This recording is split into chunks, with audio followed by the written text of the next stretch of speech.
The healing mage who wasn't a hero. Using resurrection spells that even assassins fear. Volume 4. Beyond Ensked. By Harakuro. Translated by Toastful. Audiobook by Masquerade at Masquerade. Audiobooks. Chapter 150. Looking for a way to contact Jam-san. Is that so? I see. So, there's a method like that. In the Adventurer Guild's Ensked branch manager's office. Yesterday, I explained about the speaking tube to Jam-san, the manager of the Tigerman, Kojinsoku. I had already talked about it with Maya-chan. I guess using a Hifumaicho at this distance wouldn't work.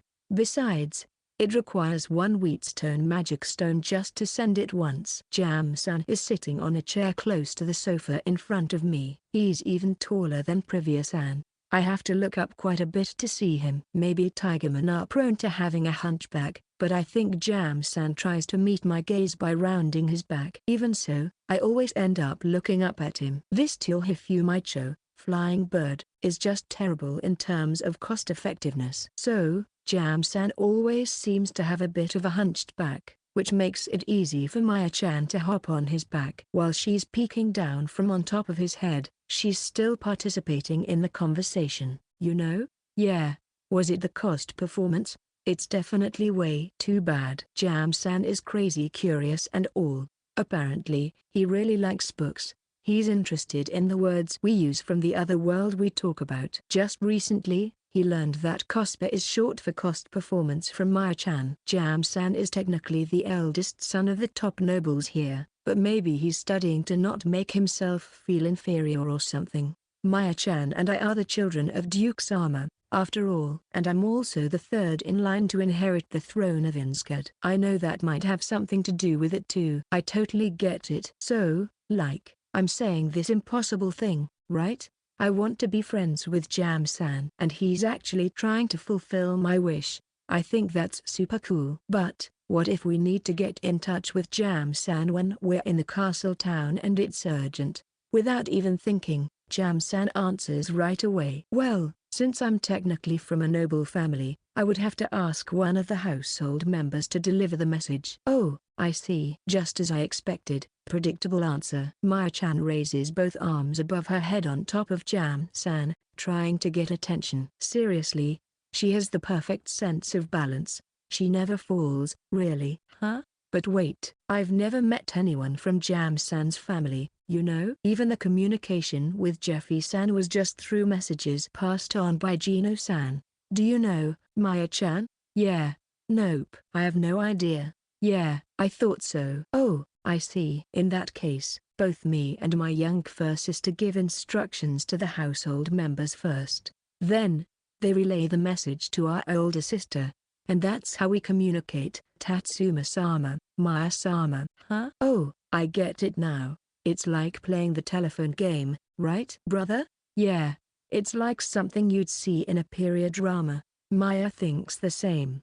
They're like the ninjas you often see in period dramas, or more like the guardians of the garden. The image is of someone coming down from behind the ceiling or somewhere and receiving reports in a low voice. But, can you make it in time if you're in a hurry? That's right. It's hard to communicate in real time, not like the smartphones you two have. That's true, but Maya-sama chose this 1-minute hourglass. Yeah, we can tell right away that it's an hourglass. There are various sizes of these, and Maya-chan chose one that would last 1 minute. I think I can tell you before I give it back a second time. Picture 2 minutes? Yes, it will be. Seriously? Seriously? It's 890 meters in a straight line. No matter how much you run. What does it mean? No wonder you're surprised. Our people are tigermen and cat people, men like us. They run and jump over buildings. They'd rather run up and down the stairs. I heard it takes time. Jam-san laughed. Which superhero is it? Yeah, definitely. Maya-chan and I must have thought of a certain Western movie superhero. You know, the one who glides between buildings with wings, moving freely. We decided to have sent Renner send us to here today, and we arrived in no time. But it's definitely impossible in 2 minutes, right? Yeah. Yeah, we jumped from the courtyard to the shrine's rooftop. After the treatment, we went straight to the guild's rooftop. By the way, Gino-san. She seemed reluctant. Yeah, It was kind of pitiful. While we were treating, it seems like she was sleeping on the rooftop of the shrine with Centrena. Even now, she's waiting patiently, lying down here on the rooftop. When we were at the shrine, I told her, "You can go home," but she just lay there, closed her eyes, and didn't try to move. I had no choice but to ask her to wait. Centrena's help led to Genoriera-san being dismissed from duty. Well, it seems like she was originally like an attendant to Queen Mylaverna. From today onwards, she'll be staying at the mansion. Queen Myla has been staying at Privia's mansion ever since, and the word is that she hasn't returned to the royal palace. I've heard that Gino-san is also coming this way. So, it was a speaking tube. What kind of? I vaguely remember. Maya-chan knows as much as possible. I gather the information for both of them and explain it to Jam-san. I make a simple diagram on paper with a pen. Maya-chan is surprisingly good at drawing. It's freehand, but it looks like a small blueprint. The thickness here should be about this much. Understood. The problem is, how long can we make this sturdy tube with this diameter? That's true. Well then, I'm thinking of finding someone with Earth attribute powers who might have an idea. Huh?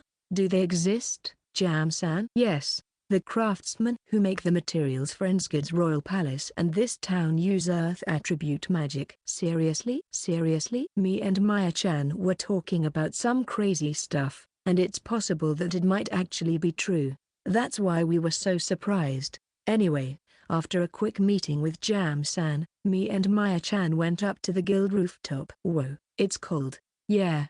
Are you okay, Centrena-dan? Yeah. She was fine even in the freezing sky with me at that time. Seriously? Q? We bundled up in warm coats and hopped on Centrena's back to head back home. Ah, so cozy. Centrena-tan, it's warm. Yeah. Your butt feels warm for sure. I guess it's not like she's using magic or anything, but her feathers make me feel warm and cozy. Q? Yeah, we're good. All right. Here we go. So, me and Maya-chan hopped on Centrena's back and took off into the night sky. We'll be there in no time. Chapter 151. What lurks in the darkness of the night? In the guild manager's office, Jam-san, Maya-chan, and I finished our usual meeting. Well then, let's go home, I thought, and went up to the rooftop. Centrena slowly rose, carrying us. She was about to spread her wings and soar into the snowy night sky. But still. What's up? Isn't it about 890 meters, 973 yards, from here to the mansion? Yeah, it might change depending on where you appraise, but that's roughly it. If that's the case, Centrena, even though it's so close, I'm sorry. Oh, I think I might have an idea of what Centrena-dan was trying to say just now. I believe it's something like, isn't that where you should be apologizing? Oh, really? It does have that kind of nuance. Sorry, if it's not that, then it's this. Oh, I see. Thank you, Centrena. I understand now. So this is how they communicate with each other. Next time, Maya will try it with A-Legend-dan too. Speaking of which, Maya-chan mentioned it yesterday. Apparently, she's thinking of either taking over A-Legend from previous armor or having them investigate the origin of the running dragon to get her own child. After all, A-Legend is previous armor's partner, and it doesn't make sense to wait for the still long-lived previous armor to retire. Mother said that when she doesn't have any tasks, she promised to lend A-Legend to Maya-chan, but Maya-chan still wants to have her own child. If I remember correctly, didn't Mother say she got it from Dragonkin? If that's true, there's a good chance they're raising it. It was just about time to arrive at the mansion. Hey, brother, what's that over there? Look, over there. It's flying and jumping, running straight towards us. Yeah, now that you mention it. Huh? Did Jam-san say something about it? Yeah. When I appraised it, it turned out to be a fluffy cat people man. Oh, and he's a guy. Gender doesn't matter when it comes to fluffiness, though. I see. Can Centrena approach him? Centrena lightly spins to the left, towards the person-like shadow that Maya-chan pointed at. And what do you know? That shadow stops on the rooftop and waves both hands towards us. Wow, it's interesting. His eyes seem to be glowing softly. Maybe Mother are like that too? Hey, brother. Yeah, I think you're right, Maya-san. Most likely. He has something to talk to us about, don't you think? I believe so. So, it's definitely a ninja, right? Like Yasuburo-san or Suzu-san? If we're talking about that, it's not really a ninja but a garden watcher. If it's a guy, then it's probably in the Yasuburo-san style. Oh yeah. Period dramas are really fascinating, aren't they? Well, it's impressive enough just to know that people like Suzu-san were in period dramas 10 years ago. I'm pretty sure Maya-chan wasn't even born then. From Mother's estate, on the rooftop of the building across the wide road. Based on the location, it's probably a mansion where nobles live. Maybe because people rarely go up to the rooftop, it's just a plain and flat design. The reason Mother's estate has a rooftop facility is because of Sentrena and Dalesion. The shrines and guild rooftops were probably designed with that in mind. There was a door for going in and out. That was surprising. Well, even so, this place looks like the 5th floor of a building, right? It's quite high up. So did this cat people man run here? We hopped off Sentrena's back. There, kneeling on the ground, was cat people men. Not your typical ninja or gardener look, but dressed in a guild uniform with a black theme. It reminded me of the uniforms at Swigglefen's tavern. I wonder how Mesua-san is doing? And Rosalia-san, I hope she's not stressed from not going out for drinks. And now, I can't help but wonder, is he more of a young boy than a grown man? He's short and petite. Maya-chan insists that he's definitely a cat people man, but his ears and skin are black. Yo-ho, is he a Bombay or a Persian? Surely not an Abyssinian in black? Maya-chan is already trying to pet him. While playing with his hair and ears, he introduces himself without any signs of hesitation. Tatsuma-sama, Maya-sama, nice to meet you. I'm Jamilable-sama's servant, and my name is Burberry. Please call me Burberry. The servant is definitely a man. His voice is a bit high-pitched, but still has a boyish feel to it. He's probably young. I'm not sure though. That's amazing. It's like Jam-san that he doesn't get upset even though Maya is being mocked. Yes, Jam-label-sama has told me you about it in advance. Yeah, nice to meet you. So? Yes. This is a message from Jam-label-sama. Things have changed. Please return quickly. I see. I'll be back as soon as I get ready, so could you tell him that? I got it, Maya-chan.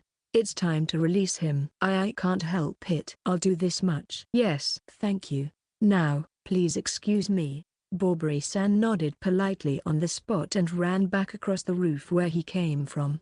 Brother, has poaching started? You sensed a suspicious smell, right? I see. Then, we should go and call Rosalia-san and Dalesion-tan, right? Yeah. Cute. Maya-chan and I took off from that spot. As usual, we landed in the courtyard of Mother's mansion. To our surprise, Rosalia-san was waiting to greet us in front of the entrance. Huh? Brother, look at that. Yeah, this is quite a surprise. Not only Rosalia-san, but also Her Majesty Mylaverna and Daimina-san, Mom, Dana, and Mother are here too. Daimina-san brought Alesion with her. When Maya-chan landed, she rushed towards her together with Alesion. Mother quickly approached me. Oh, her eyes look scary. Maybe it's that. Hey, you look surprised. Jam-label-kun contacted me just now. I see, so that's what it meant. It seems that Burberry-san is not the only gardener at Jam-san's place. I heard that there are a lot of people like Burberry-san moving around. It's amazing. It's Jam's parents' home, the Zalmaker family. Ooh. Anyway, Mother's face was so stern.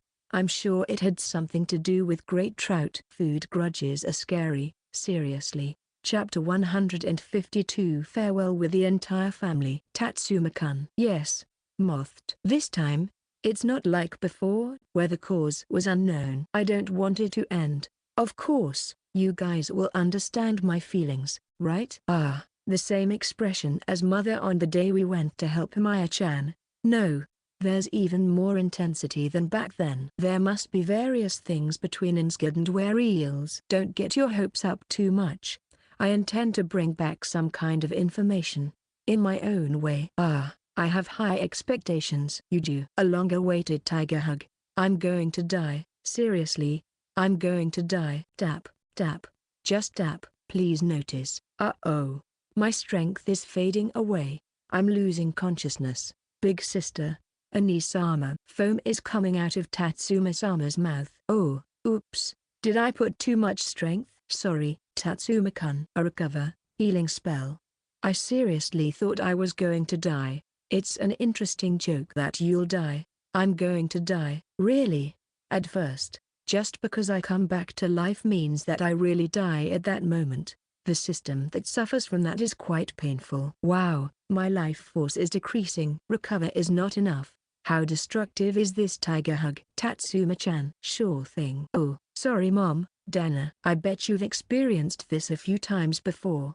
I gave Rosalia-chan a bento, so let's eat together later, okay? Okay. Thank you, mom. I also helped a lot, you know? Okay. Thank you, Queen Myla, too. Hee. I got praised. It makes me happy when she's this happy. Huh? Where did Rosalia-san go? Oh, she somehow ended up behind me and is feeding Sentrena dinner. Rosalia-san is empty-handed, but... oh, she's patting her waist pouch. I guess that's like my inventory. Huh? Goo. Sentrena and Delesion were happily satisfied. Mother. What is it? Maya-chan looked up at Mother. I want to borrow a lesion, okay? Do you mind if I use more casual language? No problem, Mother. I'll borrow him. Oh, these kids are strong. No matter what happens, they will always protect you. Since Mother said they are strong, I guess Sentrena must be really strong. When we fought against Deiraiden, she was unbeatable. Sentrena. Yeah, thank you, but you know, I won't give you a lesion. Oh. Really? That's right. I still have a lot to rely on him for. I think Mother still plans to ride a lesion and visit guild branches here and there. It's okay. There will be a chance someday. If Tatsuma-kun stays as Tatsuma-kun. What does that mean? You'll find out eventually. I'm looking forward to it. Yes, it's about tonight, right? My mother, Privia, pats my back and heads back to Mum. Dana. A lesion. Can you take care of Maya-san, and Rosalia and Aizuma, please? Myla Queen pets a lesion as a farewell. Goo. Sentrena approaches Myla Queen and rubs her cheek against hers. Sentrena, please take care of Tatsuma-sama too. Goo. Maya-chan sits in front, and Rosalia-san sits sideways in the back. We ready? Yeah. I hop on Sentrena's back and Myla Queen goes next to Mother. Daimina-san takes a step back and waves her hand. Hey. It's not like it was back then. Let's just take it easy, okay? No Maya action? I keep telling you, it's just a last-minute adjustment. Or, bummer, don't say stuff like that out loud, seriously. Well then, Mother, I'm off. I'm not worried. But don't let your guard down. Got it? Yes, I understand. With the four of them seeing us off, we hopped onto Sentrena and Delesion, soaring into the night sky. Oh. By the way, Maya-chan. What's up? I've gotten used to the cold over here, so I'm fine, but I thought Maya-chan would be cold. Oh, wait, she seems fine.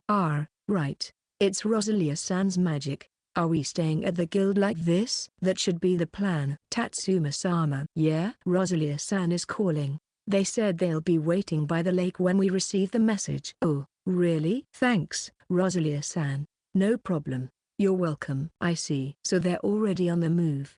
Okay, let's go to that place.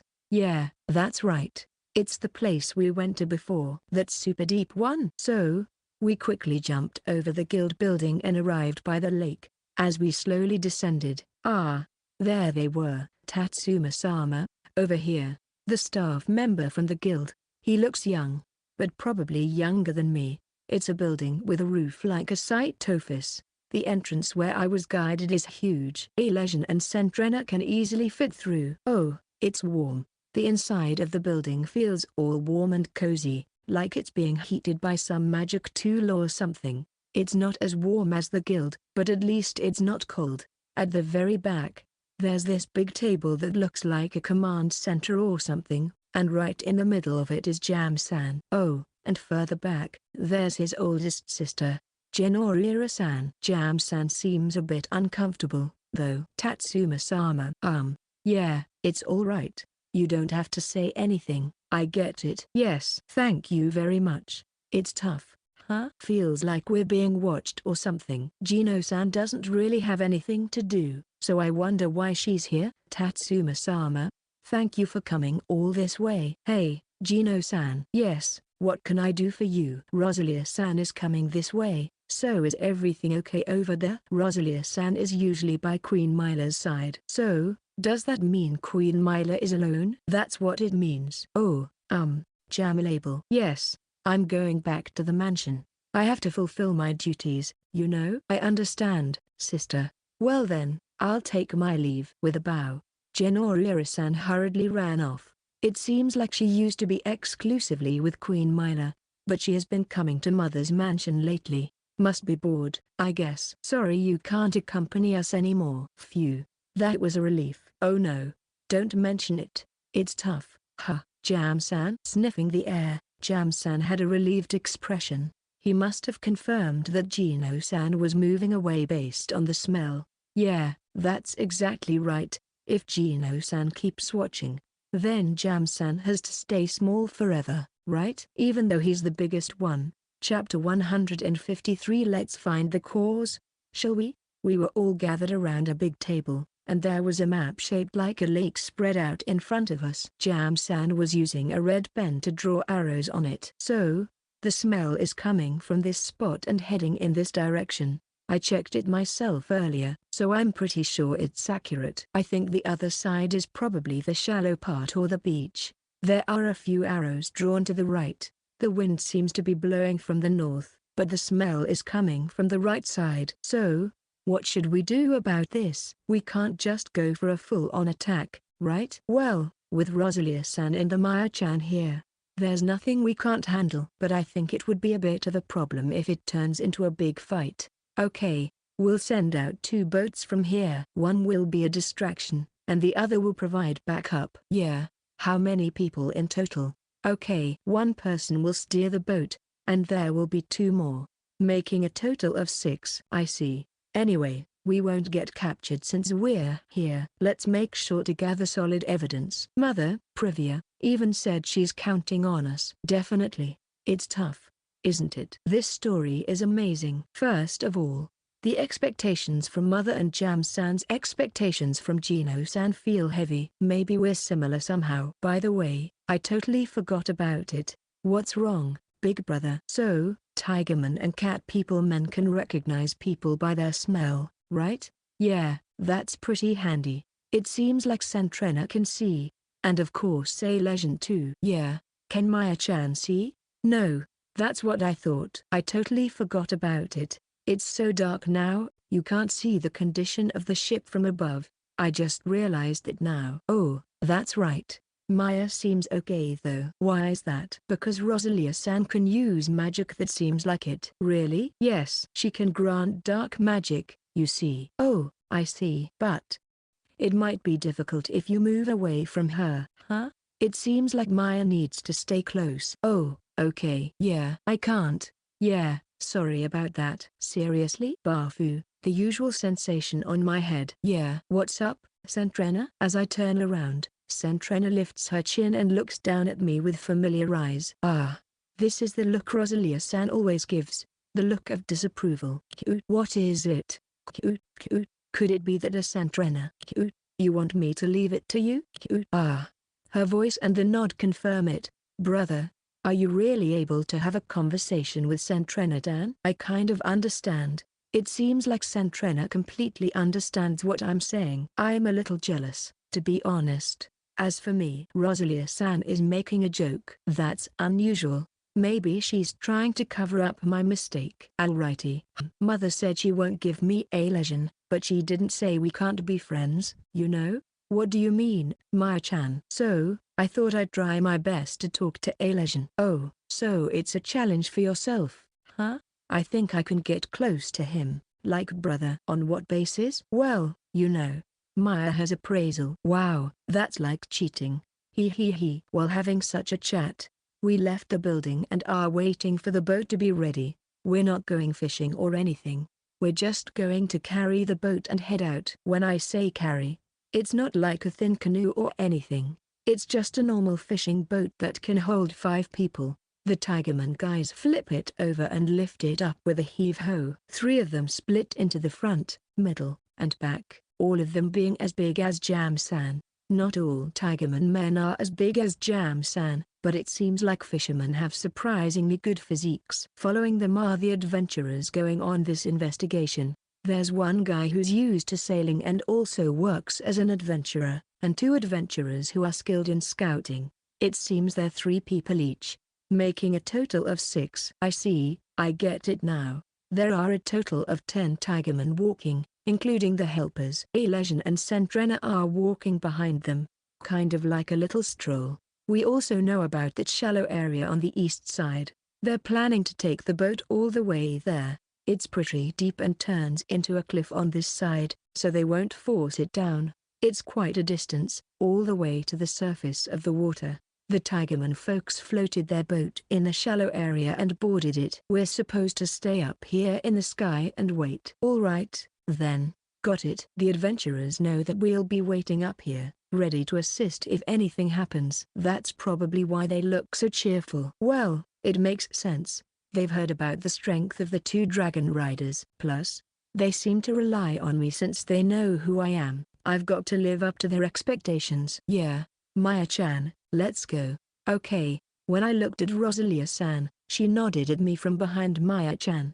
Okay, Sentrena, Alesian-tan, gu. We weren't lighting up the ship, so even just going up a little, everything started to disappear from sight. I can still hear Maya-chan's voice on Alesian, who is flying right next to me. We're supposed to communicate through our smartphones in case of emergencies, you know. Just because Sentrena is flying next to Alesian doesn't mean we're flying side by side, huddling together. So we can't rely on Rosalia-san's dark magic buff to see through the dark water. The ones I can see clearly are Rosalia-san and the Maya-chan. Alesian and Sentrena seem to be visible too. Hey, Maya-chan, what do you think? Yeah, so far both ships seem to be fine. Oh, really? Can you see anything in the path of the ship? Nope, I can't see anything. This lake is so wide. Yeah, it sure is. The 2 ships are heading northeast instead of due north. They're moving really slowly, so we're hovering at the same speed to stay ahead of them. The ships are powered by people rowing, but they also have a motor that runs on magic stones for emergencies. It can't be used for a long time, but it's still pretty fast. But seriously, though, the water around that ship is amazing. What do you mean? Oh, so dreadful element. Oh, right, I completely forgot. I guess they're moving slowly to avoid getting splashed. It might not be good for their bodies. Yeah, I wonder.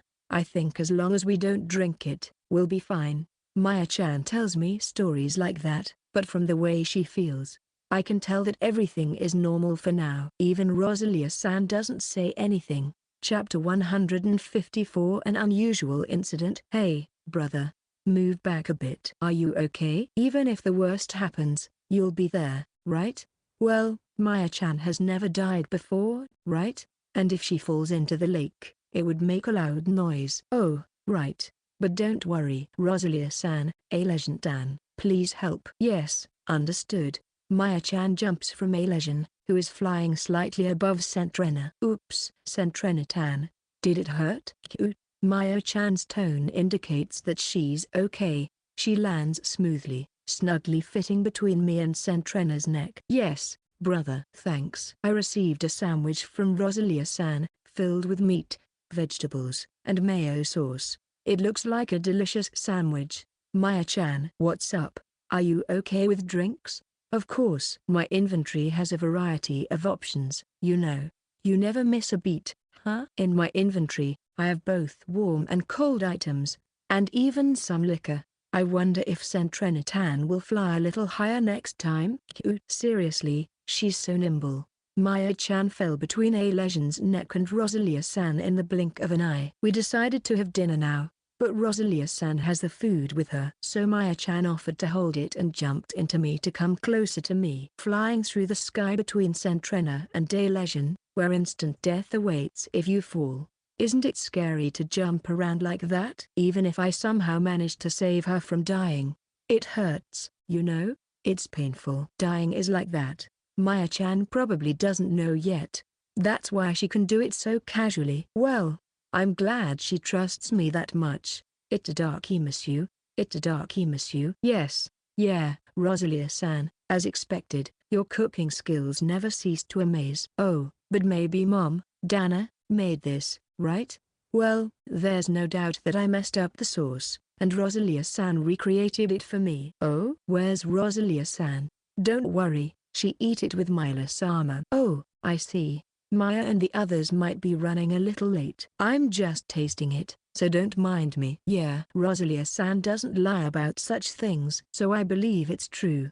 She said she does it to avoid putting me in a situation where I have to hide all probably, when we received a message from Jam-san, she quickly ate. We were packing our bento boxes together with Mila-sama. I think Mom is eating with Mother. After this, Sentrena will eat. The flavors are rich. After all, I know you didn't have time to have a snack after eating. I understand. I never lie to Sentrena. This is an absolute truth. Come to think of it, Tigerman, Kojinzoku, and the others don't eat much bread, do they? It's such a waste. It's so delicious. Maya, we can have this mayo sauce every day. I asked Mom, Dana, and Daimina-san, and even Rosalia-san, who often talks about cooking. Their answers were different from what I heard from Jam-san. Thank you. Well, from what I've heard, it seems to vary from person to person. I heard that Mila-sama likes bread, though. Oh, I see. I wonder if it's a difference between being an indoor person or an outdoor person. From the outside, Mother may appear to be an outdoorsy person, but in reality, she seems to have been going back and forth to the guild branch. So I don't think she's an indoor person. Brother, isn't that irrelevant? Maya is an indoor person, but she likes bread. No. We are humans, ninjan, or rather humans, Hitozoku. To begin with, we are neither carnivores nor herbivores, but omnivores. Well, that's right. Oh, wait a minute, brother. Yeah? The front of the ship. Ours.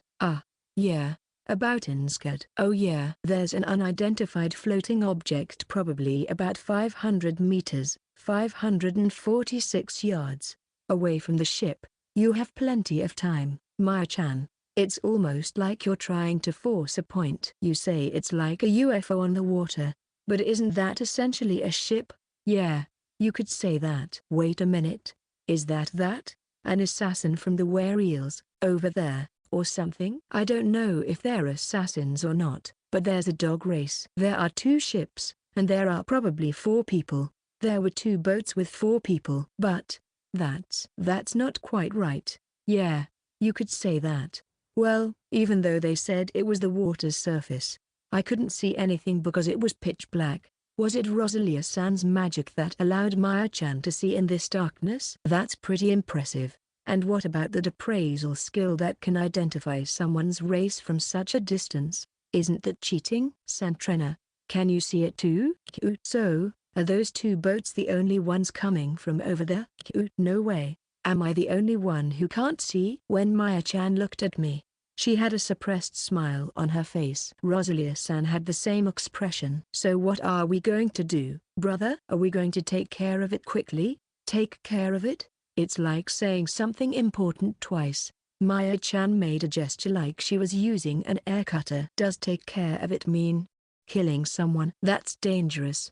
This kid is really something. All right, whatever you do, don't go killing anyone. If we make the first move, we lose. Plus, I'm here to protect you guys. As long as we don't get kidnapped, those people will be fine. Even if things get dicey, of course, those adventurers understand that they can handle any kind of injury. It was the same in the MMO game too. The strategy changes depending on whether there's a healer or not. Sigh. Hey, listen, Pew-Pew. Rosalia-san, your boiling point is still too low as always, but if she's laughing at this kind of exchange, it's proof that she's relaxed. The number of battles we've been through must be different after all. Only 200 meters, 218 yards, left. We're fast with the tailwind.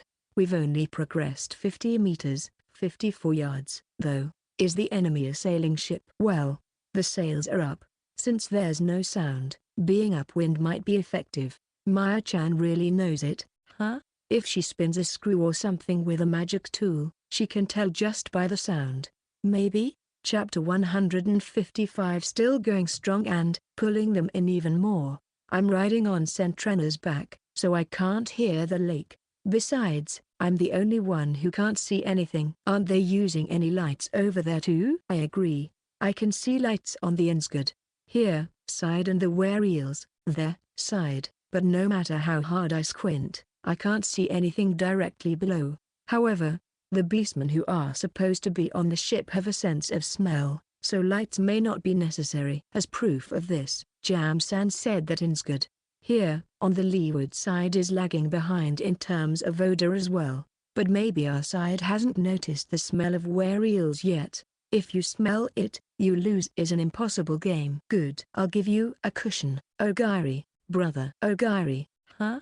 Ahaha. Aside. Doesn't this ship seem to notice? That's right. Do you feel like they're taking evasive action? Seriously? Is it really that bad going downwind? Because we're so high up in the sky, our voices probably haven't even reached them. Of course, there's also the smell. I asked Jam to confirm that. It seems that the smell doesn't reach him at a certain height. 100 more to go. No way. 80 more to go. Hurry. Wait. What's that? Yeah. Even you noticed. Brother?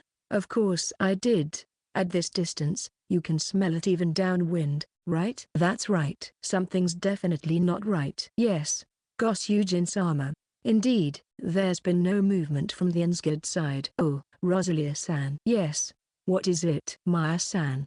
Brother too. What's up? Look over there. A ship collided. Oh, people are boarding. No way. Yes. No mistake. What shall we do? Gosyujin-sama. Let's see. For now. Just a moment. What's that? The tiger's status. It's abnormal. Huh? What's going on? Maya-chan is peering into the adventurer's appraisal. Strong alcohol, silver vine? Oh, wait, what was it again? I remember reading about it somewhere. Isn't that just silver vine, as it is? Oh, right. Hey, wait a minute. Tigers are weak to silver vine, aren't they? Yeah, I've seen a video of a tiger turning into a cat-like state. But that's not the point. Rosalia-san, can you put all of them to sleep with your magic? Yes, understood. The sleep magic Rosalia-san cast should take effect silently. Wow, impressive, brother. It's like the whole ship is wrapped in pitch black ball of seaweed. I can't see it though. Goo, please, both of you. There's no need for consolation. Gosyujin-sama. I mean, Tatsuma-sama. It's fine. It's just the two of us here. Thank you. I believe everything is okay now. Right. Santrena, can I ask you for a favor? A legend Dan. I'm also asking for your help. Goo. We landed from above and boarded the ship. Even though the lights were off, I can see clearly thanks to my dark magic buffer night vision. It's amazing. Detoxification. Will this work? Yeah. The abnormal status is gone. Okay, please heal them.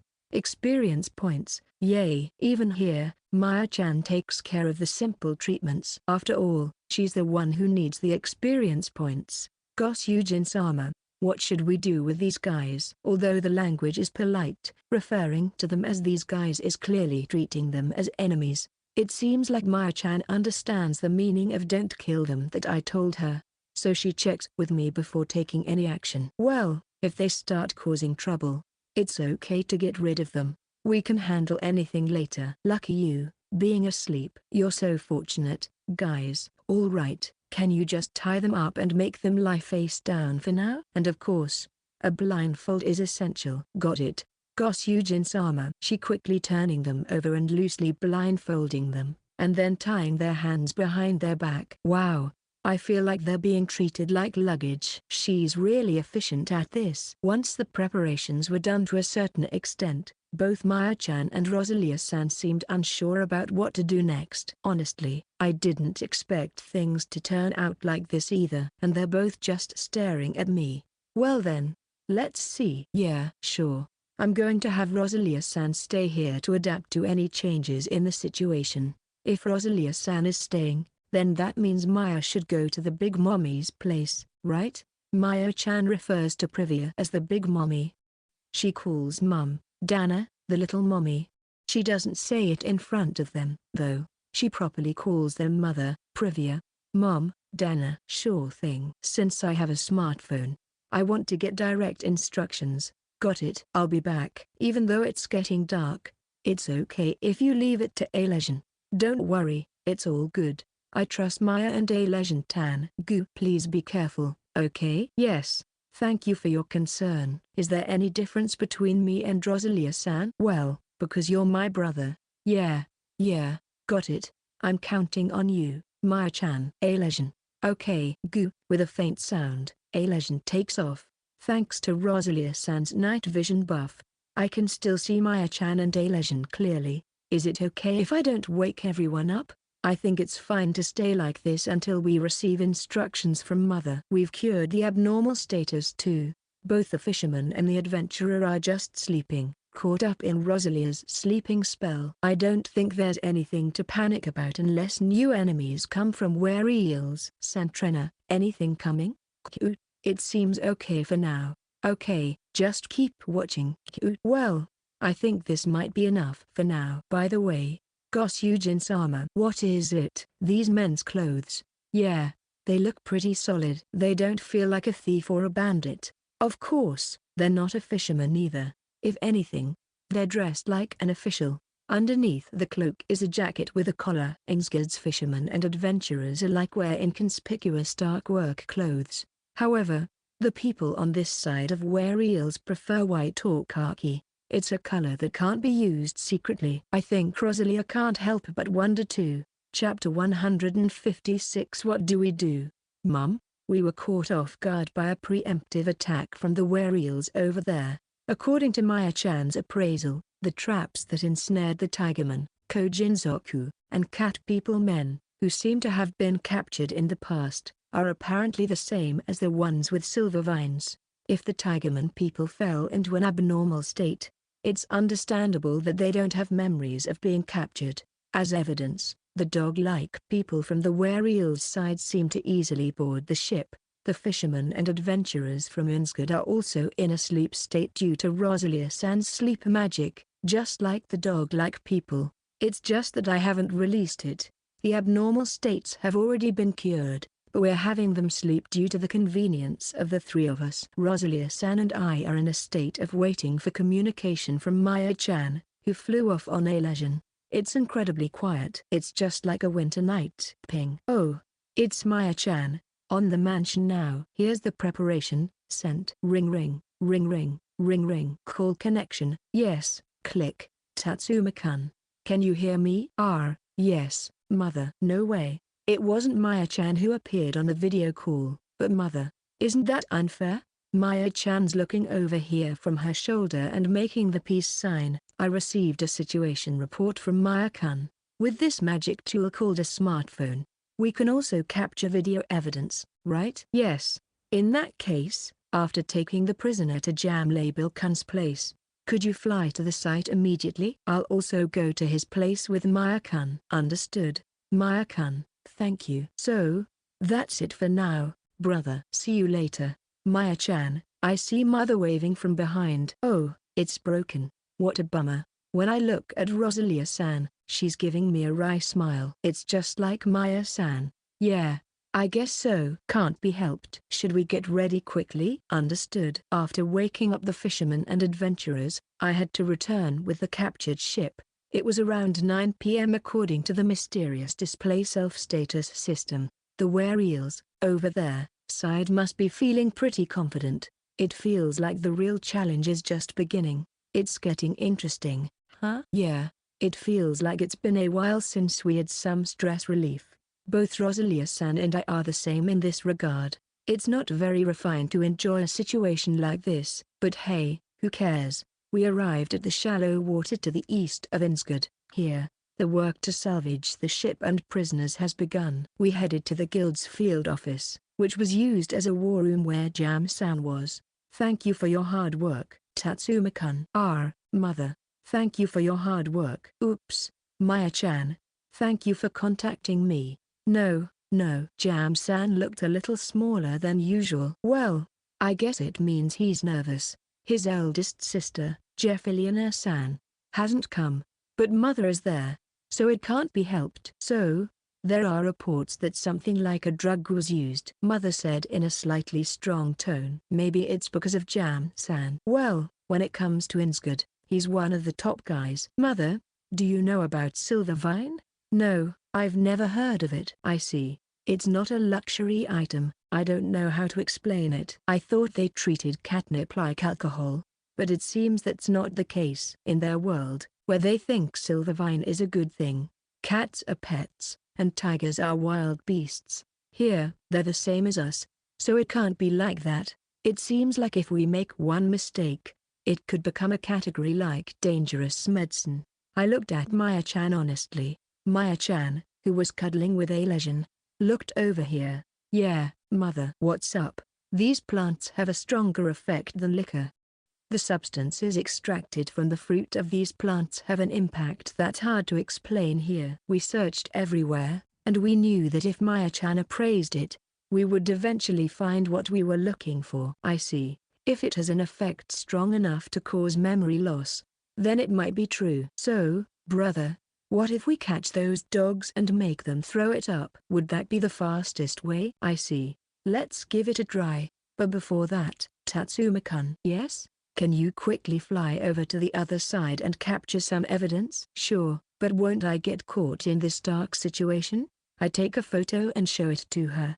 Of course, in this darkness, the flash goes off. Oh, I see. Yeah, it's okay. Even if it turns into a fight, we've got some evidence here.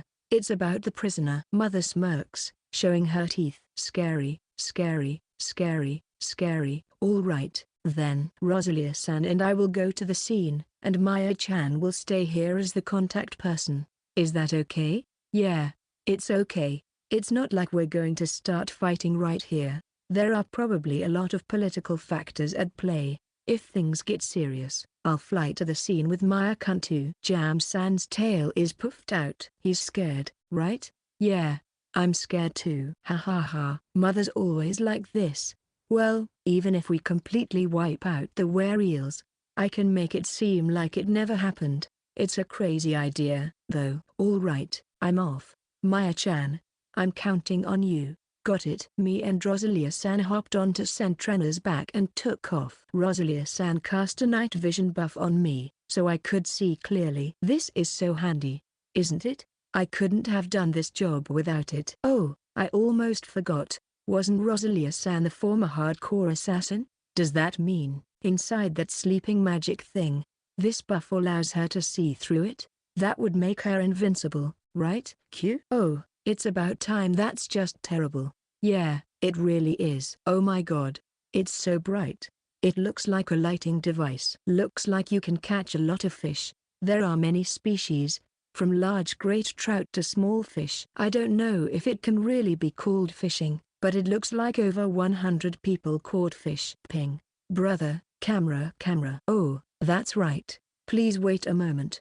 I can't really tell even if I use a flash. Let's take a few photos and send them to Maya. Ping. Mother is feeling nervous. Seriously? I guess so. Chapter 157. Good job. Yeah, this smartphone is like, super cutting edge and all. The camera is top notch. Of course, but even without night vision, I can still see pretty well in such bright conditions, you know? It was so bright that I couldn't believe it, so I looked at Rosalia-san like, what's going on with this? Then, her expression was stunned. Not like a total freak out, but definitely amazed. I guess I felt the same way too, so when Maya-chan said that Mother was freaked out, I kind of understood what she meant. You know that feeling when you're out fishing, but it's more like you're sprinkling feed in a fish farm and then scooping them up with a net. Well, both Rosalia-san and I were just dumbfounded until Maya-chan started saying, camera. Tatsuma-kun. Yes, Mother. This time, it's probably impossible to prevent the poaching, huh? Even Mother's voice doesn't seem forceful or angry anymore. I think so too. So come back once. There are people who need to ask you some things. Oh, the tone changed. Seriously? Why yeah, Tatsuma-kun and Rosalia-kun, good job. It's late at night. Be careful on your way back. Got it? Yeah, thanks. Mother. Yes, thank you for your concern.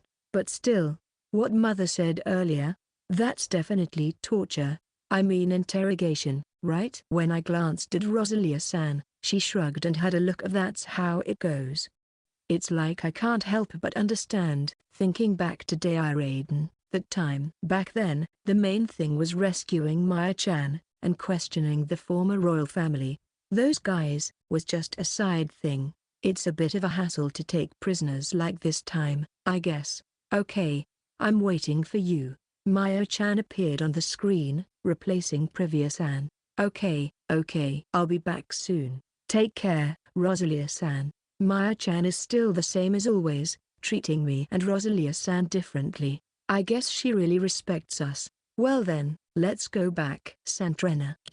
If we're going to board the whale-eels over there, the great trout that isn't treated as food will go bad even in winter. Well, the whale-eels side probably won't catch the young fish and they don't intend to wipe them all out either. What has been done until now and will continue to be done is overfishing, not extermination. The lake is quite vast, but with Santrena, we can quickly return to the Inskid base on the other side. On this side too, the lights are already on and it's a bit dazzling to my eyes. Gosujin-sama, yeah? I would like to request the cancellation of the night vision magic. Oh, I see. So this is still classified as a support magic, huh? A support magic called buff, right? Maya-san mentioned it too. Well, you see, buff is what we call the effects of a type of magic that is intended for assistance and support, and it naturally wears off after a certain period of time. That's what I and Maya-chan mean by buff. I see. There is certainly no mistake. The effect will continue for a while longer, so it might be too bright under the light, so please be aware of that. Yeah, I understand. Thank you for your consideration. You're welcome. Thank you very much, Santrena-san. I'm sure Santrena is praising too. If both buffs and debuffs are related to cancelling magic, then maybe this is the right way to go? Dispel. First, from Rosalia-san. Next, me. I also used Dispel, and it really stopped being dazzling. Thank you very much. Is Santrena okay? I see. All right, then please. Santrena slowly descends. Oh, a white lookalike is coming into view. Maya-chan is next to Alesian, waving her hands to greet us. Landing. Santrena lies down, and I get off first, turning around to extend my hand to Rosalia-san. Huh? She's already gone. What are you doing, brother? Well, I was thinking of helping Rosalia-san get off. Santrena-dan isn't a carriage, you know. Besides, look, she already went inside the building and said so. Oh dear, she said to Maya, I'll prepare some tea. It's probably about the meeting. That's what I think. Brother, let's go too. Sure thing. Santrena, Alesian. See you later. At the entrance of the narrow passage, Maya-chan stops and urges me to go in. Come on, brother. Please, go ahead. Huh? Whoa. It's been a while since I've experienced Mother's tiger hug. I feel like I'm gonna die. But maybe I'll come back to life. I'm desperately tapping, hoping Mother will notice soon. Well done. With this, we can make a breakthrough. Oh? Maya was in danger just now, wasn't she? It almost came to the point where I had to revive like Big Brother. Privia-sama, Tatsuma-sama seems to be on the verge of fainting. Oh, sorry about that. Finally, she loosens her grip on me, but she still doesn't let go, holding me tightly to her chest. My feet are floating. Mother has a body that's about 2 sizes bigger than mine, but she's warm and smells good. Even though she's muscular, it's a really comforting feeling. Mother is the only one that makes me feel at ease. As I looked up at my mother, she smiled widely, revealing her fangs, with a hint of tension in the air. Anyway, Tatsuma-kun, Maya-kun, Rosalia-kun, you all did a great job. She sat me down in the chair as if she was holding a small child, and Maya-chan giggled softly. Maya-chan sat next to me, and Jam-san sat diagonally across from us. My mother was right in front of me. Jam-san had a relieved expression on his face. Did he feel like he had finished a task? Tatsuma-sama, thank you for your hard work. Now I won't have to listen to all the things my big sister, Jeffiliana-san, has to say. Thank you very much. Jam-san leaned forward and grasped both of my hands firmly. He must have been under pressure from his sister, Jeffiliana-san. Rosalia-san gently places the tea in front of me. It smells so good. Thank you. You're welcome. Itadaki monsieur. Yes. Rosalia-san bows and quietly stands behind me. Now then, is everything ready? Yes, it is. Yes. Yes. Maya-chan and I are used to this. But Jam-san seems nervous and shrinks his big body. When we line up like this, Jam-san is bigger, both vertically and horizontally. Jam-label-kun. Why yes. The prisoners are in the guild's underground dungeon. Investigate the captured ships starting tomorrow morning. Yes, understood. Wow. Jam-san stands up and salutes right there. I wonder if the guild teaches him military-style manners? Or maybe it's not the guild, but just how Jam-san was raised? Chapter 158. Speaking of Maya-chan. Whoa. He's huge. He is one whole head taller than mother. Jam-san isn't shrinking like usual when he gets excited. He's definitely big. Hey, Jam-label-kun. Why yes? Tatsuma-kun and Maya-kun are both in trouble, so it's fine if you sit down. Why yes. I'm sorry. Jam-san noticed that he was getting a little too excited and embarrassedly sat down, becoming smaller. Now then, Maya-kun. Yes, mother. Are you planning to continue treating patients with Tatsuma-kun at the shrine tomorrow? Yeah, I think so. If that's the case, can you stop by the guild after the shrine? Yes, I can do that. Maya-chan is saluting. And mother is smiling. She seems to be in a better mood than before the mission. That's great. All right everyone, great job today. Take your time to rest and relax. I'll be taking my leave now, so see you later. With Maya-chan, Rosalia-san, Santrena, and Ailesian left behind, mother confidently walked back home. Oh, brother. Yeah, that's right. Looking outside, it seemed like she hopped onto a carriage. Ailesian also seemed perplexed, as if wondering, what should I do? Brother, see you later. Shall we go, Ailesian-dan? Gu, huh? Without even realizing it, Maya-chan hasn't been able to communicate with Ailesian, huh? Oh. Yeah. Good job. See you tomorrow. Good night. Rosalia-san, good night too. Yes, Maya-san, good job too. Maya-chan jumped onto Ailesian and disappeared into the night sky. Well, I guess they both have the same home to return to, mother and Maya-chan. After that, I decided to talk to Jam-san for a bit before heading back to the mansion. When I realized it, Rosalia-san was nowhere to be found. When I asked the people around, it seemed like she had returned to the mansion. Santrena, who was still there, responded with a casual cue. So I guess that's what happened. I'm sure. While sitting on Santrena's back, I glanced at my phone, and the time on the display self-status mystery system was already late into the night.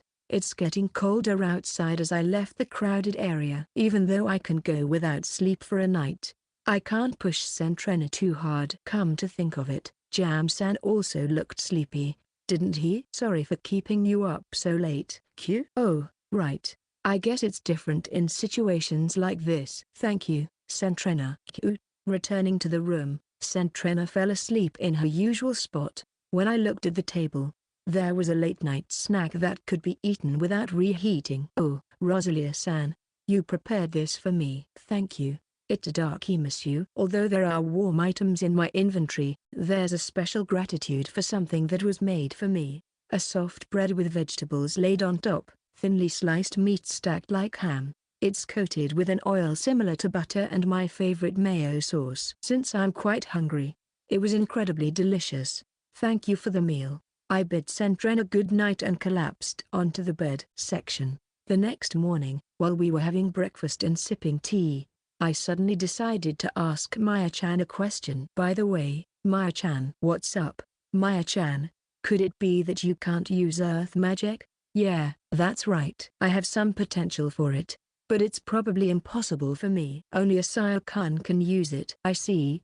That's why she didn't suggest trying it out with the speaking tube back then, right? Speaking of which, what about Mahiru-chan? Mahiru-chan mentioned having holy magic. I remember her saying that. Well, who knows?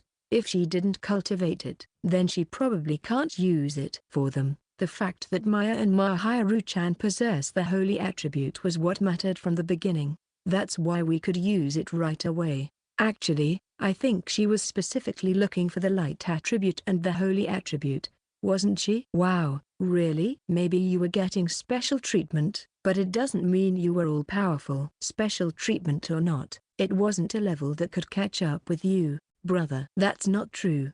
I tried to be modest. Maya-chan, stop looking at me like that, as if I'm a hopeless case. Did Rosalia-san teach you that? Maybe, but still, the only one who could have all attributes is Asaya-kun, right? Is that really true? Because remember, brother said something like except for the holy attribute, it feels similar to Asaya-kun. Don't you remember? Oh, right. I was only thinking about escaping from that place at that time. After all, it was already decided that I wasn't a hero anymore. I wouldn't be able to stand it if I was thrown into prison even though I didn't need it. Yeah, Maya could sense that you were desperate. Ha ha ha. By the way, Maya-chan, what can you use, after all? Well, Maya can use the holy attribute, wind attribute, water attribute, and space attribute. Oh, I see. Technically, there's also the fire attribute and earth attribute, but they're still in the disabled state, you know. That's it. Once it becomes usable, it will be displayed as enabled. Mahiru-chan seems to be able to use the fire attribute, but Maya might find it a bit difficult. Why? It could be because I raised the wind and water attributes. I won't know for sure until I try different things, but there should be a way to enable it. Seriously? How do you know that? Well, you see, Maya has the appraisal skill. Seriously? Can you really figure out things like that? So that means Mahiru-chan and Asaya-kun. I'm not sure. They might have it too, but they haven't found it yet. What is that?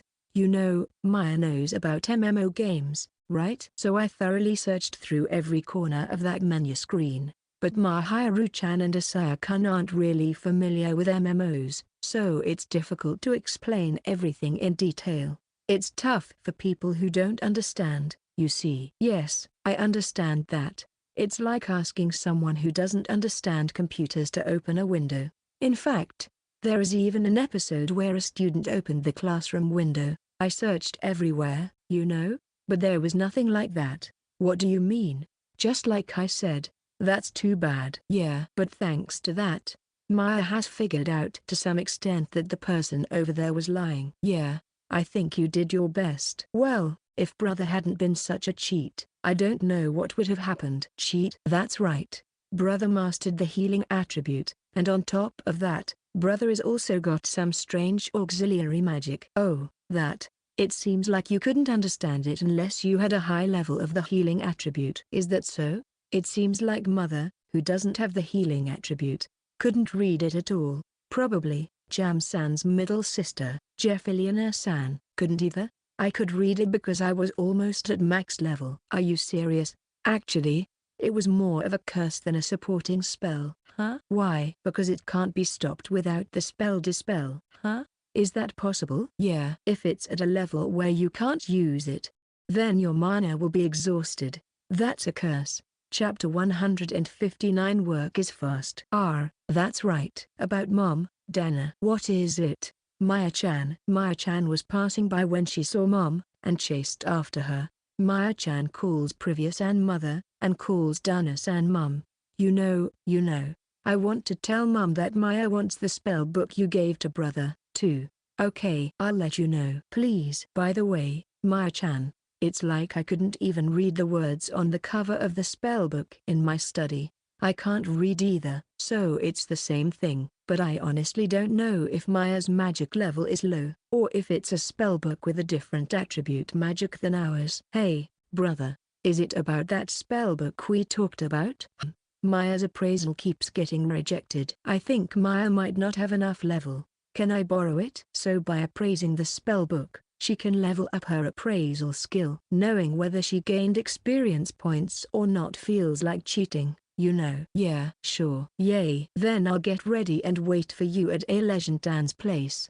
Got it. Seeing that Maya-chan's maid, Daimina-san, isn't with her, she is probably feeding A Legend and Sentrena by now. Well, it's about time to head to work. Tatsuma-kun. Yes? Compared to yesterday, mother seems to be in a good mood since morning. Today, We'll be interrogating the prisoner in the afternoon. Is that okay? Yes. Are we going to the underground guild with Maya-chan? Yes, please. Understood. I'll be on my way. Please go. Privia-san is definitely taller than me by 20 centimeters, 6 feet. She lightly pats my head. It feels like being treated as a child. Well, I am a child after all. We descended the stairs and arrived at a place that used to be Sentrena and the other's stable, but now it looked more like a small warehouse. Gosyujin-sama, good morning. Tatsuma-sama, good morning. Rosalia-san, that's what they call her in the mansion. And next to her is Her Majesty, Myla. She's wearing a maid outfit in the guild colors. Is that alright? Like this? Good morning, Your Majesty. Myla. Yes. Princess Myla. Myla-san. Yes, Myla-san. Good morning. As long as you understand. What's with that smug face? You're cute, but it's troublesome, you know. Rosalia-san, you look like you're about to burst out laughing. Good morning, Rosalia-san. Oh, it's a bento. Ha ha ha. You really have a low boiling point, huh? Mile. Ha ha ha. Hey, big brother. Let's go already. Oh, right. Rosalia-san, Myla, see you later. Yes, have a safe trip. Goodbye. Take care. Miyakun, also known as Rina-san, is laughing awkwardly next to Alesian. Stop laughing and do something about it. Geez. Before Maya-chan, I rode Sentrena like mother. Then she stands up and jumps as if she knows where she's going. So, with Rosalia-san, Queen Myla, Dairemana-san, and Alesian seeing us off, we headed towards the shrine section. New record. Maya-chan raised both hands in excitement. Did your holy attribute magic level up? Yeah, kinda. It's more like an increase in experience points. Wow. That's impressive even if it's just visible. Thanks. All right, shall we go, dear brother? I told you, it gives me the creeps, so please stop. Thank you for your hard work, Tatsuma-sama, Maya-sama. Yes. Looks like we're busy. Yeah, you're right. After greeting us, Jeffy-san quickly left. Being the head of shrine must be tough. After all, more than 100 people visit every day for treatment of the oh-so dreadful element, poison. But now, I'm pretty sure we've already exceeded half of them. I've heard that Tigerman, Kojinzoku, and Cat People men in Innsgard are about the same number as the Water Hills. There shouldn't be any severely ill people left. We're using the magic tool for water, and the water in the water bottle seems to still be safe. With Jeffy-san and others detoxifying the vegetables and meat, we should be able to ensure a reasonable level of safety. It's about time we make plans to return to Water Hills, but maybe after the issue of illegal fishing settles down. Maya-chan seems to be in contact with Mahiru-chan, and Swigglefin seems to be doing well. The area is less affected by the oh-so poison compared to Innsgard and Water Hills. With Mahiru-chan and Asaya-kun there, that area should be fine. After all, there are a decent number of people with healing attributes, so it seems to be well managed. Rizlia-san is sharp, after all. As for Setia-san, as long as he doesn't go punk, it should be fine. Still, I'm not allowed to walk outside. People around this neighborhood know me pretty well, so I think it's okay. But if things with Wereals aren't settled, I'll cause trouble for the people here. I really want to go for a walk soon. Even though I'm so close, I keep getting transported to Sentrena every day. Oh, huh? Why is Alesian here? Hey Maya-chan, what's going on? Oh, Mother gave me permission to go. She said it's okay for Alesian-tan to give me a ride within the country. Oh, I see. That's why you've been so busy this morning. Yeah. So, Alesian-tan, could you take me to the guild? You're ahead of us. Well, it looks like it's going to be fun. I'm going to lie down on the back of Sentrena, who's waiting face down. All right, should we go too? But in just a few seconds, Sentrena takes off and effortlessly arrives at the rooftop of the guild. Wait, what's that? What's going on? There's a small building on the guild's rooftop, like a temporary tent. No, more like a wooden structure. Hey, brother, what's up? Huh? Daimina-san bows her head politely. I heard they made a temporary stable for Alesian-tan and the others. They work fast, don't they? No way. Really? Alesian is already eating lunch. Sentrena lies down next to him. mouth wide open, waiting eagerly. Here, Sentrena-san, please have some too. Oh, right. Your Excellency is waiting downstairs. Oh, I see. Mother is already here. Huh? Let's go then. Yeah, we can't keep them waiting. Maya and I walk into the guild building. Chapter 160. What happened? We walked down the stairs and greeted the receptionist before heading to the manager's office. Good work. Oh, yes. Good work, Gino-san. Huh? Jam-san and his big sister, Gino-san or Janorira-san, are here? Is it okay with Her Majesty Myla? Yeah, she's actually supposed to be exclusively serving Her Majesty Myla Verna. But yes, today, Rosalia-sama is here, so, yeah, I thought so. Then Maya-chan quietly whispered in my ear. She's free. Please understand. Oh, I see. Excuse me for interrupting your busy schedule. Your Excellency Duke, His Highness Tatsuma, Her Highness Maya has arrived. You can let them in. Mother's voice could be heard from deep within. Please come in. Thanks. Thanks. Your Highness, is it about Maya? I guess so. You're the daughter of the Duke family. Puppy-poo. Maya was the daughter of the Duke family. It's like a light novel. Yes, yes. Jam-san, you're getting a little smaller. Sitting in your desk chair, holding a cup of tea in both hands. Well, I can't help it. How long was Mother there? I've been waiting, Tatsuma-kun. Maya-kun. Oh, yes.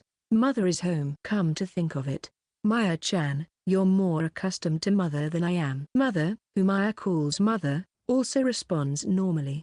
Maya-chan is hugging Mother, who is sitting on the sofa and is casually acting up. Even though it's a play between a parent and child, it really has a lot of guts. Oh, she's burying her face in her shoulder and sniffling. I wonder if that's what sniffing the cat means? It may or may not have a scent that is irresistible to cat lovers. I know you like fluff, but do you really have a smell fetish, Maya-chan?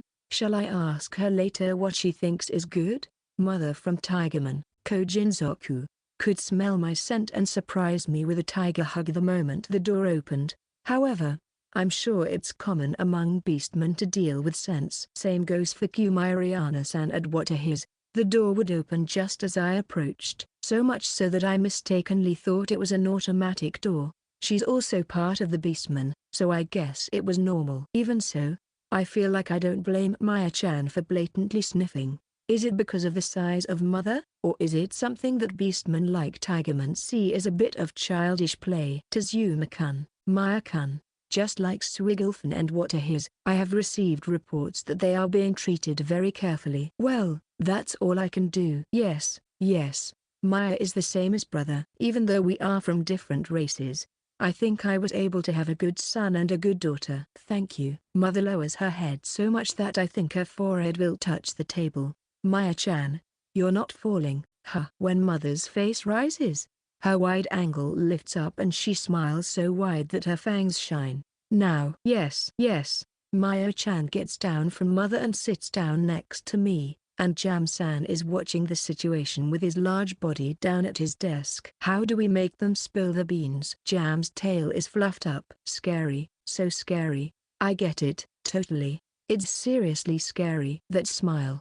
The grudge of food is no joke. Yeah, for real. Maya-chan's right next to me, squeezing my hand with both of hers. Ouch, ouch, pretty painful. She must be scared. I know, I get it. I'm a little scared too. I lightly pat Maya's back and say, it's okay, not scary, not scary. Then, the tight grip on my hand starts to ease up. Brother, listen. Maya-chan whispers something in my ear. Yeah, seriously? Yeah, I think that'll work. But can you do it? Something like that. I saw the wolf human tribe from the sky, you know? Oh, I see. Yeah. Then it's doable. It's definitely worth a shot. Maya-chan's eyes, which tend to be timid, become determined. She looked at me, then turned to Mother and spoke, looking into her eyes. Oh, Mother. It's inevitable for there to be a height difference, so it's understandable that she has to look up. That's why I think her effort is even more apparent. What's wrong, Maya-kun? Maya-chan continued to gaze at Mother. Well, could you let me handle the interrogation of those people from Werials over there? Oh, really? You seem confident about it, huh? Yes, I can live up to your expectations, Mother. Absolutely. Maya-chan finally turned towards me and smiled. Since Mother was looking this way, I nodded once. In response, she crossed her arms and nodded in agreement. Okay, give it a try. Thanks, Mother. Me, Maya-chan, Mother, and Jam-san all went down to the guild's basement together. I thought it would be all dark and dungeon-like, being made of stone and all. But I was wrong. It didn't feel cramped at all. Well, that makes sense, considering the wide staircase that Jam-san and Mother breezed down. When we reached the second basement floor, it all made sense. The hallway was just as spacious, with enough room for Jam-san and a couple more people to pass by. Jam-san led the way, followed by Mother, then Maya-chan and me. I thought it would be a dungeon or something, but it turned out to be just lined with room doors. It was surprisingly refreshing, though. Hey, brother. What's up? Aren't we heading towards the prison? I thought so too, but maybe it's something else. Oh, there's a door here. It's big enough for Jam-san to walk through. That's amazing. Jam-san, have you been there? That's right. There's a dungeon in my parents' house, but it's a dangerous place in many ways. Maybe Genoriya-san is doing something to relieve stress. My big sister, you see. Oh yeah, that's true. Could she possibly do it? Yes, it's safer here. Seriously? Seriously? What is the so-called punishment course? It looks like I'm going to be in serious trouble. I'm well aware that I'm not in a position to comment on others. It's okay. I just brought it back to life. If you leave it at Jam-san's place, he might get rid of it. Yeah, maybe. He must be stressed out. It's really bad. Chapter 161. Let's gather some information. This is the guild building, and we are in a room located on the basement's second floor. It seems that the were-eels, a group of dog-like people, are being held as prisoners here. The door that Jam-san tried to open is incredibly huge. It's so big that he could easily pass through it, both horizontally and vertically. Jam-san, what is this place? I called out to Jam-san, and he turned around to face me. I can see his fangs, even though he has a calm expression. He may be kind and laid back, but he's still a tigerman, Kojinzoku, after all. Yes, this is not an underground prison. It is a warehouse. An underground warehouse? So, is there only one entrance? Only here? Maya-chan added to my question. That's right. Once we open this, you'll see. At the sound of Mother's voice, Jam-san opened the door, and there, it was quite spacious, but it felt oddly familiar. What is this place? Maya has seen it somewhere before, but it looks like a workshop in a butcher shop. Yeah, that's the feeling. There was a pretty big wooden table, and it was made of thick wood. Axes and knives were hanging on the wall. Exactly. This place is used for dismantling magic beasts. We have similar ones in Waterhill and Swigglef. I see. So they dismantle beasts here and separate them into meat and skin. Oh, that makes sense. Yeah, it's scarier than a regular prison. It gives off a more unnerving vibe than a shabby prison. Yeah, if worst comes to worst, we can just chop them into small pieces and throw them into the sea. Oh, that's not a good joke, Mother. Yeah, it's too dangerous. Of course, it's just a metaphor. As long as they cooperate with us, right? In the deep. Does she intentionally say it loud enough for the people of the were-eels to hear? It's seriously scary, you know? I see, I get it now. This place is you, Maya-chan, and I purposely let out a shocked voice. This is like a foreshadowing for what's to come. It's a way to quickly get them to confess. By the way, where to? Yes, there's a door back there, right? Yeah. There definitely is one at the back of the dissection table. It's a big double door. It's winter now, and since it's a basement, it's quite chilly here. Speaking of which, Jam-san. Yes. What is it? Are beastmen strong against the cold? It's midwinter, but you're not wearing thick clothes, are you? Now that you mention it. Yeah. Maya and I are feeling a bit. Yeah. It's quite chilly. Even though we're indoors. Mother seemed to understand what we were trying to say. Oh. That central warehouse is made colder than here so that the meat won't spoil. Wow. A refrigerator, huh. We beastmen are quite resilient to the cold, so we don't really complain about minor things. On the other hand, we're a bit weak to heat, as Mother explained. She made a gesture of relief with both hands. Yeah, cats love to laze around in cool places. They should curl up in a kotatsu when it's cold. I wonder if tigers are different? Well, it hasn't been a day since then. Brother, you will be fine, right? Yeah, probably. Only we understand what we're talking about. Even if I were to die back here, where it feels like a refrigerator, I can still be revived. During the winter, you know, normally it's the season for great trout rather than meat, so we don't have any meat in the back warehouse. In the first place, we dismantle it and sell it to the local butcher shops, so it's only for one night at most, you know? Jam-san, they're saying it's just a room that's cold. If there's nothing, it's just freezing. I don't know how low the temperature is. Hey, Maya-chan, a quick meeting. What's up? Are the people inside alive? Yeah, seems like they're okay. Like dogs running around in the snow. They're tough against the cold. That's good to hear. I only changed my tone of voice from here. We're going to open this now, but if it gets wild, go ahead and take care of it. Seriously? Maya-chan looks genuinely excited. And then, from here, we speak quietly again. But if they go wild, you know what will happen, right? I understand, boss. Who do you think you're calling boss? Well, you guys listening in? It doesn't matter if they resist or try to cause a ruckus, but be careful because you might end up in pieces. I glanced at Jam-san and nodded. Maybe it was because of the exchange between me and Maya-chan, but he seemed more relaxed than before, and even Mother seemed excited to see how Maya-chan would interrogate. Compared to when we infiltrated the old Dairaiden royal family, the preparations were more relaxed. Maya-chan had her right hand positioned near her left shoulder, like a prelude to a pro wrestling reverse chop. She wasn't exactly ready to kill, just in case we went wild. Jam-san and I made eye contact. He roared once and effortlessly opened the sliding doors. Alrighty then. Good timing. Maya-chan, you sure know some old jokes. Wow, seriously? What a humane treatment. They're lying about it being cold. I mean, they're using a magic tool to keep it warm, right? It might be temporary, but they've set up a sofa and a table. 4 people were sitting there, leaning against the wall. Looks like their sleep magic has worn off already. Well, that makes sense. And as for Jam-san, there was no sign of him unlocking the door. Wasn't it already unlocked? There's a water pitcher and some cups on the table. They even have some small pastries.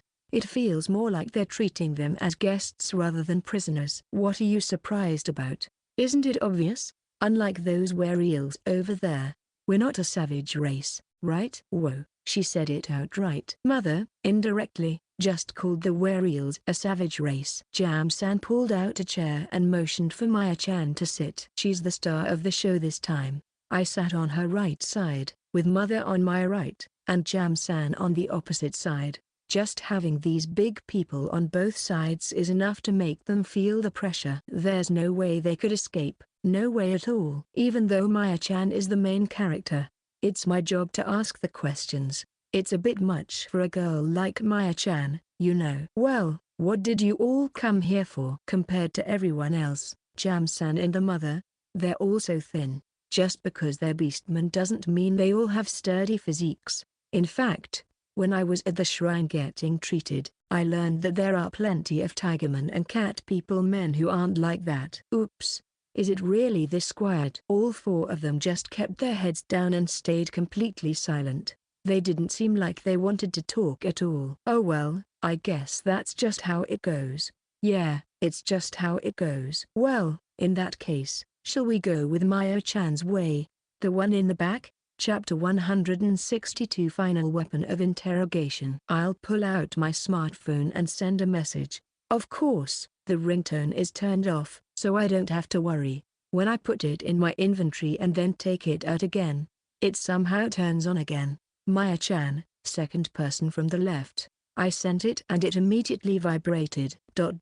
Seriously? That's amazing, really. When I saw the information written in the message, I was surprised in a small voice. Okay, leave it to me. Maya-chan is smiling widely. Ah, Breeze-san. The person sitting on the far left reacted as if he had been struck by electricity. Genuous-san, Readers-san, Mekuas-san. In turn, they reacted with twitches and twitches. Ho ho. Mother made a happy sound from my right. That's amazing. Jam-san is also surprised. Oh, so Captain-san for this time is Genuis-san, huh? Oh my, I didn't know you were a nobleman.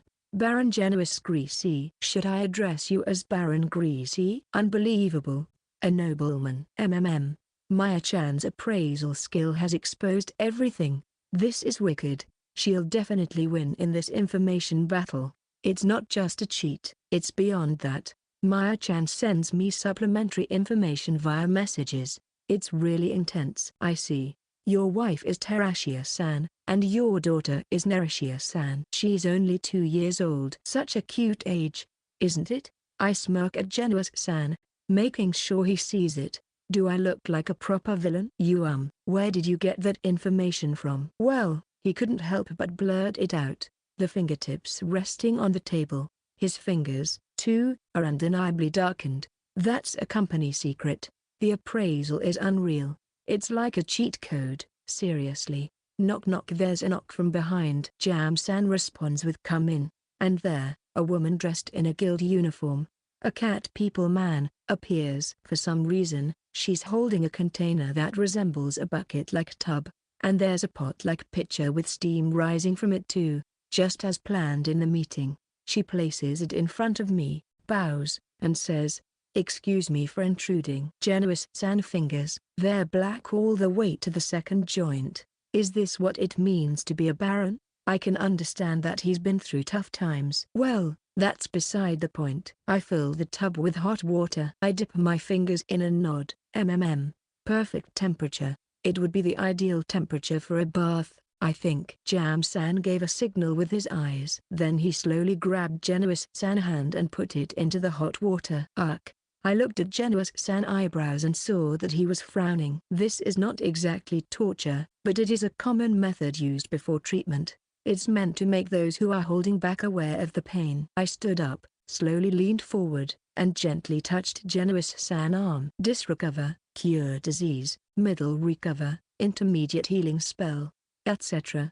Then, Genuis-san's expression changed completely. Oh, what? It doesn't hurt. Why? Mother looked at me and said, I see. Maya-chan looked at me with her eyes full of anticipation and said, yeah, you're going to do that. Jam-san also wonders if he remembered what happened when he was healed. He looked at me with eyes that said, you're doing great. I took out a towel from my inventory and handed it over. Look at your fingers. Genuis-san looked at his fingers and had a surprised expression on his face. Of course, because something impossible is happening. What are you going to do? If you tell me everything, I can save your wife's life and your daughter's life, too. This is an incredibly villainous person. He's holding a family hostage who isn't here. Maya said happily. I see, that's how it happened.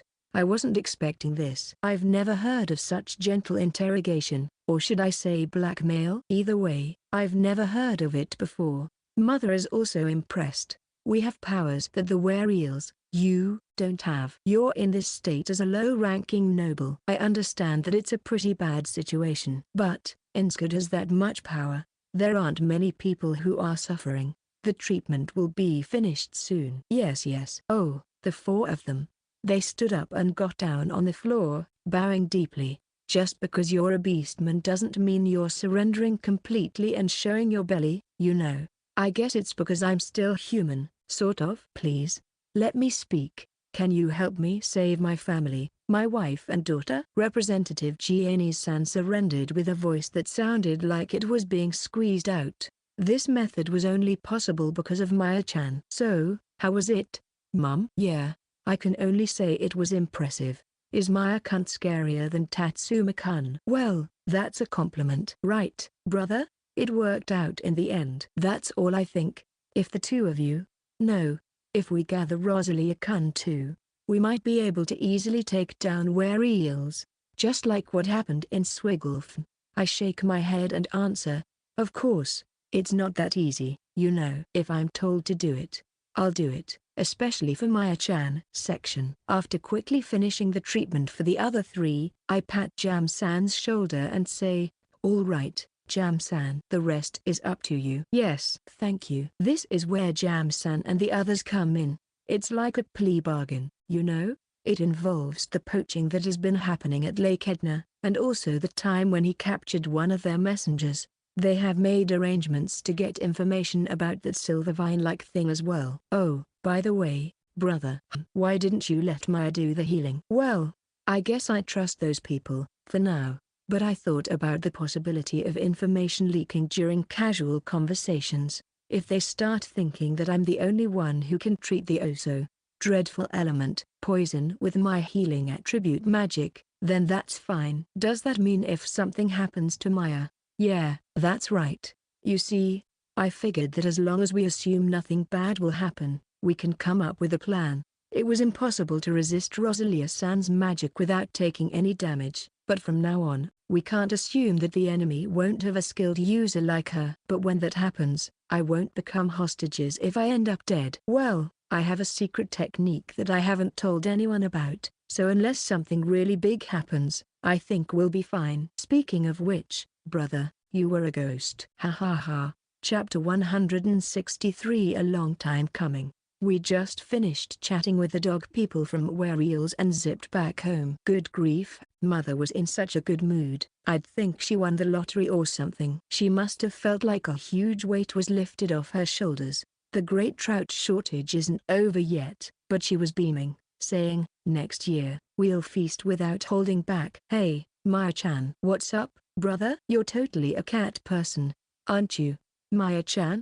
You got that right. Maya-chan answered without missing a beat, even as she was fluffing the tail of Daimina-san, her cat people maid, who was making tea next to us. Daimina-san kept her cool and carried on with her work, even while being fluffed. I gotta say, just like Jam-san and the mother, she's pretty amazing. Well, it seemed like you weren't really into the dog people's tales. If I've seen how Maya-chan pets everyone, like Jam-san, I'd get it. But while the dog people were getting treated, even though she should have seen their tails wagging from surprise or joy or something, she didn't seem to be watching them at all. Oh, is that why? Huh?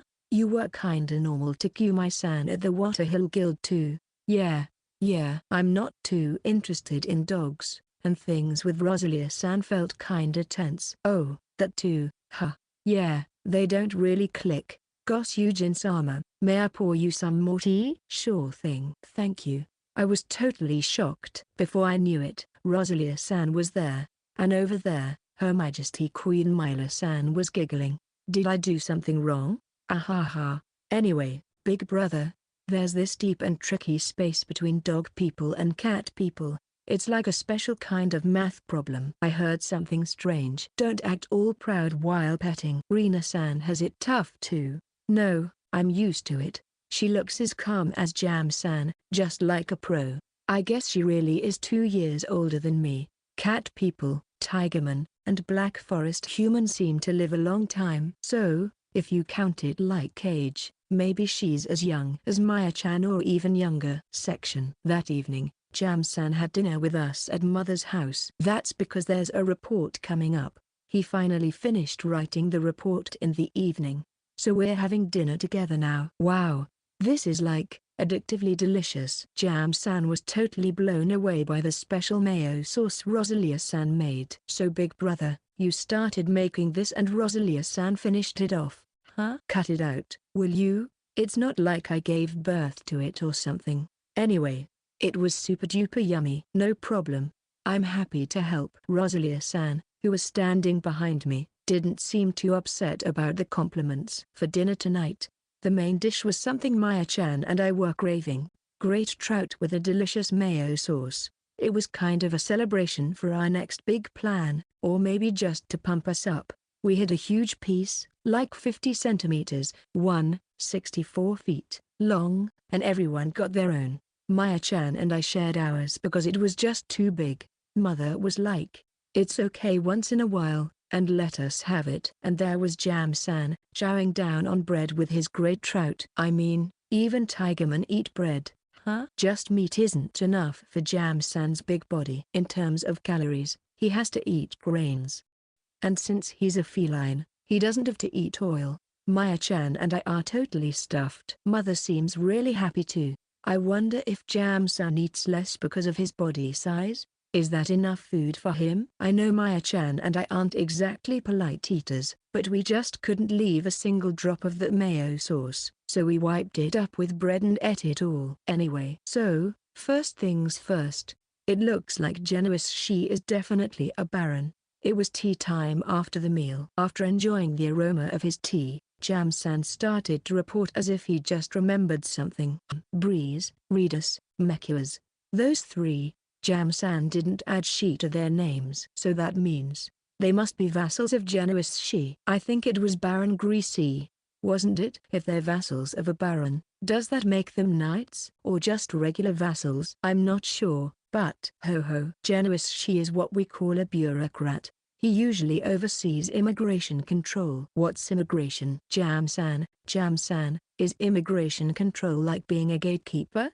And overseeing means like being the boss. So, it's like nobility. Yes, just as Maya-sama said. Really? It seems Maya-chan was just trying to sound impressive. She's genuinely surprised. I am too. Managing guards. It sounds like a bureaucrat's job, but it feels more like a lower-level job than a clerk. They take turns during the day to handle immigration checks with those three. So, Jam-san, it's like being a gatekeeper. Is that a noble's job? In Insgard, it falls under the military's jurisdiction. I see. Maya couldn't see them as soldiers. Right, Maya-sama. They look more like bureaucrats with slim builds. Yeah, I thought they were doing office work. So, Jam-label-kun. Yes. Mother asked a question. Even though we were just eating dinner together, when it's time to report, it gets kinda serious. Huh? Do they consider dealing with the great trout as out of their jurisdiction? Probably. It doesn't seem like they do that kind of scout mission usually. Really? No matter how much they know about Insgard's moves, being used to a job doesn't mean you can slack off. That outfit doesn't look scout-like at all. Yeah, that's not the gear for rough stuff. Doesn't look like something an adventurer would wear either. Exactly right. Even Jam-san seems amazed. But I get it. So, in the end, neither the wolf-human tribe nor the dog-people tribe. Yes? They weren't catching great trout to eat, were they? That's right. It seems they were after magic stones. And of course, that burnt smell of the great trout was because they were disposing of them. Such a waste. Totally. Jam-san and Mother are seriously ticked off. Well, messing with someone's food is a surefire way to hold a grudge. Chapter 164. How shall we break through? Genuis-san, a dog man, is a baron and is also in charge of checking who comes into the country. He has 3 vassals who probably do the same work. Sometimes, I can't help but feel sorry for them. They might be forced to do all sorts of chores and even told to deal with us adventurers in some way. Genuis-san never said that, but that's the decision we came to. Or maybe, in Were-Eels, their place, being a baron is like being a messenger, someone who isn't treated very well. I think that because I've read stories like that, it's like, the darkness is deep. Maybe? Anyway, the dog people have decided to help us out completely. That means they're not prisoners, but allies. If we keep them here too long, people in Were-Eels might start to think something's wrong. Like, maybe there was an accident, or perhaps they faced an unexpected counterattack. But, and I don't want to think this, if something happened to them, maybe no one would even come looking. It's a sad thought, but in a country that would give a baron such a job, who knows? Yeah, that makes sense. The lake is huge, after all. They found us and tried to escape to the seaside. That's why we got back late. So, what do you think about reporting this? Mother suggested it. I can't shake the feeling she's still up to something. I mean, look at her. The corners of her mouth are slightly turned up, and her fangs are kinda peeking out. They've been caught in Insgard for a few hours now. The other side probably don't feel that something's off with the timing yet, do they? At the very least, I'd switch sides. You know, family is the most important thing. Well, all I have are my 2 sisters. Jam-san just shrugged with a oh well kind of look. Oh, so Jam-san is still single, huh? Then he's in the same boat as me. Oh, what happened with that young lady you were involved with? Eh? Oh, that. Well, certainly. Thanks to Tatsuma-sama, the situation in our country has completely changed. But before that, things were pretty tough, so there was talk of maybe next year or the year after. Huh? He had a fiancé. Ryuju people. Go explode. Jam-san and Setias-san, seriously. Hey, big brother. It's written all over your face. You've got Maya-chan, right? And there's Rosalia-san, Her Majesty Queen Mina, mother, and mom too, you know? Thanks. That's not it, Maya-chan. Their family, but... well, never mind. Section. The infiltration plan is set. Where-Eels is mostly home to dog people and wolf humans, but there are a few humans who come and go. Apparently, it's because a handful of traders visit each year. I see, so it's not a completely closed-off country. After Genuis-san and the others return, they'll safely get us into the country. We'll start preparing various things using his house as our base. They surely won't betray us. After all, I have something like a hostage in the form of their family's health. Big brother, it's been a while since we teamed up, huh? Yeah, it has. We were like a dynamic duo in the MMO, causing a ruckus. But by causing a ruckus, I mean we were just having a blast with raid events, small-time events, and conquering dungeons. Still, we knew each other's moves like the back of our hands. I can't wait to go wild again. That's not happening this time. What? No way. She looked genuinely bummed out. I mean, during the Day Raiden event, she did whatever she wanted, right? That was kinda like Maya-chan's way of blowing off steam. But this time, it's a no-go. I really can't join in this time, so I'll just wish you safe travels. Though, safe might be a nonsense word for you, Tatsuma-sama. Wait, you knew the word nonsense? Story without a climax. Punchline without a joke. Pure nonsense. Haha. Maya-chan, you're kind of off. You really know some old words, don't you?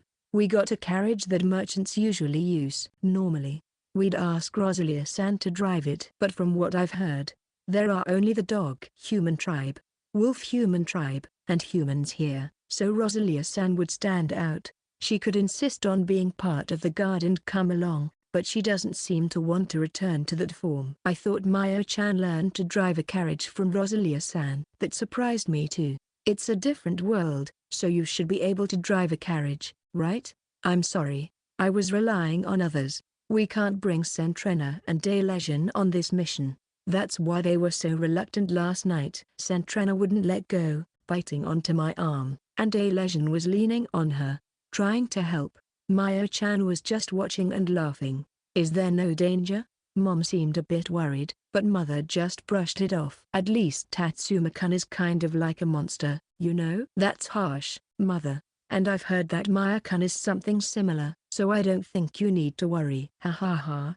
I guess the secret's out, huh? I hope that's a good thing. It's probably about how strong we are. I think it's like those super messy scenes in Day Raiden. But don't worry, I won't let anything happen to Maya-chan. If we're quick, it'll just be an overnight trip. At most, it'll take 2 nights and 3 days. If Genuis-san and the others stay too long, people might think they've been captured. That's what mother said too. So we decided to hurry back, and that's why, the next morning, we were off to Where-Eels. All right, let's hit the road.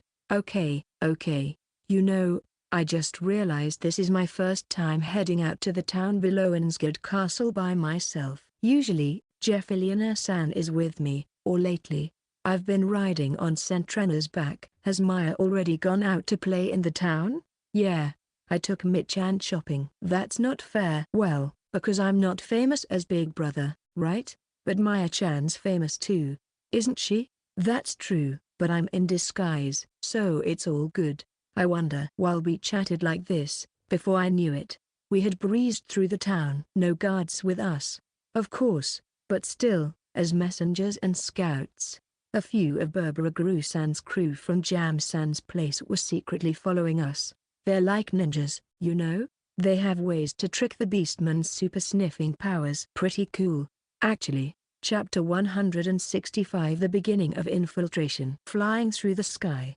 I wouldn't really get a feel for it, but traveling by land from Innsgard to Where-Eels takes quite some time. Even by carriage, It's like taking a big detour around Lake Edna, veering right, and finally reaching your destination. Since they were originally part of the same country, the roads are pretty well maintained, though not exactly paved.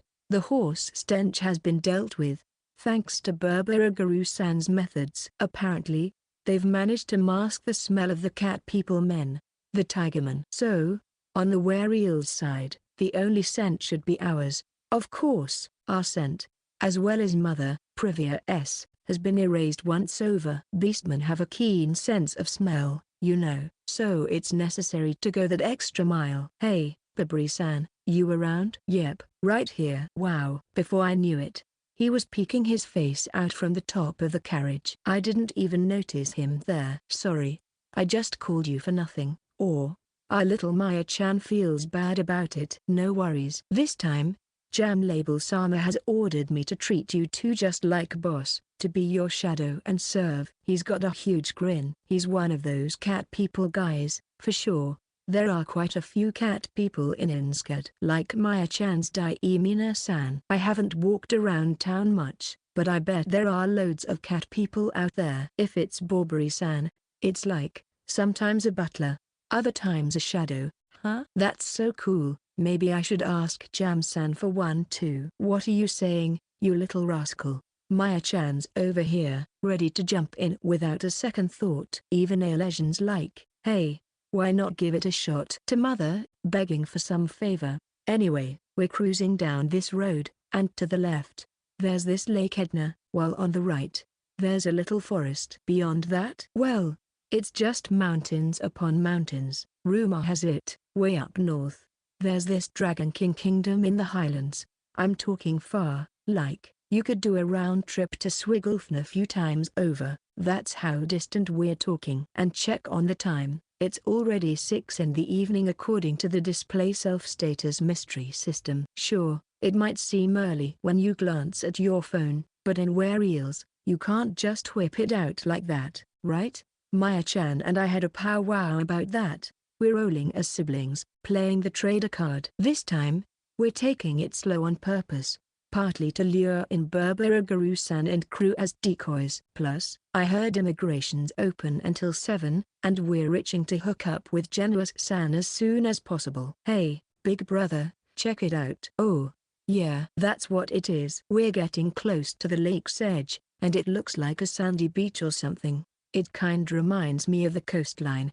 Maybe? So, this is what they mean by shallows. Looks like we could just walk down there. This is tricky. The lake seems to curve to the left, but it's actually the road bending. There's this low wall thing that looks like a castle, and it's like the end of the line. It splits into 2 directions, and on the left is where people go for Were-Eel's immigration check.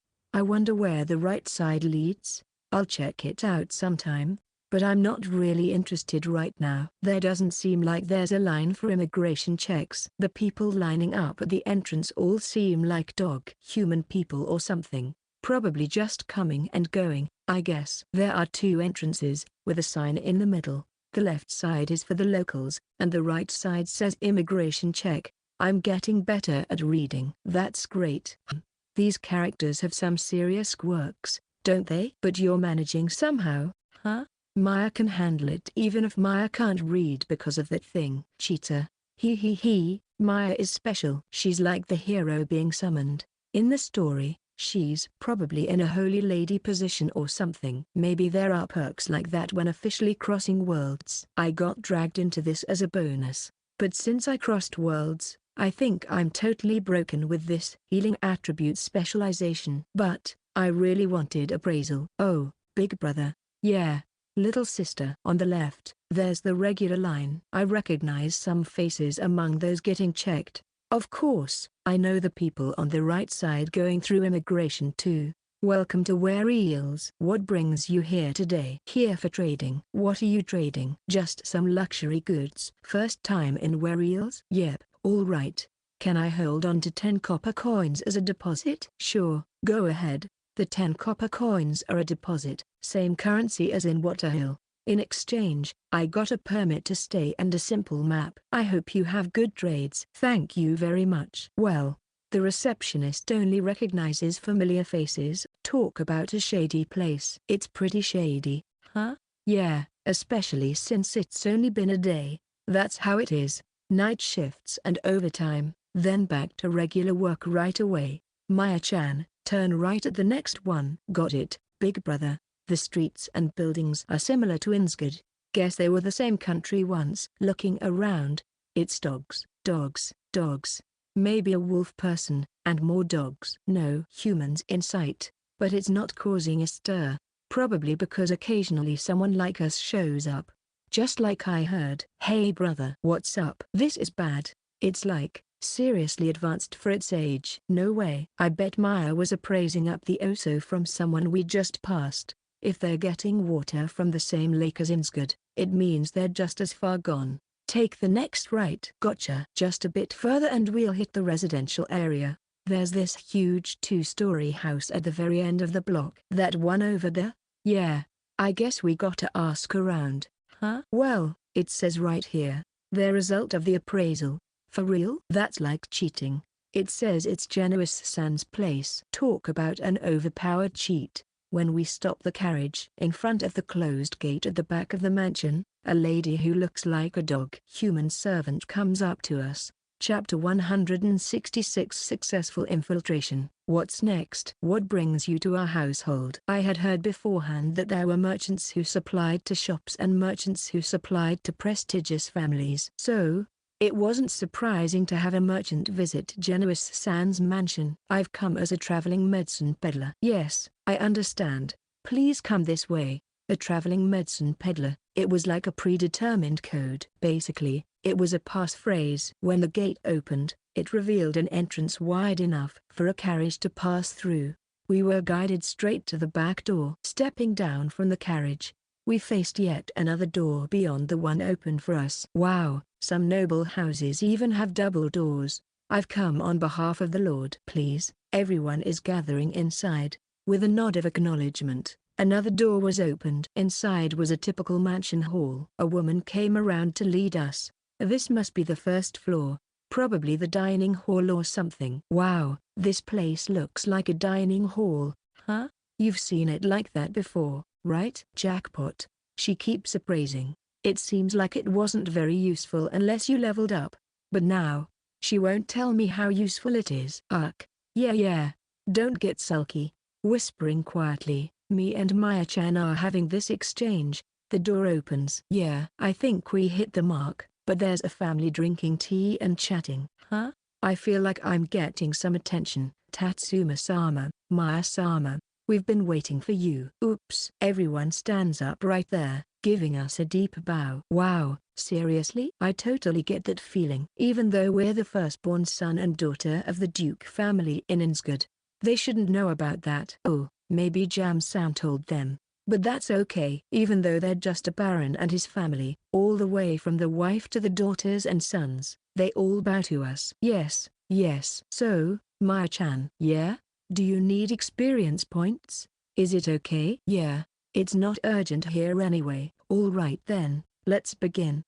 Could everyone please sit down since we're starting the healing? This time, Maya-chan is in charge of healing.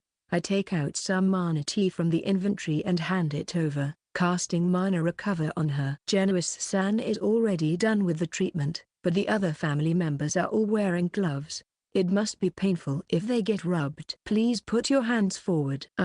Holy Purification. That's a long name. Even though there's no chanting required, it feels like a name that won't work unless you say it, like some kind of bullying. By the way, Maya-chan's current holy attribute level is 4. In my level terms, it's like she's surpassed level 40, right? Quite the jump. She was only at 2 when she was in Swiglfn, but now she's at 4. Maybe it's because she did a lot of healing at the Innsgard shrine. This holy purification is a level 4 magic. It's about 25% effective compared to my disrecover.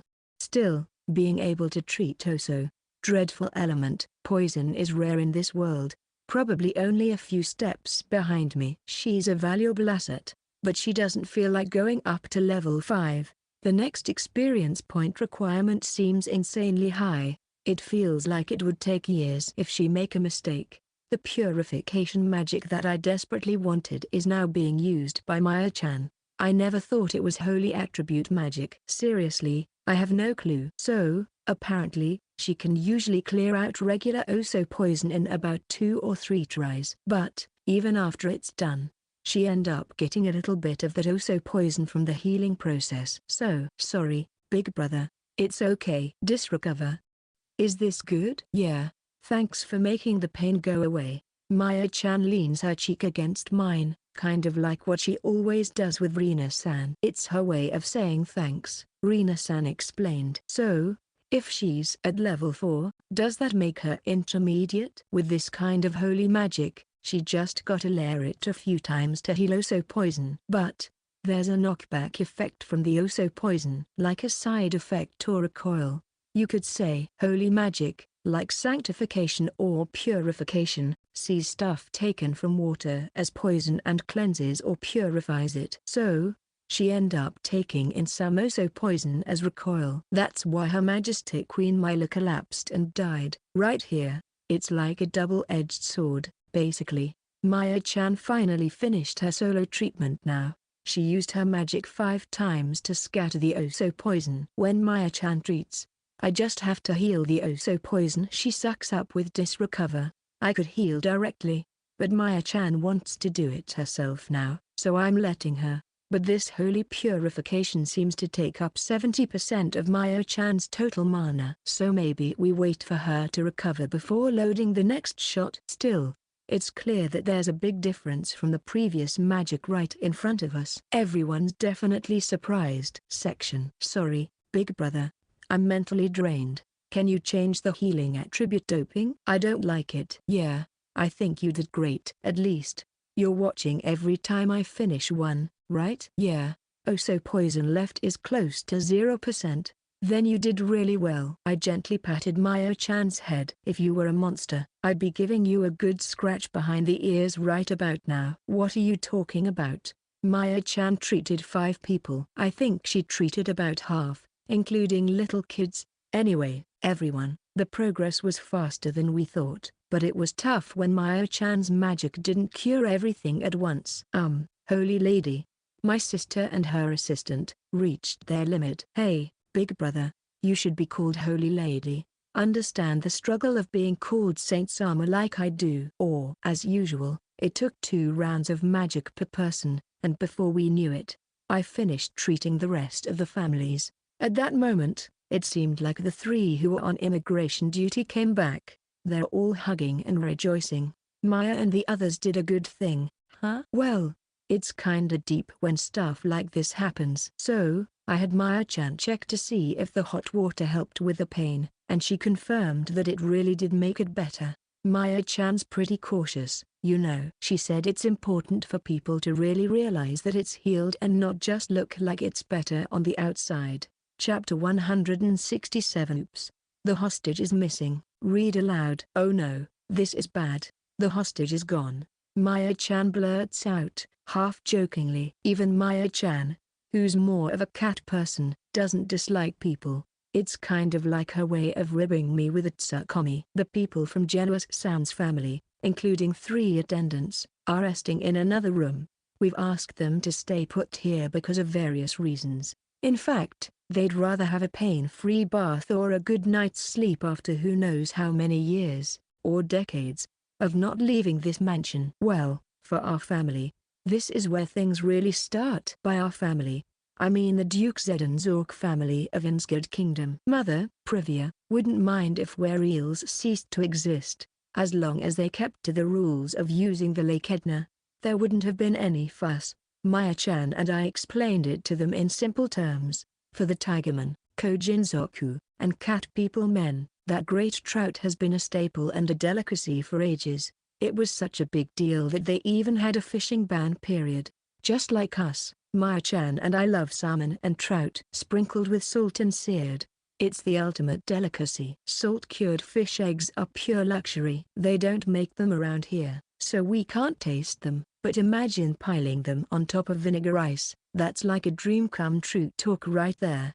Okay, so basically, it's not good to overhunt. We'll find out why they're doing this. and we'll destroy that cause. That's what mother's all about. Yeah, it's kinda like that. So there's this girl with Genuis-san, who Maya-chan said would be super cute if she had cat ears instead of dog ears. She's only 10 years old. Yeah, I guess so's. Dreadful element. Poison wasn't that bad, but it hurt enough to make her cry. Adults learn to tough it out, but kids cry because they're honest like that. Of course.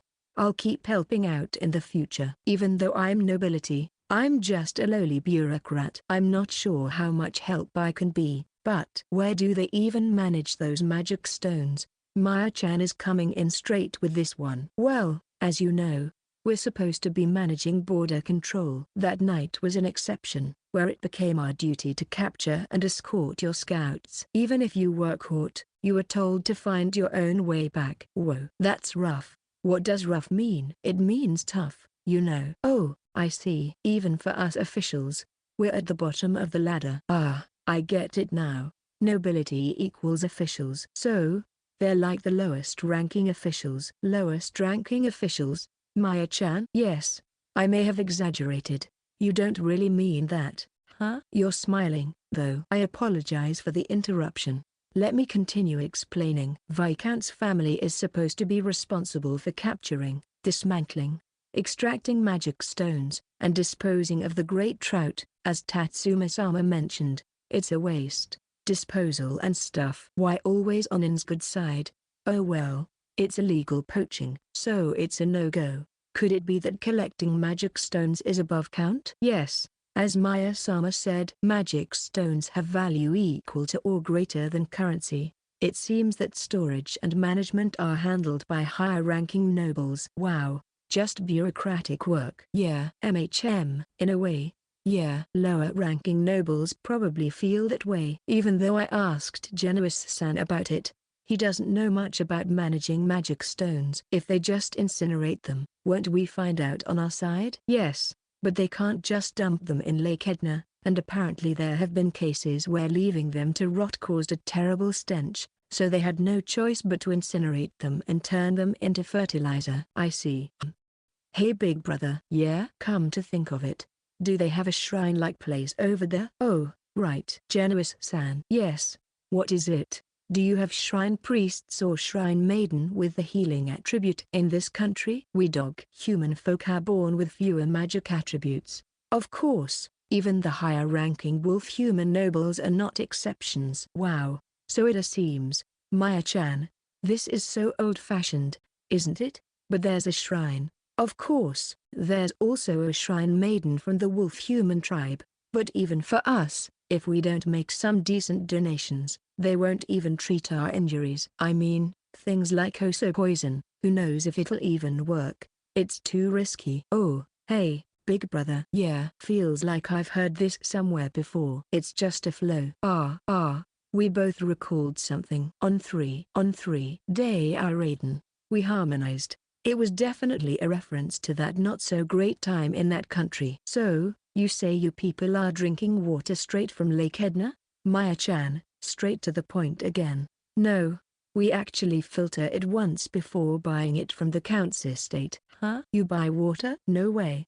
Well, ever since they broke the agreement and started fishing even in the winter, we've had to buy drinking water. Even the nobles? Yeah, even us. That Count's house stinks. Count's house smells. Huh? Yeah, totally. That's right. Hey, big brother. I wonder how many people who aren't nobles there are? Well, roughly about 1,000 or so. Huh? I heard it was 3,000. Maya-sama, Tatsuma-sama, because of the poison, including my parents' generation, they've passed away. Whoa, really? Yeah, for real. Just like Tigerman, without exception, once they reach a certain age, they pass away. So, Genuis-san. Yes, I'm here to answer anything you need. What a change of heart. I wonder if Maya-chan knew because she's a noble too? Where's that Count who sells water? Well, it's right here at this mansion. He carefully drew a map for us. It's a nice location by Lake Edna, and it seems like quite a big mansion too. Thanks. Bobri-san. Yes, I'm here. Gosyujin-sama. Wow. Seriously?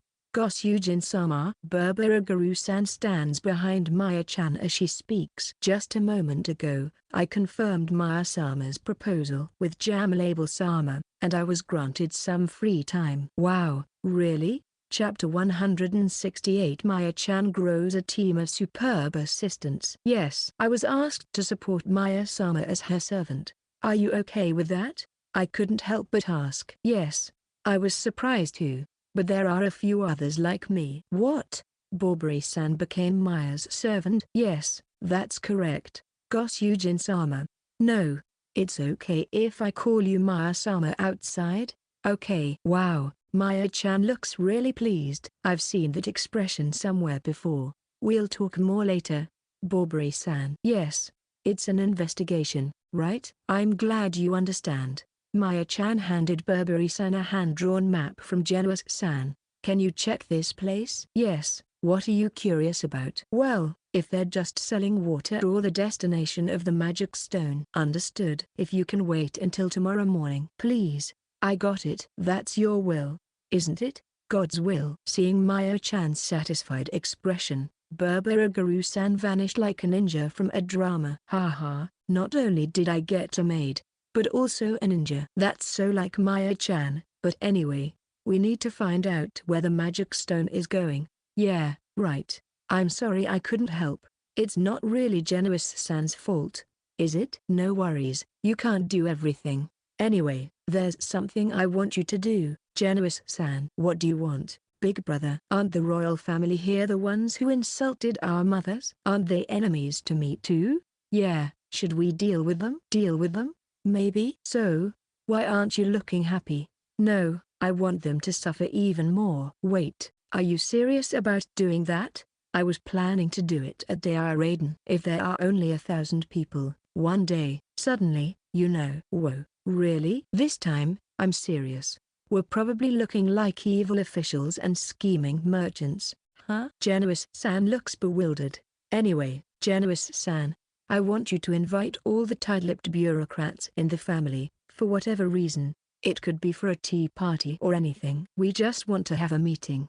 I'm starting to understand Tatsuma-sama's thoughts. Tomorrow's fine. We've got things to look into on our end, too. Got it? Understood. Burberry-san said the investigation would go until morning, right? We should consider that too. Section. Last night, I totally detoxified the water jug and all the food stuff, like meat, veggies, and grains, here in the mansion. Then, after Maya-chan confirmed that the dreadful element was gone, she whipped up some grub for us. Well, I got to admit, it was tastier than the last Deiraidens. So, after breakfast and a cup of tea, Burberry-san popped up behind Maya-chan. Maya-sama. Yes, thank you. Can you tell Big Brother about it? So, how did it go? Yes, Tatsuma-sama. Turns out, there's water flowing in from Lake Edna into the mansion. MHM. It leads to this big room that looks like a workshop, and there's this huge water jug in there. Inside it, there were these boxy things sunk at the bottom. Burberry-san quickly drew a very realistic picture by hand. Huh? I've seen this somewhere before. Ah, this. Yeah, I saw this at Corbett-san's place, Big Brother. Really? Is it Deiraiden's continuous detoxification magic tool? It's the one called Magic Stone Neutralization magic tool. Is that the one Mother mentioned, costing 20,000 annual gold coins? That's right. Ah, so that's why they had to overfish great trout just to keep up with the payments. I remember the name Deiraiden. We entertained a special envoy who came from Deiraiden. Wow, really? Really? He had a bad drinking habit and got rude when drunk, so I remember him. Oh, really? But about Deiraiden? Yes? They don't exist anymore. Huh? We destroyed them. What? Big Brother took care of it. No. Maya-chan was there too, right? Maya didn't do anything. What are you talking about, you little chopped princess? He. So, the rumors were true? Burberry-san looked very interested. Yeah, Maya, Big Brother, and Rosalia-san took care of it. I wish I could have joined the fight. So, Burberry-san is also into battles, huh? Anyway, what about Genuis-san's plans? Well, I plan to invite other nobles to this mansion by the end of today. They'll understand once they see it. I don't think you need to worry. Right. According to Genuis-san, those above count won't listen, but those at the Viscount level might. They seem to be treated similarly, in a not-so-nice way. Oh, and Barbary-san, yes. What is it? Could you ask Mother to invite the person you said earlier? Understood. She'll be okay with a few days, right? Knowing Mother, she'd even pack up and bring him herself. Big brother, aren't you a bit much? Well, I'm more of a cat person if you ask me. A cat person? Yeah. If you ask about my favorite pet, I'd say reptiles because they're cool. Centrenitan, a legendan, right in the middle. Huh? Exactly. Section. So that night, there's this big gathering with Genuis-san's boss, the Viscount family, and their vassal, the Baron family, 3 people from each crew, including the heads of the families, their wives, and kids, about 30 people in total. Genuis-san. Yeah? Who's the most influential person here? Well, that would be the Viscount's wife. Wow, really? She's a looker, but sounds like she's got everyone wrapped around her finger. Yep. With those long gloves up to her elbows, she must be running the show down there. Now, everyone, the reason we've all gathered here tonight is none other than to ask you to betray your country. Of course, we'll compensate you for it. Things are getting tense. Big brother, you're too blunt. It's like the Wild West out here. Cough. Genuis-san, hands forward. Yeah. Genuis-san held out his fingers in front. Suddenly, the murmurs stopped for a moment. Chapter 169. Because that person was there. Someone grabbed the Viscount's sleeve, their voice louder than a whisper. What's up with that? Madame Viscount was the first to react, just as Genuis-san expected. Hey, Maya-chan. Yeah? Even though I was a bit of a loner, I'm gonna show off a bit of my power as the public relation guy for a big entertainment company. Even though I was more of an indoor type, let's cheer on the entertainment company in turn. I stepped forward. I took Genuis-san's hand to explain. I pulled out a table stand from my inventory and placed a bucket on top, filled with water that was just a tad hotter than your usual bath. Everyone seemed to know what was coming. I dragged Genuis-san's hand and dipped it into the water. There were little yelps of surprise here and there, but he had this really content expression on his face. Phew, it's getting cold this time of year. I didn't even dream I'd be able to soak in hot water like this. Of course, my family went a bit overboard enjoying it yesterday, ended up catching a cold. After that, my wife and I enjoyed some liquor. That's when it hit me. If I can live healthily with my family, I don't need anything else. That was quite a speech, huh? But I guess it must have been tough. I've actually heard words like that from people who've undergone treatment many times. The other day, he fell into my hands.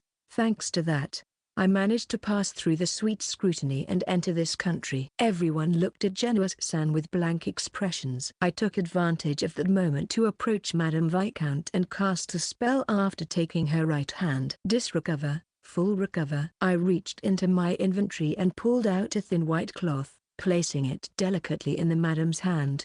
With a flick, I made it dance like a magic trick, then stepped back just a tad. When I glanced at Maya-chan, she was grinning. Finally, I gave a magician-like bow. Here you go. Take these gloves and see for yourself. Your fingertips, free from the dreadful element's poison, untouched by any stain. Wow, pretty fancy, huh? The Madame Viscount, as if guided by me, removed her gloves, reaching up to her elbows. Her expression was initially surprised but gradually softened into a gentle smile. Would you look at this? It's a miracle. A miracle has happened. The Madame Viscount had some black spots on her fingers, but I can't tell how much anymore. Despite her age, she seemed pretty happy, almost like a young lady. The Viscount himself could only smile in return. Demon Dono. No, I don't care if you're the Demon King or your Majesty. I'll give up everything, even my soul. Just please, save my family, my friends, their families. I know it sounds selfish, but please, I'm begging you. The Viscount knelt before me, bowing his head. It was a desperate plea. No doubt about it. Wow, Demon King, your Majesty. Hey, cut it out with the demon talk, okay? I mean, I might have gone a bit overboard. Please, Stand up. I'm not really a demon or a demon king. I'm just upset to hear that everyone were cursed by the king of this country and went through tough times. Viscount, Madam Viscount, and the other baron, they all seem to have a sense of who I am. Mother says she's not too concerned outwardly, so I play it cool too. But the matter of the great trout is unacceptable. I can't let that slide. So, I basically made him and his vassals' families hostage. It's simple really. I just need to show them I can cure so poison. And there they fell, easy as pie, I said, scanning the room. They all looked at me with anticipation rather than fear. Well, I was called Saint Sama in both Watuil and Swigglefn, after all. I hate it though. I intend to take everyone who believes in me away from this country. But I need Mother's approval first. Of course, it might be tough to get them accepted back in the homeland. Still, I think Watuil would be okay. I reach out to the Viscount, casting Disrecover and Full Recover spells as I go. I walk around the people and finish the treatment while shaking hands with everyone. Maya-chan, anyone left? No, we're good, big brother. I turn around to face everyone, meeting their eyes as I speak slowly. Selling me to this country? Fine. But when that happens, I'll crush them all. With me, her, and our family together, it won't take more than a night to deal with this country. But you wouldn't do that, right? Maya-chan rolls her eyes, like, seriously? No spoilers please. I'll visit here again in 3 days. Just like the Viscount and the Madam Viscount should be at Genuis-san's mansion. If you stay, that's your answer. I've already figured out how to kidnap people from this country. Super simple steps, really.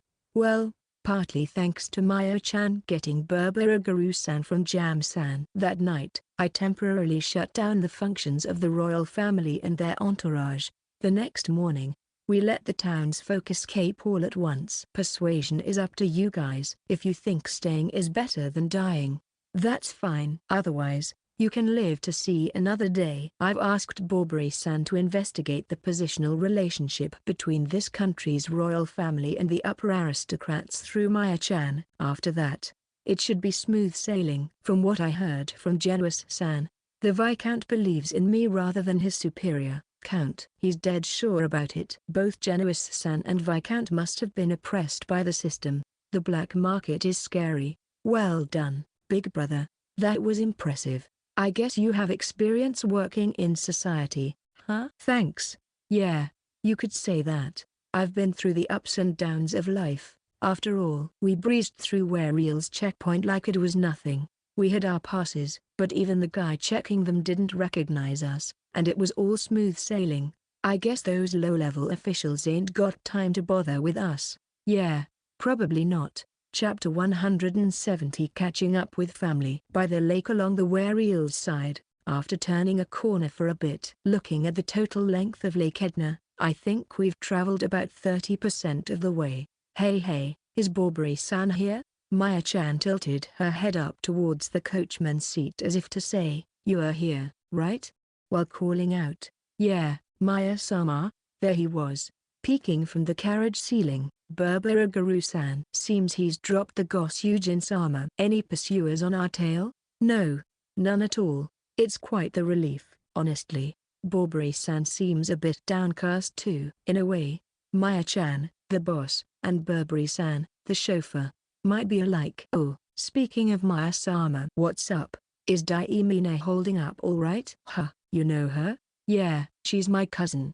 Burburi-san turned out to be Rina-san's cousin. Oh, really? Is Miyako also related? Yes. She's a maid entrusted with the role of a guard. So, whether they're Tigerman, Kojinzoku, or cat people men, they seem to be either into battles or not. Genoriera-san looks like she could fight, but Shrine Leader Jeffiliana-san seems unlikely. Jam-san doesn't look like he could fight either, despite his physique. Is that so? Surprising.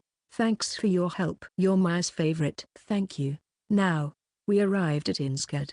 It turns out there were no pursuers after all. It was quite anticlimactic, to be honest. After that, we reported everything to Mother. Before the report, I got hit with a tiger hug, which is unavoidable. I thought I might die for a moment. I didn't, though. Maya-chan gave a gentle hug. She held back a bit. Mother listened to my suggestion and made a decision quite easily. Don't worry about it.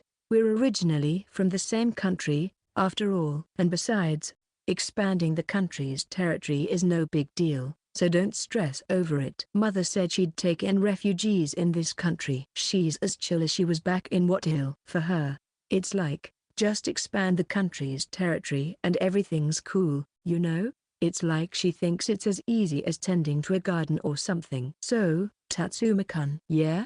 The thing you asked for is progressing smoothly. Could it be that? It's exactly as Mother thinks. Definitely. I see, it's getting interesting. The day after tomorrow, we're heading back to Where Eels. This time, I'll go first, and then Maya-chan and Rosalia-san will come later with Lesion and Sentrena. That evening, during dinner, I suddenly asked about it. Her Majesty Queen Myla, she pointed her index finger at me, as if to say, no way, with a cute little scold. So adorable. I guess I'm definitely a cat person after all. Oh, yes. Myla, san. Yes, what is it, Tatsuma-san? The queen of this country is undoubtedly Her Majesty Queen Myla. But when Mother is around, she acts like a duke on rare occasions, almost like a regent, making decisions. Well, Innsgard has been a pretty trouble-free country so far, except for Oso, the dreadful element. Still, I've heard that even Her Majesty Queen Myla's parents, before they passed away, gave her and her sister an excellent education to prepare them for becoming queens. So, it seems like they've been running the country quite well. What's your level in holy attributes, Myla-san? It's 2. Why? Ah, I see. So that's what Mom, Dana, was talking about. What do you mean? What happened? Maya-chan and I level up more easily. Maybe that's because you both are from a different world? So, that's the reason. Both Maya-chan and I have some sort of special protection, cheat. Anyway, leaving me aside, yes? What's up, big brother? The purification thing? Is it sanctification? Yes. Between Her Majesty Queen Myla and Maya-chan, whose effect is stronger? It's Her Majesty Queen Myla. Really? We compared them before. That's how we figured it out. Yes, we compared them. But we stopped because we thought Tatsuma-sama would get mad. Oh, he would. Definitely. I don't want to break the conversation, okay? Yes, sorry. So, Myla-san, what we found out was, yes? Maya-chan levels up easier than Her Majesty Queen Myla, but her magic's effect is less than half. Really? That's probably the case. Her Majesty Queen Myla is standing there with her arms crossed. I can totally tell she's like Mother's sister. Their gestures are so similar. Yeah. Experience over the years, or differences in that kind of thing, I guess. Oh, I see what you mean. Skill level. Is that even a thing, Maya-chan? Well, it's not quantified, but there could be hidden parameters, you know. 'Cause Big Brother is way too overpowered. Oh, I get it. So maybe mine's high. Yeah, that's right. Easier to level up and improve skills, hence, higher magical effects, you know? Yeah. Thanks for that, Myla-san. No worries. I'm happy if you're interested in Myla. Big Brother's popular, huh? It's because we're family, you know. That's it. So that's why Maya. Nothing at all. Section. After that, I'm just relaxing on Sentrena's back after 2 days of not seeing her. We're not exactly lounging in front of the TV because, well, I don't have one in my room. So, I'm just leaning against her in the living area by my bedroom door, scrolling through my phone. It's pretty cozy since she's a dragon-type creature with wings, so it's warm back there. I'm about to doze off when suddenly I feel a nip at my collar, and next thing I know, I'm being dragged off to bed. Is Sentrena low-key nurturing, or just a slob? Ping. Can I call you? Ring ring, ring ring, ring ring. Before I can even reply, she's already calling me. Talk about eager. I tap to accept the call. That's unusual. A legend dance please let me ride challenge ended in failure. Ha ha ha. Well, that's not surprising. Burberagaru-san can switch roles, but A legend's not so versatile. Huh? But still, I'm happy he lets me ride him sometimes. Didn't Mother say you could ride whenever she's not using him? Yeah, she did. But he hardly ever lets me. Mother's stronghold is tight. Well, Mother's still the active head manager, after all. Oh, if only Maya-chan could do it. No way, no way, impossible. Do you realize how much she needs to handle? Knowing the global situation, the employment status of adventurers, and all that jazz without an appraisal skill or a smartphone. It's all through Hifumi-cho's messages. Mother's like a superhuman, seriously. Oh, I get it. So, Mother is like a total pro at running things, like, she's the queen bee of organizations, right? I got to admit, I really look up to her, but, trying to be like her? That's a whole different story. Honestly, seems kinda impossible for me. Chapter 171. Like a destruction job. Next morning, we're back at Sentrena and Dailesion's stables for the first time in a while. There's Daimina-san, feeding breakfast to the duo. Maya-sama, good morning. So, Burberagaru, my cousin, is also on your team now, huh? That's right. I was just muttering to Jam-san like, wouldn't it be cool if, and it happened. It's just a shuffle within the country, not that tricky. I learned the job at Jamilable-sama's mansion too. Oh, right, birds of a feather flock together, huh? Maybe, maybe not, Maya-chan. I was terrible at humanities subjects, you know, but Maya was all about the sciences. Yeah, but I managed okay. I mean, I won't say where, but I graduated from a public university, you know. Seriously? All right. So, here's the plan for today. I'm gonna sneak into Wariel's solo. Of course, Burberagaru-san, disguised as a human guy instead of Maya-chan, will be my coachman. After double-checking everything's set, me and Maya-chan will communicate, then Rosalia-san will fly in on Sentrena, and Maya-chan will hop on Ailesian. After that, the operation begins. It looks like it's going to be a quiet operation, but basically like sabotage stuff. You'll get it when we do it, but it's gonna be pretty intense. We can stop here. Thank you. Good luck to you. It's amazing how that's known here. What do you mean? Never mind. It's nothing. I had Burberagaru-san take the carriage back where it could be seen from the gate. I was going to return to Sentrena anyway. I couldn't just leave the carriage there. I was told the right gate was for newcomers and the left was for re-entries. I took out my pass from my inventory and got in the left line. It moved smoothly, and soon it was my turn. After showing my pass, I was allowed in without any issues. I shouldn't complain about the lack of events. Just because there's no event doesn't mean there should be complaints. I had a dummy backpack on my back. I followed yesterday's route. It didn't feel like I was drawing attention. They must have taken care of any scent issues. Rina-san knew about it too, not just Borbori-san. They both used a scent on me, something like odorless water. It's a secret recipe from Borbori-san's family, from their ninja lineage. Not that they're actual ninjas. Now, I walked along a road that looked like the town of Inskad. Since they used to be part of the same country, it's not surprising they look similar. The middle of the road is for carriages, and there are paths on both sides for people to walk. The paths are slightly lower than the middle, with a bit of a step down. It's a concept opposite to our world where the sidewalks are higher. Both Swigelfen and Waterhill have the same kind of setup. The roads are just compacted dirt. After that, cobblestones are laid down in the city, while nicer stones are used around the royal castle, which is common in all countries. In the middle of the town, they make the roads with a slope for drainage. Without this, heavy rain would turn the roads into rivers. I think the difference between a village and a town lies in whether they invest in their roads. It was like that in my original world too. As we pass by human people, they're all fluffy. They've got ears and tails, you know, but that doesn't make me want to pet them.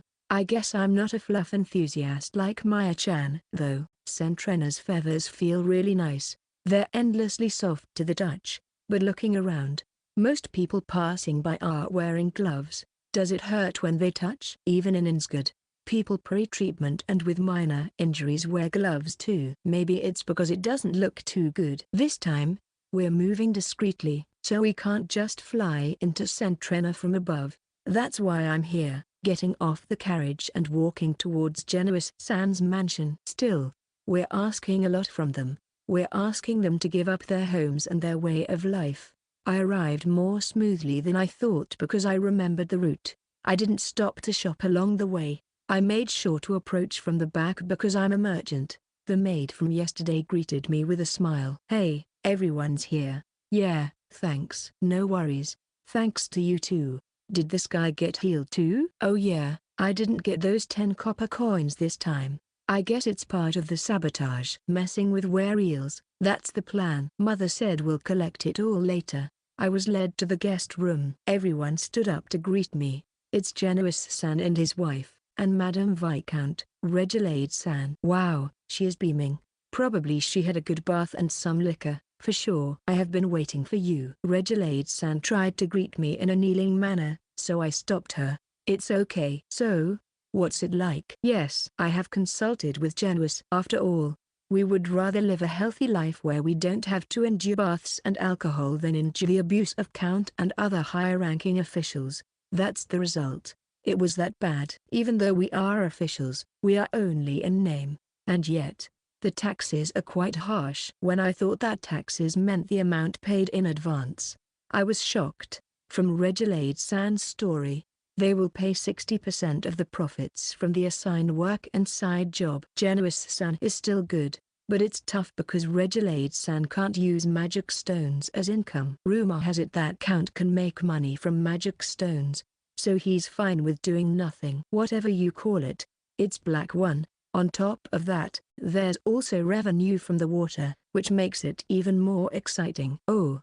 yeah, you've done a good job maintaining the house. It's all thanks to my wife's family being merchants. We managed because of that." "But is it okay to leave that merchant life behind?" "It's okay. I can do business anywhere. Starting from scratch won't be a problem. This person has incredible energy. They'll surely do well in a new place too." Chapter 172 The meaning of abandoning the fish. "We cannot offer the title of Baron or Viscount, but my mother said you could be accepted back in our homeland." "Oh, I see." "Thank you. At least we can live by Lake Edna. We don't have to leave this area." "That's enough." "All right.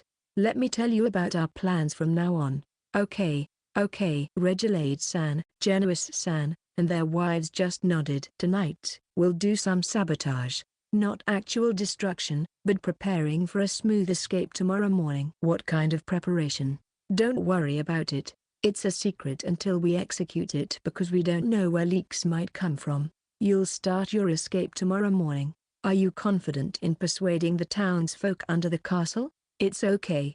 We've all been through tough times together." "Yeah. If you just let it go, everyone will understand." "Wait, even the taxes for the people under the castle? They're pretty heavy. Plus, to uphold the pride of dog humans, we people mustn't eat magic stonefish." "There's a decree about that, huh?" "Dog humans can't eat fish? Not all fish. It's just the magic stonefish, the great trout, I believe. If you properly handle the bones, we can eat them. They're one of the few fish we can eat and are said to be very delicious, but because the royal family and the powerful duke family dislike them, we can't even bring them home. There are even laws punishing those who secretly eat them. Isn't boneless salmon and trout the best?" "Are you serious?" "Oh my goodness. What an unbelievable revelation. Can I use the restroom for a bit?" "Yes." "Palmera, guide him." I asked Genuis-san, who was next to me. The person whom he called was a maid I remembered well from visiting this mansion. "Yes, Tatsuma-sama, please come this way.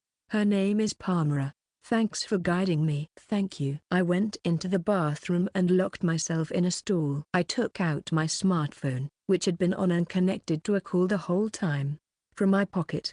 "Did you hear that, Maya-chan?" "Yeah, it was really something. The part about great trout, even mother was surprised." I whispered into my phone, pointing it towards me. "Even so, it seemed to pick up my voice just fine. I'll keep waiting like this until night. When the sun goes down, please come this way. That roof, right?" "Understood." "Tatsuma-sama." "Yes, what is it?" "Rosalia-san." Rosalia-san was next to Maya-chan. She looked troubled, like she didn't know what to do. Anyone who wastes food is unforgivable.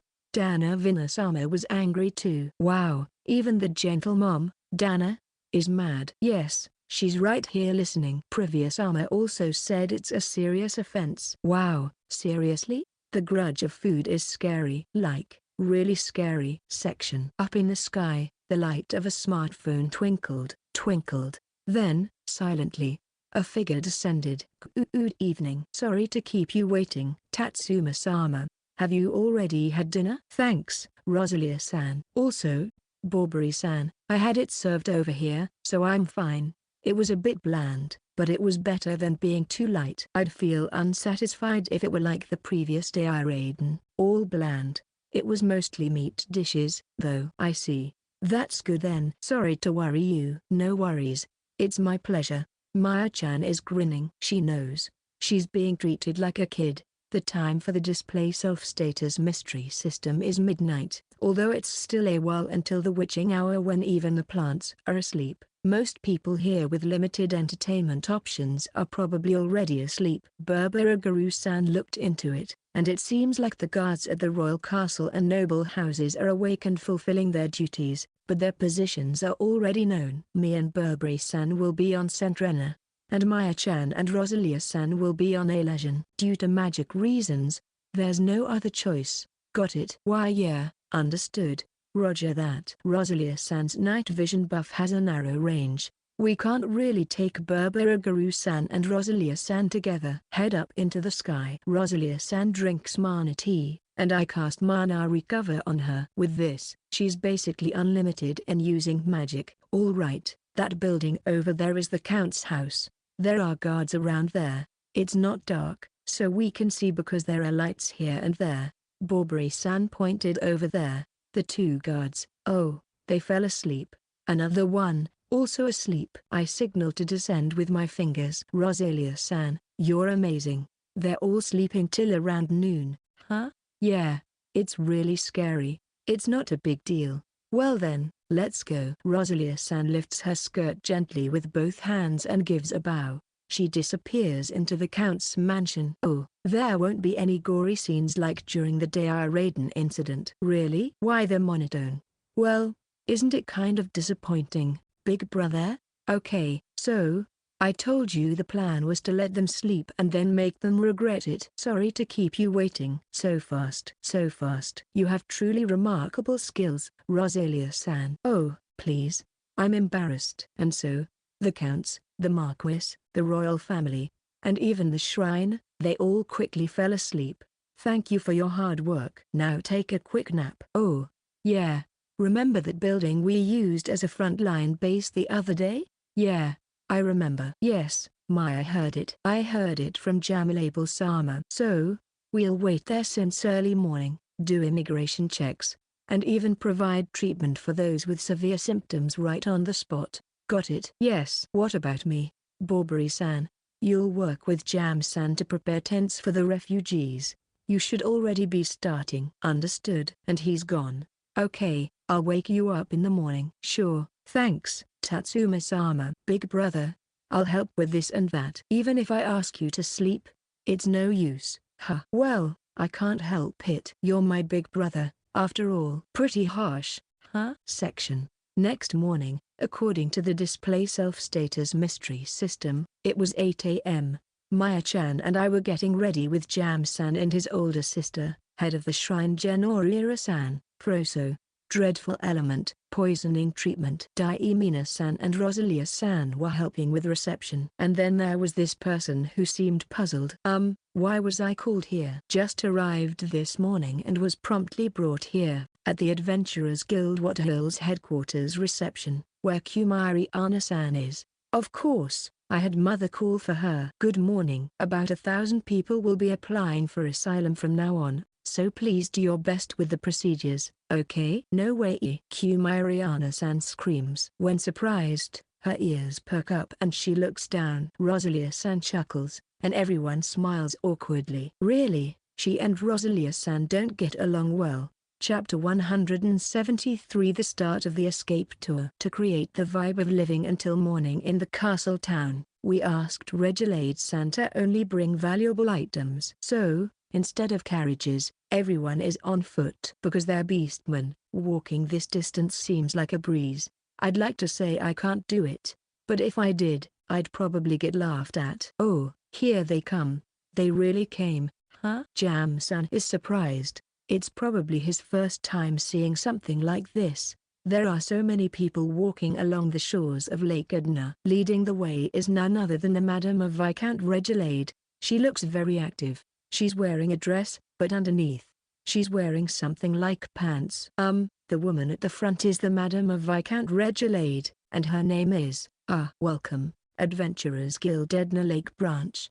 Kumai-san was stumbling over her words in a weird way. Pretty odd, right? Why your highness Kumai-riana? The Madam of Viscount Regelade was also stumbling over her words. I heard you were dead, but you're alive? Oh, Histosra that. The Madam of Viscount Regelade's name is Histosra. They seem to have been childhood friends. By the way, Kumai-san was supposed to be dead. By the way, it seems they convinced the people in the castle town pretty easily. Today was the day the Count's family sold water. They only sold it on that day, and on other days, the price would be much higher, so it was normal for people to line up to buy it first. I prepared lots of clean, detoxified water in advance. I gave it to Viscount Regelade. It seems like he handed out the water while persuading each person. When people saw Count's family not selling water, they realized his story was true and rushed out with only their valuables. Now, about 1,000 people, like a small event, left. It wasn't too chaotic, and they could leave through the gates. They finally arrived after walking along the lakeside road. Although about 1,000 people came out, the asylum application process was desperate. Histosra-san checked and sorted out the seriously ill people herself. Those with mild symptoms were taken care of by Maya-chan and the head of shrine Jeffiliana-san. I took care of the seriously ill ones. After treatment, people moved to a temporary asylum village made up of tents. Experience points. Yum. Jeffy-san probably doesn't understand what Maya-chan is saying. Maya-chan, yes, I'm sorry, but I'm really focused on treating people. I knew she was going down the dreadful path of becoming a poison treatment specialist. Still, I allowed it because Maya-chan wanted it. If she get tired, there's a full recover. This seriously works.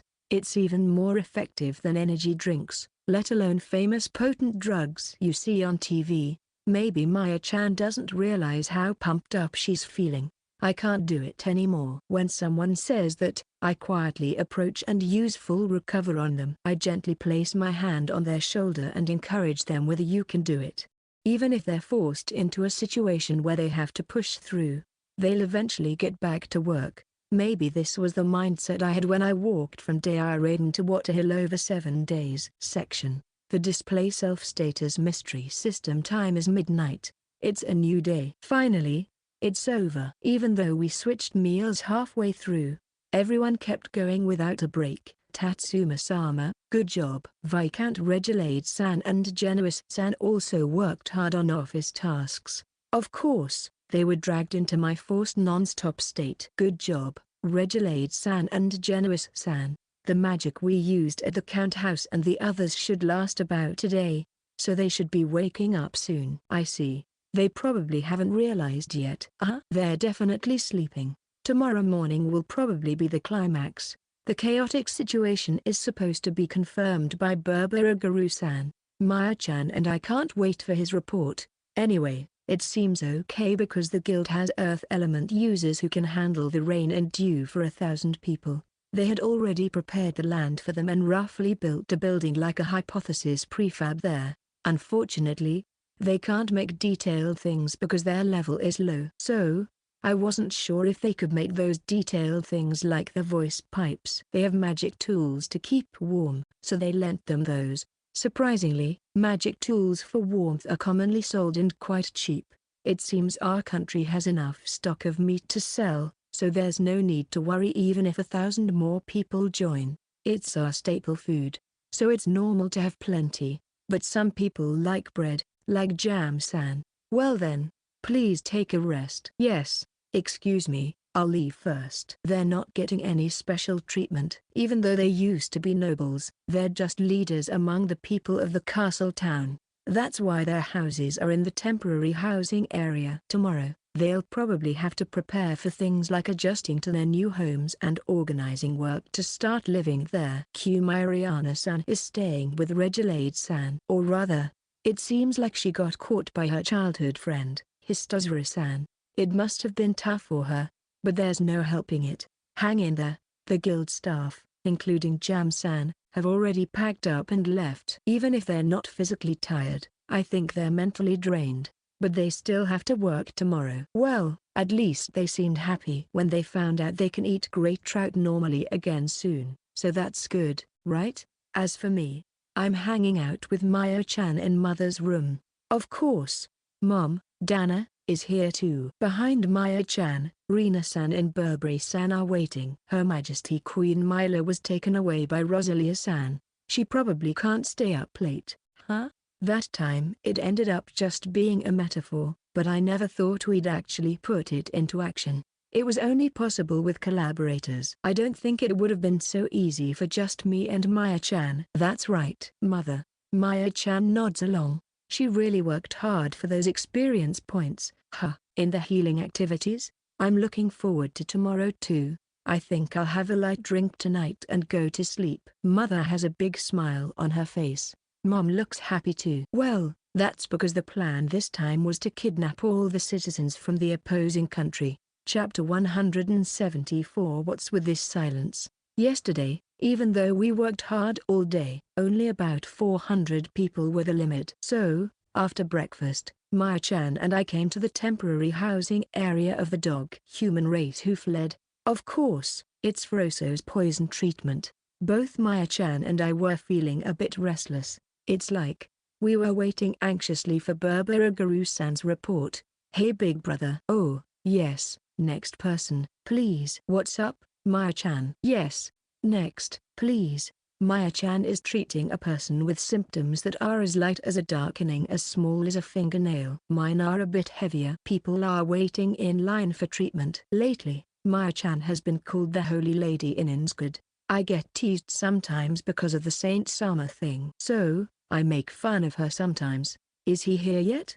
He said around noon, right? So dejected. While having this kind of conversation, we continue with the treatment. Until just the other day, we were treating at the shrine. So it doesn't feel quite like our usual routine, but oh, maybe that's the reason for this strange feeling.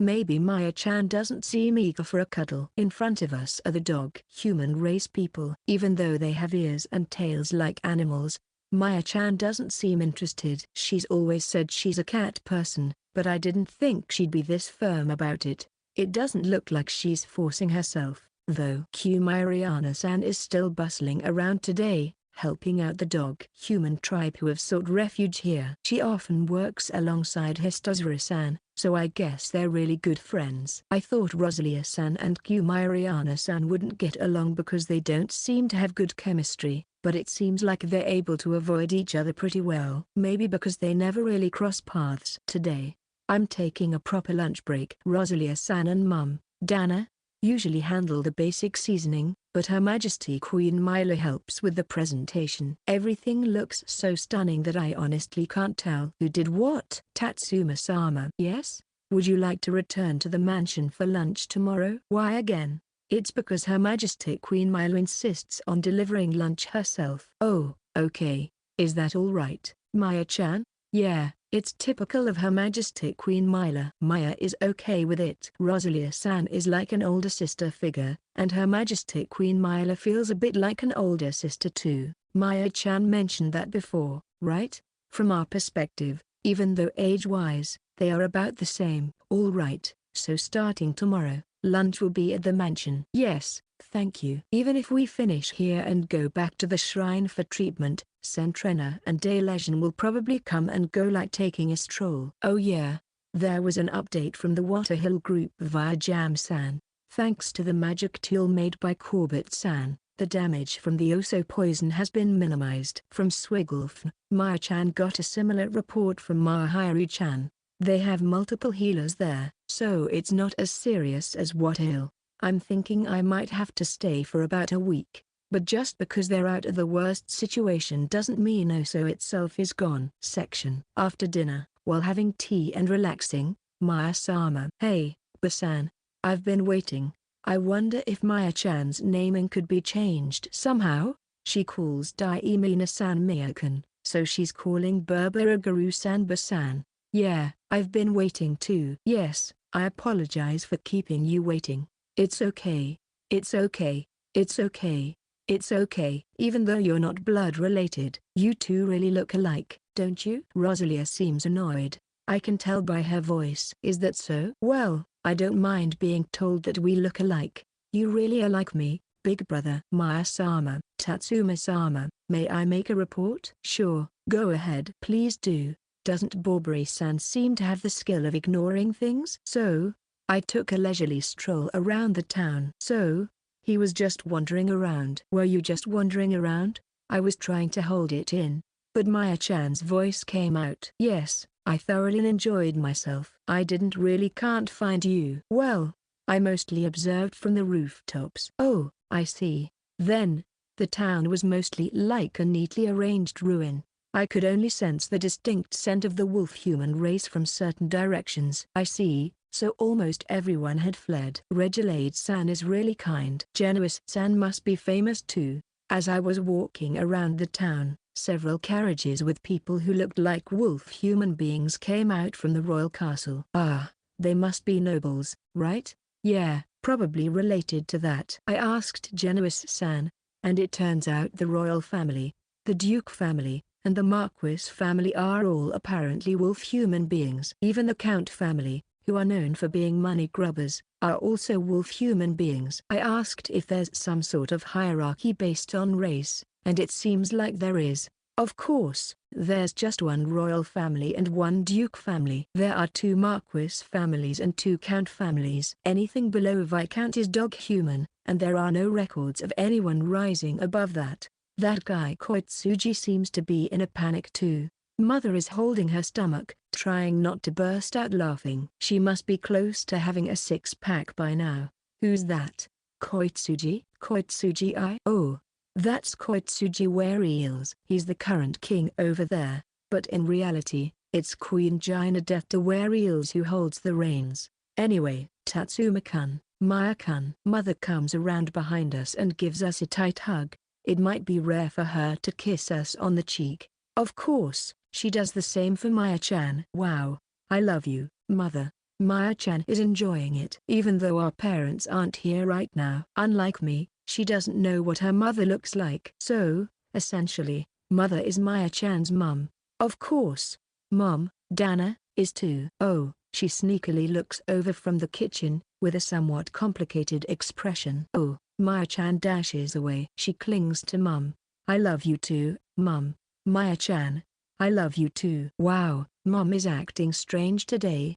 Lightly leaning against a travel bag, Maya is swinging her legs back and forth. They have quite a height difference. Chapter 175 Duke Tiger's troop marching onward. Hey, Burberagaru-kun. Yes, Your Excellency Privia, you did well. I heard that without your efforts, this operation wouldn't have succeeded. I'm grateful for your kindness. From now on, I'll rely on you to look after my Maya-kun. Yes, until my last breath. It's heavy, really heavy, but it's cool, isn't it? Nightly cool. But wait, aren't ninjas like that too? Now, Tatsuma-kun. Yes, we can trust Raiden's story, right? Oh, you mean the one who were resurrected after Maya-chan and Rosalia-san killed them? Yeah, that's it. Mother actually saw it, right? Of course, just to make sure. Yes, until my mana runs out. It's not cool to copy Basan's words, big brother. Maya-chan made a funny tsukumi about me. Oh well, it happens. Remember when Burberagaru-san said earlier, yes, until my last breath? I thought that was really cool. Ha ha ha. Now, Tatsuma-kun, Maya-kun. Yes? What's up? I'll take a swing at them. Huh? Dispose of them? Is Mother going to dispose of them too? Maya-chan is too excited. I get that she's frustrated, though. Yeah, tomorrow, I'll drop them. Seriously? Dispose of them? Are you seriously going to dispose of them? Wow. Mother and Maya-chan. They're like a demon king and his right-hand man. Rosalia-san and Mum, Dana, are totally taken aback. Rina-san and Burberry-san seem a bit hesitant too. It would be better if you didn't get involved. Oh, Rosalia-san, I see you looking at me in shock. Does mixing it cause dangerous smoke? Maya-chan, that's not it. Section. Wow, big brother, yeah. Looks cool. Mother's battle outfit. It's really amazing. A pure white dress with a pure white cloak. Maybe because she doesn't usually wear skirts. She's wearing slim white pants underneath. She's big and muscular, but her figure is really nice, so it suits her. That's why she has this queen-like dignity. But mother, why is it pure white? Oh, if I dye it red, it becomes a symbol of leading the country with strength and protecting the people, right? Wow, that's a bit intense. Oh, big brother, Mom looks shocked. Yeah, Rosalia-san, too. Oh, Mila-san is smiling awkwardly. They probably know something. By the way, Maya-chan, about that outfit, it's like a dark purple gothic Lolita style, like a magical girl from a dark theme. Hee hee. Mom and Rosalia-san helped me sew it. She's spinning around and showing it to me. Okay, it looks good on you, though. Yeah, I'm wearing it, so it's fine. She quickly lifts up her skirt and shows me her tights. They're black. Isn't that bad? A girl shouldn't do that, but it's typical for action scenes, right? She acts like it's no big deal. Anyway, why do you go for the gloomy type? Just feels right, I guess. Anyway, leading the charge are Mother, Maya-chan. Supporting with Recovery Army, Jam-san, Baubury-san, just the 5 of us, with the elite team going out there. Putting Mother aside for now, Maya-chan is, of course, a given. Jam-san is bringing along a team of cat people to provide various supports. She said she wants to complain since she's the one taking the most damage. And Burberry-san is our guide. Rosalia-san stays behind because Mom knows about her magic and thinks it wouldn't be fun to decide the outcome of the battle. She's cooking dinner with Mom and Her Majesty Queen Mila, waiting. So does that mean we'll finish before dinner? While Jam-san is away, Mariana-san is handling the busy guild tasks. She's like, why me? But it's because Mother always uses who's available. We ride in 2 carriages towards Where Eels. Meanwhile, both me and Maya-chan were curious about something. Hey, Mother. What is it? Maya-kun. What's Mother's weapon? I've been wondering about that too. Yeah. Weapon. Oh. You mean my equipment? We Tigerman, Kojinzoku, have this. In the gentle touch of Mother's fingertips, I can see the distinctive claws of a feline. Oh yeah, didn't Jam-san show me this before? What's this? Oh, yeah. When we infuse mana into our hands, we can do this. It cuts quite well. Maybe Tigerman has always been a warrior race from ancient times. This might hurt. Maya-chan is practicing some kind of sideways chop next to me. She looks really intent on killing. Oh, the carriage stopped. The main gate. Nobody's here. Genuis-san and the others aren't on duty. Listen, Maya-kun. Yes, Mother. I think it was the same at Deiraiden. But you must not damage the buildings or furnishings, okay? Yes. Because the spoils of war will belong to Maya and the others, right? Dropping things isn't a good idea. So, it was about stealing the country after all. You understand it well. You're a good girl. Scratch, scratch. She's being petted. Is that how it works? If someone tries to run away, it's okay to take care of them without questions. Yes, Mother. Maya-chan's magic long-distance attack. She must be expecting it. Once we pass through the gate we've sneaked through twice. There's definitely not a soul around. No sign of anyone. Basan. Yes, Maya-sama.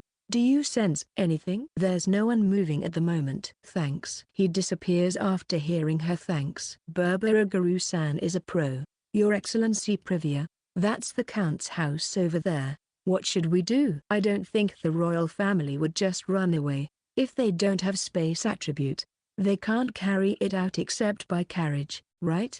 And I've heard that the Count's family also manages the magic stones. I was quite amazed to hear that report. Never thought they'd contract with that magic tool. There was this messenger, kind of like an old Deiraiden salesman who got kicked out by Mother. Well, with that many coins every year, it makes sense, huh? We got to overhunt to keep up, I guess. Even the helpers were talking about it. They said they were treated to a big meal. And then when I told them, me and Maya-chan shut down Deiraiden.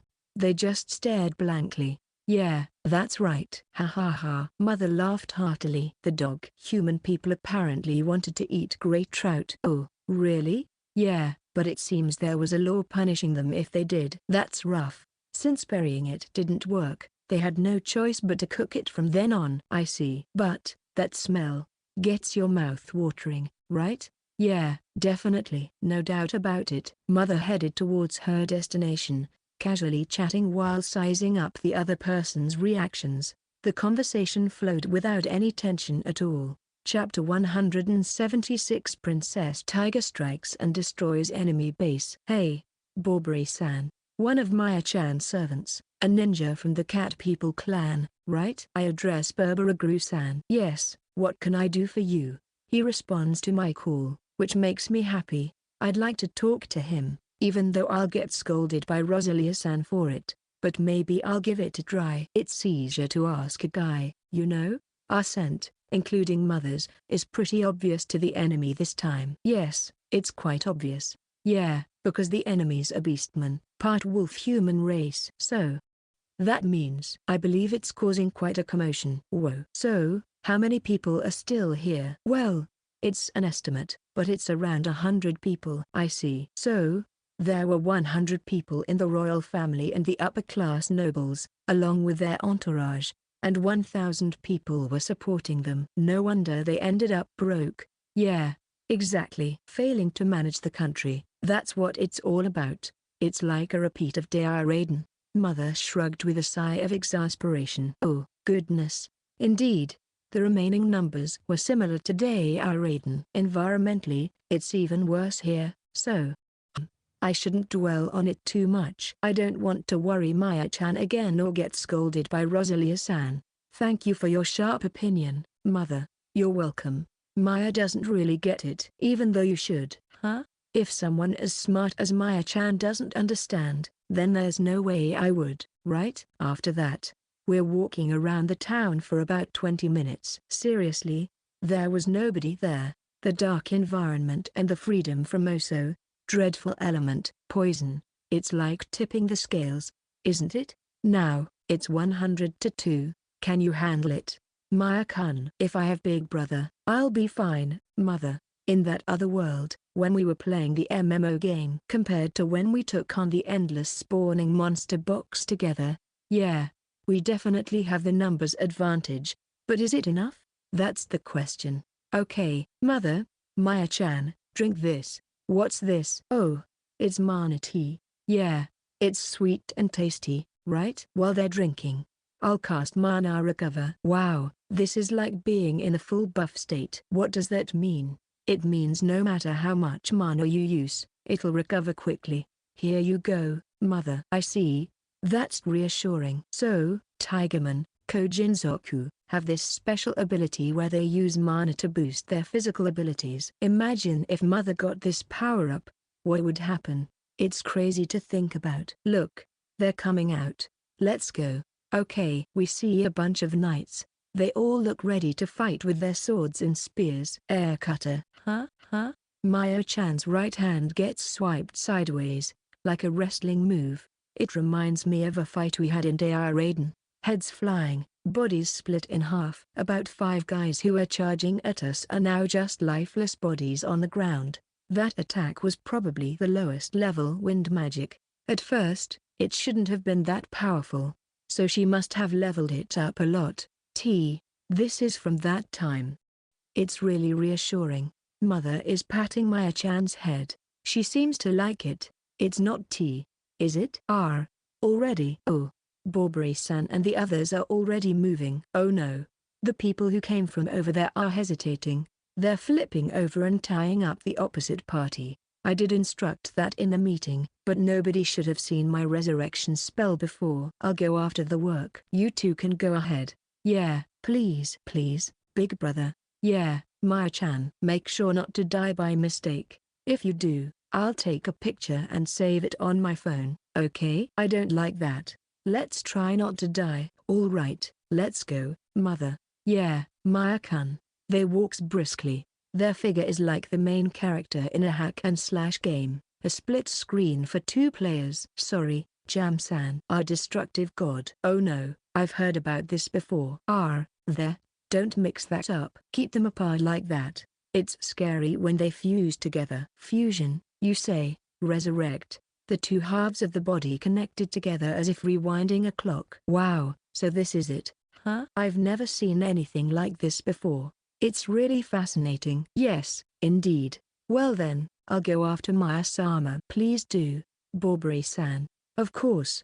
Crouching down, I kept repeating resurrect and followed the two. Even if something were to happen, it should be fine, but it's still not a pleasant feeling. As I chased after them, someone dressed like Bobri-san led me to the royal castle. As we entered the corridor, corpses were everywhere. The black-clad figures were bustling around busily. Tatsuma-sama, they're over here. Just a moment, I need to handle things within my sight, or it'll be troublesome later. Burberagaru-san was waiting. Following his lead, I encountered a scene of carnage as expected, just like he said.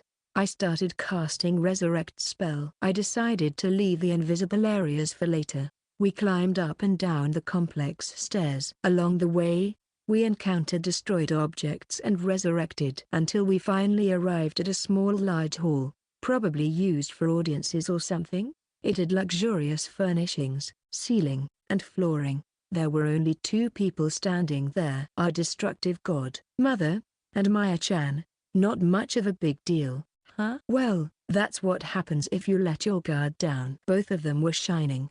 I could feel the sense of accomplishment radiating from them. Mother's pure white combat dress was stained with blood, so much so that there were few white parts left. From a distance, it looked like a design with rose petals scattered on a white ground. Maya-chan looks satisfied even though she's usually distant, so she probably didn't get dirty. I wonder how much slashing they did.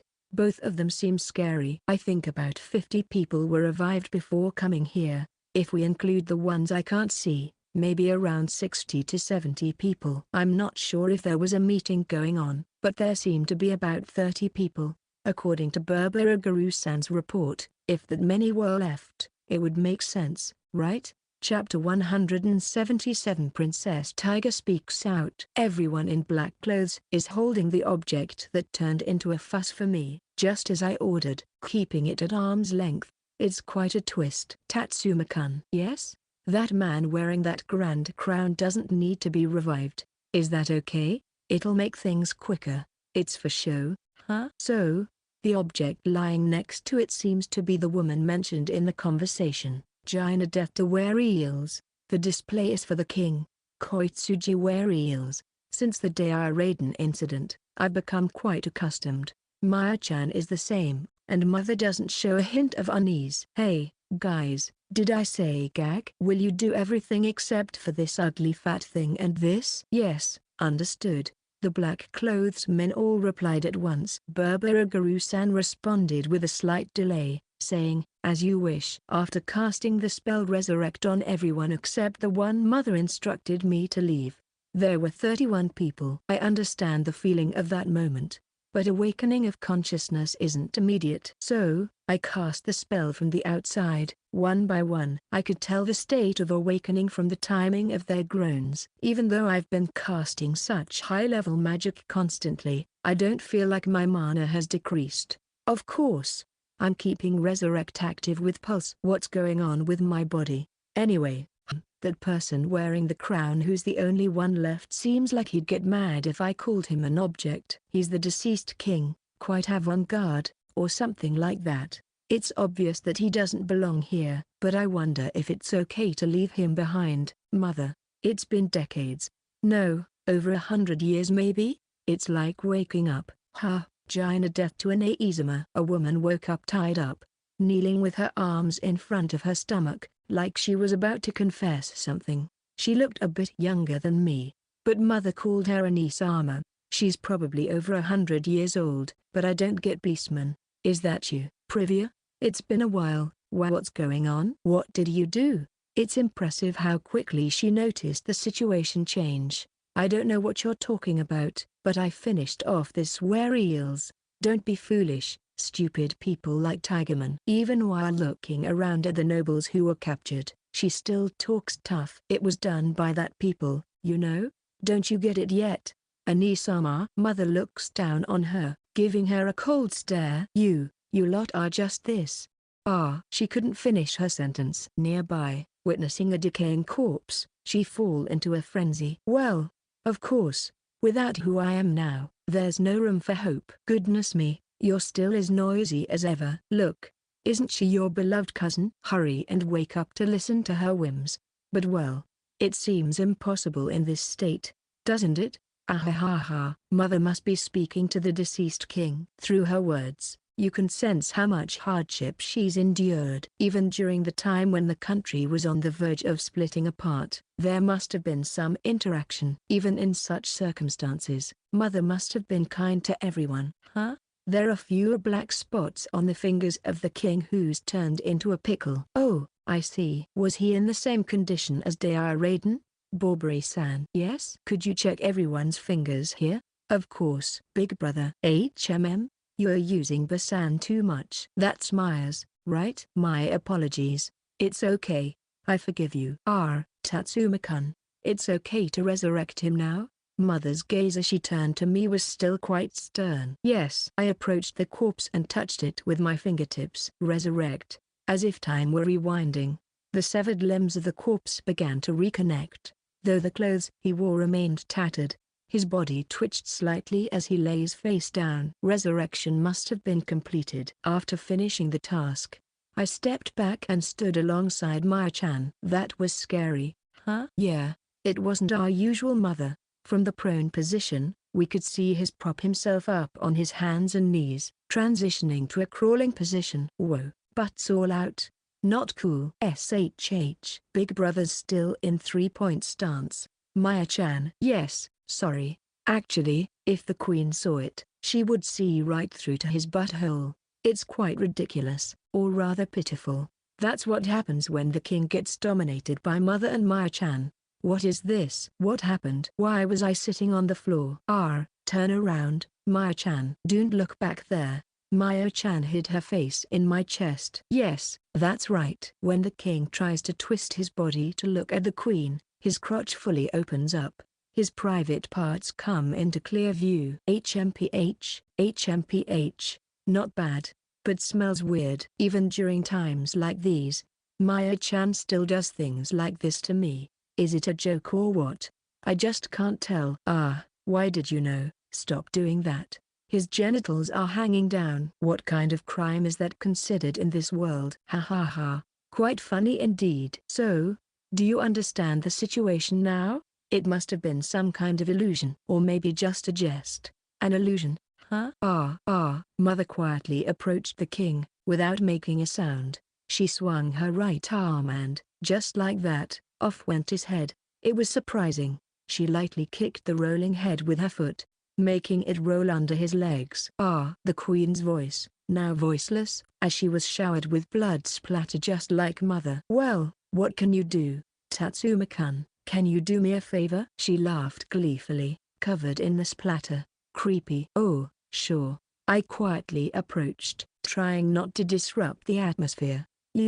I could see things hanging from behind. If there were wax figures like this in the other world, they'd be shut down. I gently poked the tear in the clothes around the arm with my finger and chanted softly. Resurrect. I slipped back next to Maya-chan. Good job. Thanks. About the blood splatter. Yeah, it doesn't rewind. Oh, I just noticed that now. Maya-chan, you're observant. Well, of course, it's fun to watch. Chapter 178. Guilty. But when Mother, Privia, is hit by splashback, the blood remains on objects without rewinding back as long as there is some distance between them. That's why I think the pure white combat dress is completely dyed red. Well, it's already strange enough that nearby objects return to their original state. China death to an Ain. No. China death to were eels. Can you hear me? You two will no longer rule this country. What do you say? Mother make a gentle voice. Even the opponent's queen sounds calm. We investigated as well. You and your mate are not qualified. Why? For imposing heavy taxes on the people suffering from Oso, dreadful element, poison. For violating our agreement with your country and boldly smuggling great trout during the ban on fishing. Just for a fish? For forcibly monopolizing even drinking water to squeeze out more money from the people. I would never do that. And above all, Mother, after removing the queen's long gloves, holds her fingertips in front of her. It's not just about the disrespect towards the people, but the fact that the royal family themselves fled from Oso poison. What are these white fingertips? Where is the Oso poison seeping in? Even the king seems to have noticed, hiding his own fingers behind his back. Oh, did he notice? He took off his clothes and wrapped them around his waist, and then he's hiding his fingers again. It's all right now? Yeah, you can look now. Puka. It's been a while since I've enjoyed my big brother's company. What are you doing? Even in this situation, the siblings seem relaxed. This is. Yes, if we take our time and gradually treat it every day at the shrine section. Last night, I was consulted by Mother. It's a really troublesome matter. It's about the magic that's almost like the forbidden spells I reported earlier. Tatsuma-kun. What is it? Tomorrow, we're planning to put an end to that royal family of that country. Yes, at that moment, you see, these beautiful fingertips of mine won't have any persuasiveness. Huh? Do you think it's possible? The reverse of healing? Oh, you interpreted it that way? It's possible. I've only tried it on bugs, though. Do you think you could do it? I think the pain would be intense. It's okay. How many years do you think I've endured? You'll heal me afterward, right? Of course. Then I want you to do it. Got it? It's going to hurt, okay? Probably. Reverend Detoxify. I applied the detoxification magic using the reversal technique. Mother's fingers quickly started turning black. Stop, stop. It finally stopped. It stopped around halfway past the second joint. Well, if it's just for a day, I shouldn't worry about it. Besides, years of resentment are about to be cleared. Saying that, Mother showed her exposed fangs and smiled, looking very beautiful. Section. Please look at this. She removed the blood-soaked glove that looked almost like armor, with only the fingers sticking out. Underneath, I saw Mother's fingers. They were a painful sight, blackened from the second knuckle to halfway down the base of her fingers. Even at my age, the effects are this severe. My father, mother, grandfather, and grandmother all passed away when the blackness reached halfway up their palms. How many years have you spent treating Oso poison every day? I'm not sure where he jumped from, but Burberagaru-san came down beside Mother and whispered something in her ear. It must have worked. Tatsuma-sama. I was surprised. I didn't see you move at all. Burberry-san was behind me when I noticed. And then? Yes. As I told your excellency, everyone who remains in this country does not have blackening on their fingertips. Oh, guilty as charged. Thank you, Burberry-san. Whoa, that's a big draw. You must be tired, Basan. Thank you for your kind words. Well then, I'll take my leave. A man, dressed in extravagant clothes, is rolling around like a pig nearby. Is he perhaps a watered-down count? Or maybe something higher, like a marquis? Anyway, the man is dragged by a rope and thrown in front of the queen. Surprisingly, his fingers are also perfectly white. It's not just you. Isn't it true that all of your entourage remaining in this country have beautiful fingertips? How did you manage to treat the influential Oso poison? Do you have shrine priests or shrine maidens with exceptional healing attributes?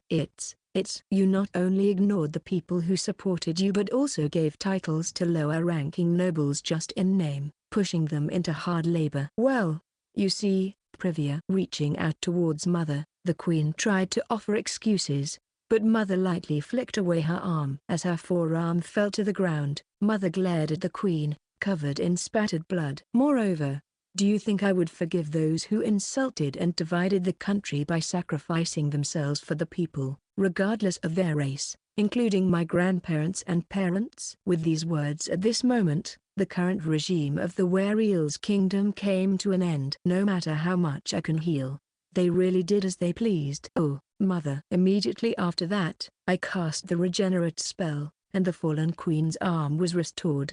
It was quite a kind massacre, wasn't it? Everyone survived, only losing a bit of splattered blood, and were all captured. About 100 wolf human tribe members were tied together with a long rope, being dragged by horses along the road. Leading them were the former king and queen, all of them barefoot. The former king's crotch was dangerously exposed. When I asked mother, I found out that their future plans involved being temporarily imprisoned. Depending on the crime, they might even have to do forced labor. Of course, they were explained in detail this time that as long as I'm around, dying is pointless. I just hope that next year, the great trout will have a bountiful harvest. Lesion and Sentrena came to pick us up, and we looked down on the parade from above. Section. The next morning in the head manager's room, it was me and Maya-chan, mother and Kumairiana-san. Jam-san was still shrinking his large body as usual. Maybe because he didn't expect something like this to happen in a place like this. Well, I knew because I was the one planning the surprise. I just called them over here to provide the punchline. The decision was ultimately made by mother. Head manager, could you repeat that for me? So, Kumairiana-kun, I wanted to tell you again. You were dismissed from the Adventurers Guild as of yesterday. What? Did I do something wrong? No, not at all. It's just that you are the new queen starting today, so I'm counting on you. Were-Reals. Yes? It was a quiet and simple enthronement ceremony for the new queen of the Were-Reals kingdom early in the morning. Chapter 179 The Aftermath and the New Regime. This morning, out of the blue, a new queen was decided for Were-Reals by what mother calls a crane's decree. It felt almost like it was semi-forced, even for us bystanders. It was so surprising that I thought my abs would ache. Rosalia-san was unusually clutching her stomach and laughing out loud. The woman chosen is rumored to be the former third princess of Were-Reals Kingdom, and a receptionist at the Adventurer Guild Waterhill's headquarters. Kumairiana-san. I heard Rosalia-san mention her as Her Highness the Third Princess one day, almost like she was having an argument. Since she's not the type to say uncertain things, I figured it must be almost true. Kumairiana-san was taken by force to wear a dress for the upcoming inauguration ceremony by the new Marquis Histosra Regilade. It seems that childhood friends can be really strong in situations like this. At the same time, Kumairiana-san seems unable to refuse her requests because someone has some leverage over her. I wonder if something happened when she was young. By the way, Viscount Regilade-san was appointed as the new Marquis, and Baron Genuus-san was appointed as the new Count. The dog-human tribe who had recently emigrated and lived under the castle were escorted back to Were-Reals by Genuus-san and his vassals. It was like a little evacuation drill, the big escape this time. I asked Mother, Privia, about the whole situation and she told me the details. I wonder if Kumairiana-san was really a princess. Kumai-kun is, to put it simply, a child born out of concubine. Do you remember the previous king I got rid of? Yes, he was the one who made advances towards the maids, even though he was married. What was he thinking? Seriously? Seriously? In reality, the one who held the power was not the former king, Koitsuji, but the former queen, Jinadetta. The former king was more like a prince who married into the royal family, or more specifically, to a princess from the other side. Maybe they had some connection because of that. That's why Mother referred to her in that way. Her mother passed away, so she must have seen a lot of unpleasant things. It must have been a relief for her too, when she came to study with me and cried that night. When I listened to her story, it was quite a troublesome situation. She said that when she returns from studying abroad, she will either become a souvenir for the Marquis at Deiraden or marry that ugly count. Of course, it's the latter. I think they called her the sixth wife or something like that. Seriously? Seriously? Kumai-kun applied for asylum that same day. I immediately sent her to Waterhill's place. It's a place where Were-Reals cannot reach, and nobody there even knows she is a princess. In less than a year, she became a bright and cheerful girl. Seriously? Seriously? Well, I didn't exactly raise her with the intention of using her as a replacement when the time comes. Seriously? Seriously? Mother always believed that this day would come. This darkness is really deep. Above all, both me and Maya-chan were totally freaked out. By the way, is the Waterhill Guild okay? Yeah, we got a report that the kids from your place are handling it fine. Oh, that kid is really talented. Even though she's older than me. Big brother, that girl being older than you is not good. Nice Tsukumi, Maya-chan, but I wish you'd ignore that. Come to think of it, where is she going to imprison those 100 people? Is there a place like that around here? Mother, what's up? Where are you taking the criminals you brought from over there? The ones you're going to imprison? Oh, we had them waiting on the west side of the lake until this morning. I see. There was that temporary village for refugees, right? Yes. Oh, could it be? Maya-chan seems to have noticed too. Maybe the tent village. That's right. Those without titles have to do forced labor there in exchange for the exiles who came. For now, maybe they'll be working on clearing land? Since they're still in temporary housing, I think it's good to have them build houses once the fields are ready. Wow. I see. As for the royal family and those with titles, at night they are imprisoned in Jamilable Khan's basement. During the day, they have to use the soil mixed with the ashes of the great trout they have burned so far. Oh, it seems like they just buried the fertilizer they worked so hard to make. That's right. They have to move the cleared farmland. It's really hard forced labor. Seriously? This must be tough to endure. And the workers in labor camps had access to the ones who could use detox from the shrine? Yes. They were removing the dreadful element from the harvested vegetables. I thought so too. Eventually, our family's magic tools will be available here in Werials too. After that, with more experience, I'm thinking of dispatching them to the Water Hills Shrine-less headquarters. Oh, yeah, that makes sense.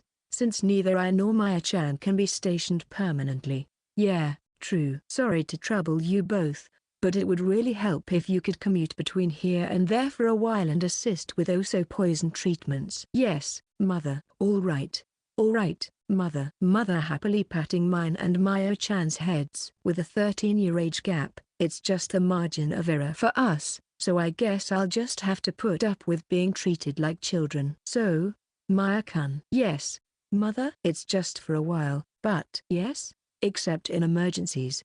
I'm thinking of entrusting a legend to you. Ah, really? Of course, Tatsuma-kun will eventually go to where the dragon-kin live. But that's a story until Maya-kun gets a new running dragon. Maya-chan suddenly embraces Mother. What's wrong, Mother? You know, I left Maya-laverna alone, so I didn't notice it getting to that point. Oh, right. But that was Her Majesty Queen Maya. Well, I can't talk about other people's actions. Exactly. Don't be surprised. Even Maya-chan. I understand. Rosalia-san scolded me too. I see similarities between me and Her Majesty Queen Maya. I plan to settle down in this place for a while and watch over Innsgard and Werials. So there. Yes. I'm thinking of asking Tatsuma-kun to be the acting head manager. What do you think? But what if Big Brother messes up?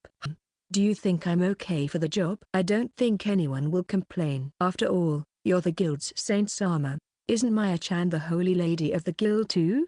But Maya is called that only in here, you know. Chapter 180. The new queen and the new head manager. Congratulations, Your Majesty. Your Majesty. Welcome back.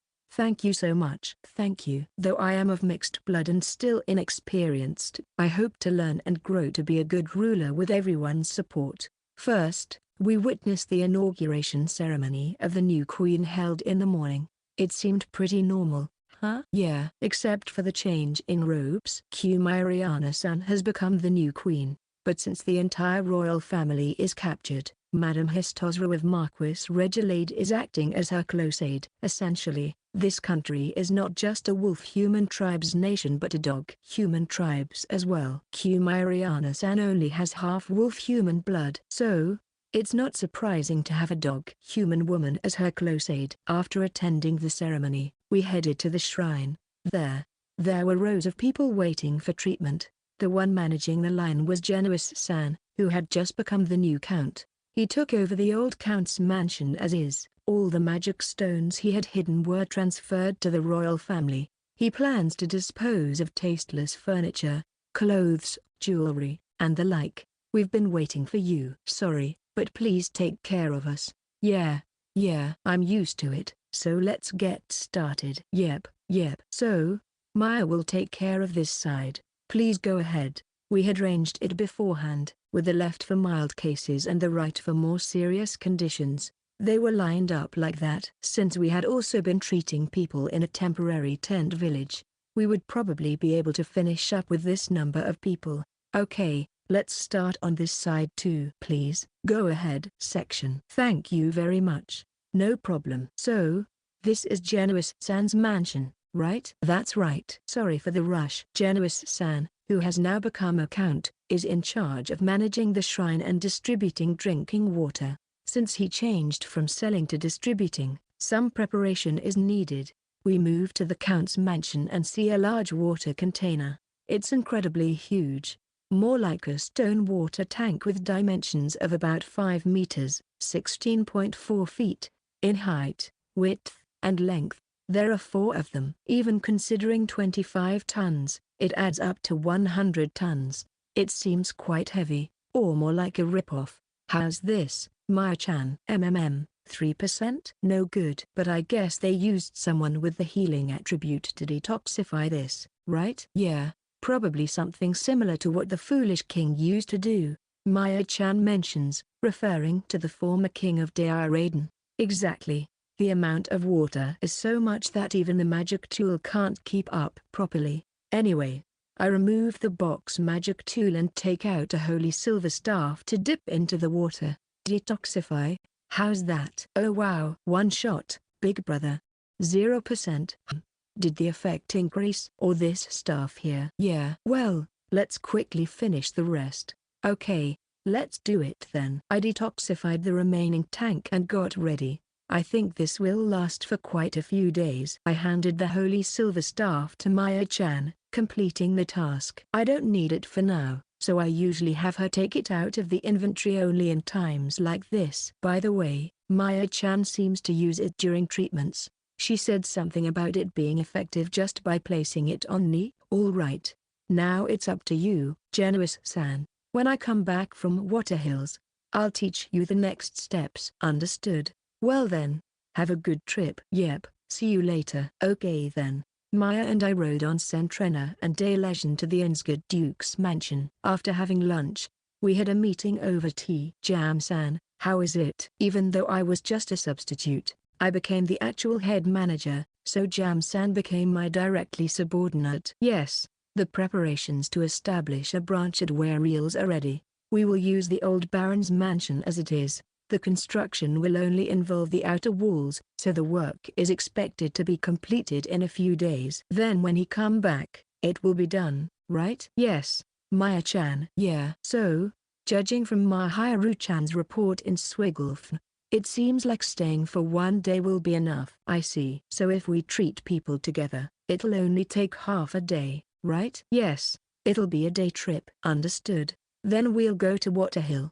How many days do you think the treatment will take? Yes. Based on the message from Hifumicho, Flying Bird, it seems to be about 3 days. In that case, it's just under 2 days. Rosalia-san, what do you think? I have to oversee the re-education of the unit and Her Majesty Queen Mila's relocation. So, would it be alright if I stay behind this time? Please, I know it must be tough with everything going on. No, it's fine. If anything comes up, I'll inform you via Hifumicho. Rosalia-san also got a Hifumicho, and about the unit, it consists of former Borbaraguru-san's subordinates, including ninja and maid teams, totaling 10 members. When Jam-san asked, can't something be done about it?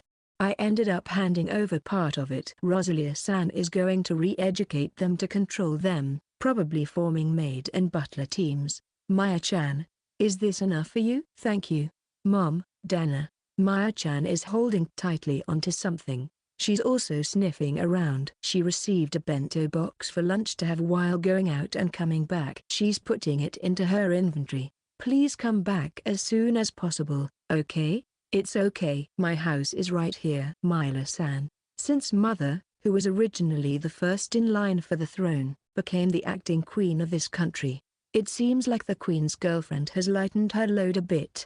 Her expression has become softer than before. Even though she holds the title of queen, she's essentially equal to a princess. She was supposed to attend Kumariana-san's inauguration ceremony, but this time she's skipping it. She'll attend the ceremony next year. After all, Insgard is like the parent company, so that's how things are in Wereals now.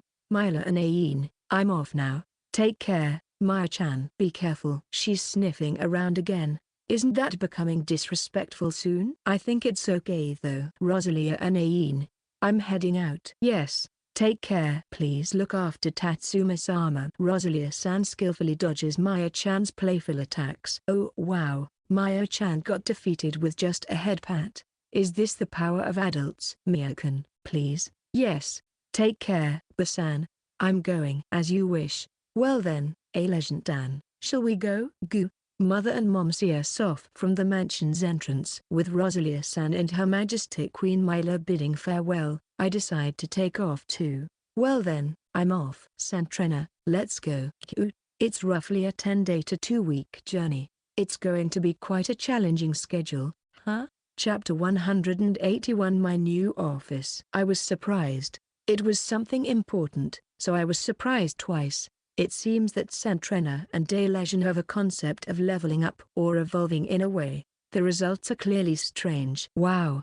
We arrived in half a day. There were no issues with the airflow, right? Groan. When we flew from Waterhill to Insgard, it was difficult to fly, but it's not the case here, right? Growl. Oh, big brother. I see, you can't see it. What's wrong? A legend Dan. Her species changed from running dragon to flying dragon. Huh? I really don't understand. It's probably a part that can only be seen with Maya-chan's appraisal skill. Santrena too? Why yeah. Seriously? That's something I can't grasp. It must be something only visible through Maya-chan's appraisal skill.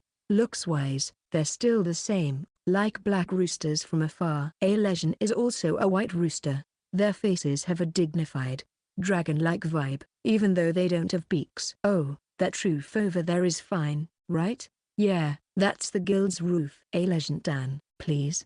Goo. Santrena, thanks for your hard work. After dropping us off, both Santrena and A legend take off. A legend probably went to his own stable, while Santrena went back to our mansion since she has one there too. Santrena sometimes eats at the stable, so maybe she's going there too. I opened the door on the rooftop. There's a corridor that feels familiar, and when I go down the stairs, I see a grand door. Opening it, I can immediately recognize Mother's scent. It's like the fragrant oil she likes to use. It's a light scent, but it's comforting. Hey there, head manager, why don't you have a seat? Maya-chan suggested in a friendly manner. Sure. I sat on the chair at Mother's desk. Wow. It's too big. Ha ha ha. It's like a child sitting in their parents' chair. I know, sorry, but could you call Corbett-san for me? Sure thing, I'll go get him. Maya-chan saluted and left the room. Just as she left, there was a knock on the door. Come in, right? Yes. Excuse me. He. Entering the room was the receptionist, Niyavama-san, who is Rosalia-san's cousin. They really look alike. I have brought some words of celebration and tea for you, head manager, on your recent promotion. It's temporary, though. Always so humble. Head manager, Oyakata-sama. Tatsuma-sama. How may I assist you? The first one here is fine. The rest is up to you. Okay. Then, head manager Tatsuma. Yes, she made a nice smelling tea. Niyama-san is not wearing gloves. Oh, right. Can I see your hands for a moment? Yes, go ahead. She put both hands out in front of me. I can hardly see anything, but if I look closely, there might be something there. It must be the effect of the water server style magic tool. Just in case, disrecover. Like, vegetables or meat, or grains, something like that. I appreciate it. So, can we start the treatment from tomorrow? Yeah, tomorrow morning. Okay? Understood. Then, excuse me, I think she's too good to be Kumariana-san's successor. Oh, right, Niyavama-san. Yes. Niyavama-san turned around quickly and made a right turn. Hey, something that's like a board. Yes, it's an attribute display assist magic tool, right? Wow, you can predict that? If I can't do this, I won't be able to function as a receptionist. Would you like me to bring it to you? Has she already reached Kumariana-san's level? Maybe not. There's no comparison though. If there are multiple, I'd like to borrow too. Is that okay? It's not a problem if the head manager of the guild is using the equipment. Then please, I'll bring them right away. Niyama-san came back in about 10 seconds. Super excellent. This and this. Lined up on the desk were 2 attribute display assist magic tools and an unused Hifumaicho. While looking at them, there was a knock. Corbett is here. You can come in. Excuse me. I'm back. Corbett-san and the Maya-chan entered the room. I had a magic tool with me and moved to the sofa. Congratulations on becoming the head manager. I'm just filling in for someone. Please be humble. You're just like Niyama-san saying that. Haha, that's just the way he is, big brother. Maya-chan. Yes? Experience points. Oh, Corbett-san. Can I borrow your hand? Oh, I'm sorry. Let's see. Holy purification spell. Delicious. The spell name is still quite long. I'm sorry. Don't mind it. Oh, by the way, big brother. What's this? Oh, this is attribute display assist magic tool from the guild. Remember it? Yeah, I used it when I first came here. Not a good memory. True. And this one, I got it from mother. This is a magic tool the size of a Japanese white-eye bird. Maya-chan might be seeing it for the first time. This is called Hifumaicho. Oh, so this is it. Yeah, you've heard about it before, right, Corbett-san? That's right, head manager Tatsuma. So, you want to know what I'm looking for, right? Oh, Maya understood what big brother want. Head manager Tatsuma. It's a magic tool that extracts and displays attribute information, and a legendary magic tool that attracts each other. Perhaps it's similar to the smartphone magic tool that I was hearing about. Wow, you can predict that far, Corbett-san. Yes. And are you planning on having some sort of communication via text? Wow, that's amazing, Corbett-san. Maya figured it out because she's using it, but can you understand it without knowing? No, I am honored by your praise. Hey, so, I was thinking, could you analyze this pair of matching magic circles and maybe make it so these stone tablets can communicate just between themselves? Another interesting request. Shall I start analyzing it right away, starting tonight? Yeah, just don't push yourself too hard, Corbett-san. But it's such an fascinating magic tool development project that it's almost a shame to sleep, isn't it? I get it. Seriously, it's like the thinking of a mad scientist. Huh? Ha ha. I may not understand the words, but I'm honored by your praise, Maya-sama. Ha ha. So, Maya-chan, how many of those magic tools did you get? 100? Seriously? Yes. It saved me because I was having trouble finding a place to put them, big brother. Well, isn't that something? And so, I ended up asking for an analysis to figure out how to turn the attribute display assist magic tool, which seems to be powered like the display self-status mystery system, into a communication device of some sort. Chapter 182. A short stay. Tasty experience points. Phew. Those experience points were delicious. Once again, saying things only I understand. Sorry about that. Maya-chan smiled and clasped her hands together. There's no shrine in this Hill. Just as mother said. Even so, today, about 100 people came for treatment. Despite being concerned, most of them, like Corbett-san and receptionist Niyama-san, are hard to tell at first glance. That's how effective Corbett-san's water magic tool is. Today, I'm just an observer. It's an easy job, just casting mana recover before mana runs out. Everyone in line became experience points for Maya-chan. Still, because it ended around 2 hours after lunch, I think Maya-chan is getting used to it. Maybe eventually, Maya-chan alone could handle around 200 people a day? It's only for places like here and Swigglefn, where they have good morning sickness measures. Though after finishing treatment at the guild, Maya-chan burst into the Black Forest human lodging and did some hard-selling treatment, showing off amazing vitality. Meanwhile, I was summarizing any problems that seemed to be happening here and sending them to Mother via Hifumaicho. It ended with currently, the damage from Oso, dreadful element, poison in Water Hill was minor, though I instructed Niyama-san to submit a report saying, "Is anyone feeling unwell?" And things settled down. The adventurer in charge is going around the city to check, but so far no one seems to be sick. They can use herbal medicine to heal minor injuries. Maya-chan sent a message saying she will warm up dinner at home. Ping. Oh. It's from Maya-chan. I'll heat up dinner at the mansion. It was given to me by Mum, Dana. I'll be home when I'm done. Send. Ping. What does that even mean? Ha ha ha. After finishing work, I headed home. It's been a while since I've been home. Our house is managed by the Black Forest human tribe and was in a clean state. Of course, no one lives there regularly, but they come by every day to make sure it doesn't smell like an abandoned place. I'm grateful for that. Oyakata-sama. Welcome home. Corbett-san's wife, Bridget-san, was there. Of course, Corbett-san would be holed up. Just like an otaku who got their hands on a new game. Oh, hey there, Bridget-san. Is this by any chance? Yes, she's my niece. Go ahead, introduce yourself. Oyakata-sama. Good evening. I'm Minrit, now 10 years old. Congratulations on turning 10. Minrit-chan. Yeah, it was reassuring to see someone younger than me among the Black Forest humans. So, by any chance? Yes. Just the other day, when she turned 10, I let her try out the spellbook that Oyakata-sama gave me. Demons and humans alike, magic doesn't just come naturally. It's just that those of us like me and Maya-chan who had it from the start are the exception. Normally, you'd trace your finger over a magic circle inscribed with basic spells and flow mana to test it. If the magic circle glows softly, it means you have potential. Then, you'd check your status with display self status. I got a spellbook with basic spells for all attributes through Mother. I left it with Bridget-san. Yep. Healing attribute came up, big brother. No spoilers. Ha ha ha. Maya-sama. Anyway, oh right. It seems like you'll be working at the shrine here in Waterhill in the future. Yes, I want to be of help to everyone. Or, too cute. Maya-chan, even if it's not fluffy, you still snuggle against cheeks. Maya-nizuma.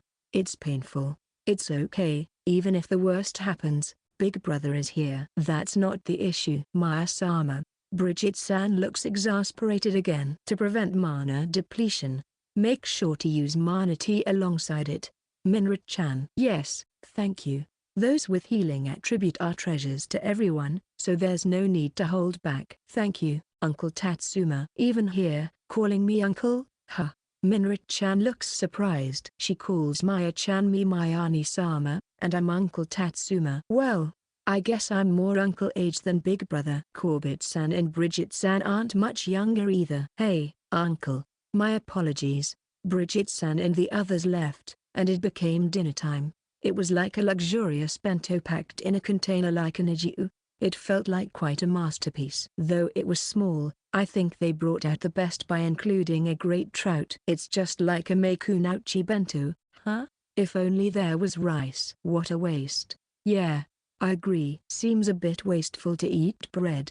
There are reports of similar grains, but apparently not on this continent. Well, can't be helped I guess. It seems like it's not a staple food after all. Maybe. But hey, we have Sentrena and the others with us. We might run into them eventually. Assuming we're still alive by then, right? Yeah, true. After that, I drank liquor alone in my room after a long time. The skewers that had been in my inventory for so long were still piping hot. This is so convenient, really. The next morning, I went to the head manager's office to get an update from Niyama-san. I confirmed that most of the treatment had been completed yesterday. I put something about Minrit-chan too on the Hifumaicho and let it flew off again. All Mother said was a quick thank you.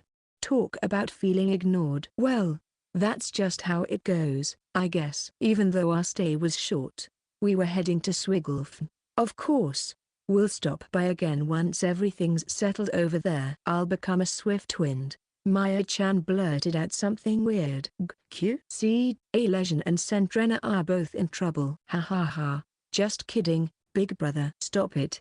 It gives me the creeps.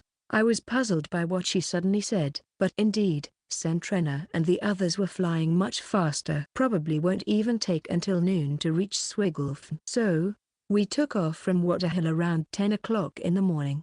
Without any trouble, by around 1:30 in the afternoon, we could see the lake thanks to the display self-status mystery system.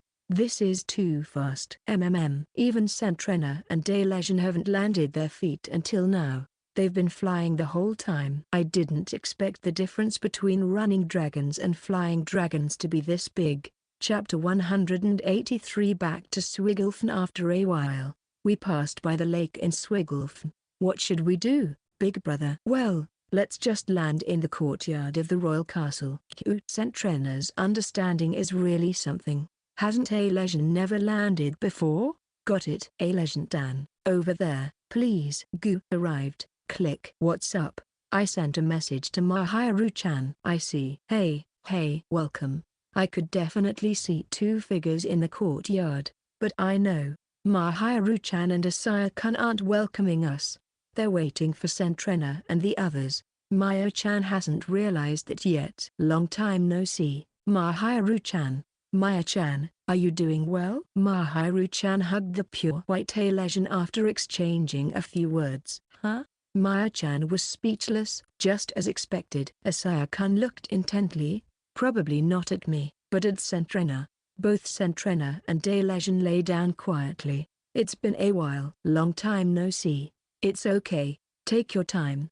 Thank you, Mahiru-chan. That's not really Maya's comment and Delesion's comfort.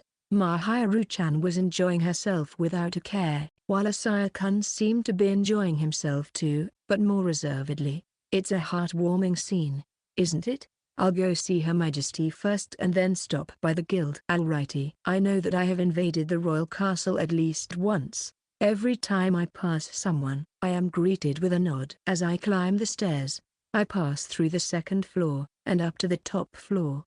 The third floor. On the right, a knight stands blocking the way. Long time no see.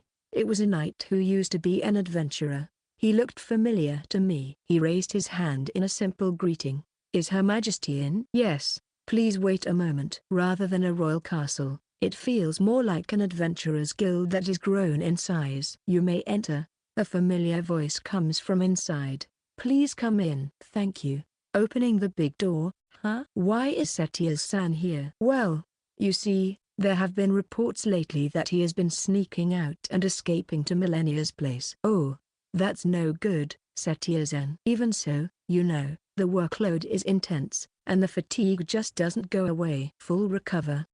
How's that? Nobody can resist this kind of boost. What do you think? Ah, my back doesn't hurt anymore. That's not fair. Tatsuma-san, are you being cold to me? Ha ha ha. You're still the same. I'm just glad you're doing well. I won't be inheriting my aunt. What are you talking about, Setias? Even though you're supposed to become the next head of the Duke family next year. Really? Congratulations, Setias-san. Oh man, you'll be Duke. That's so distant. Stop with that monotone reading. They call it monotone here too. So, what is Tatsuma-sama, the heir of the Duke family of the Inskid Kingdom, saying? Ha ha ha. You really have formed a friendship with my nephew. Thank you. I just worry that these kids might feel uncomfortable. That's my only concern. So auntie, I heard the innkeeper's son would have. That's not an option anymore. Despite the downfall, we come from a noble lineage after all. So even so, it's human nature not to give up completely. Oh, let's not worry about that. You're just going to leave it like that? Your Majesty, may I borrow your hand? Sure. Is this okay? Yeah, her hand looks beautiful. It's not as bad as before. I'm relieved it's not as bad as before. It's all thanks to Corbett Dono's magic tools. It would be nice if I could thank him. We're really grateful for his help. I'll make sure to convey that. For craftsmen, hearing those words means everything. Later, Maya-chan from my place will come for treatment. She might mention something about experience points, but please pretend you didn't hear that. Oh, I see. Tomorrow, during treatment, I will check the condition of the magic tool and replace it if necessary. Thank you.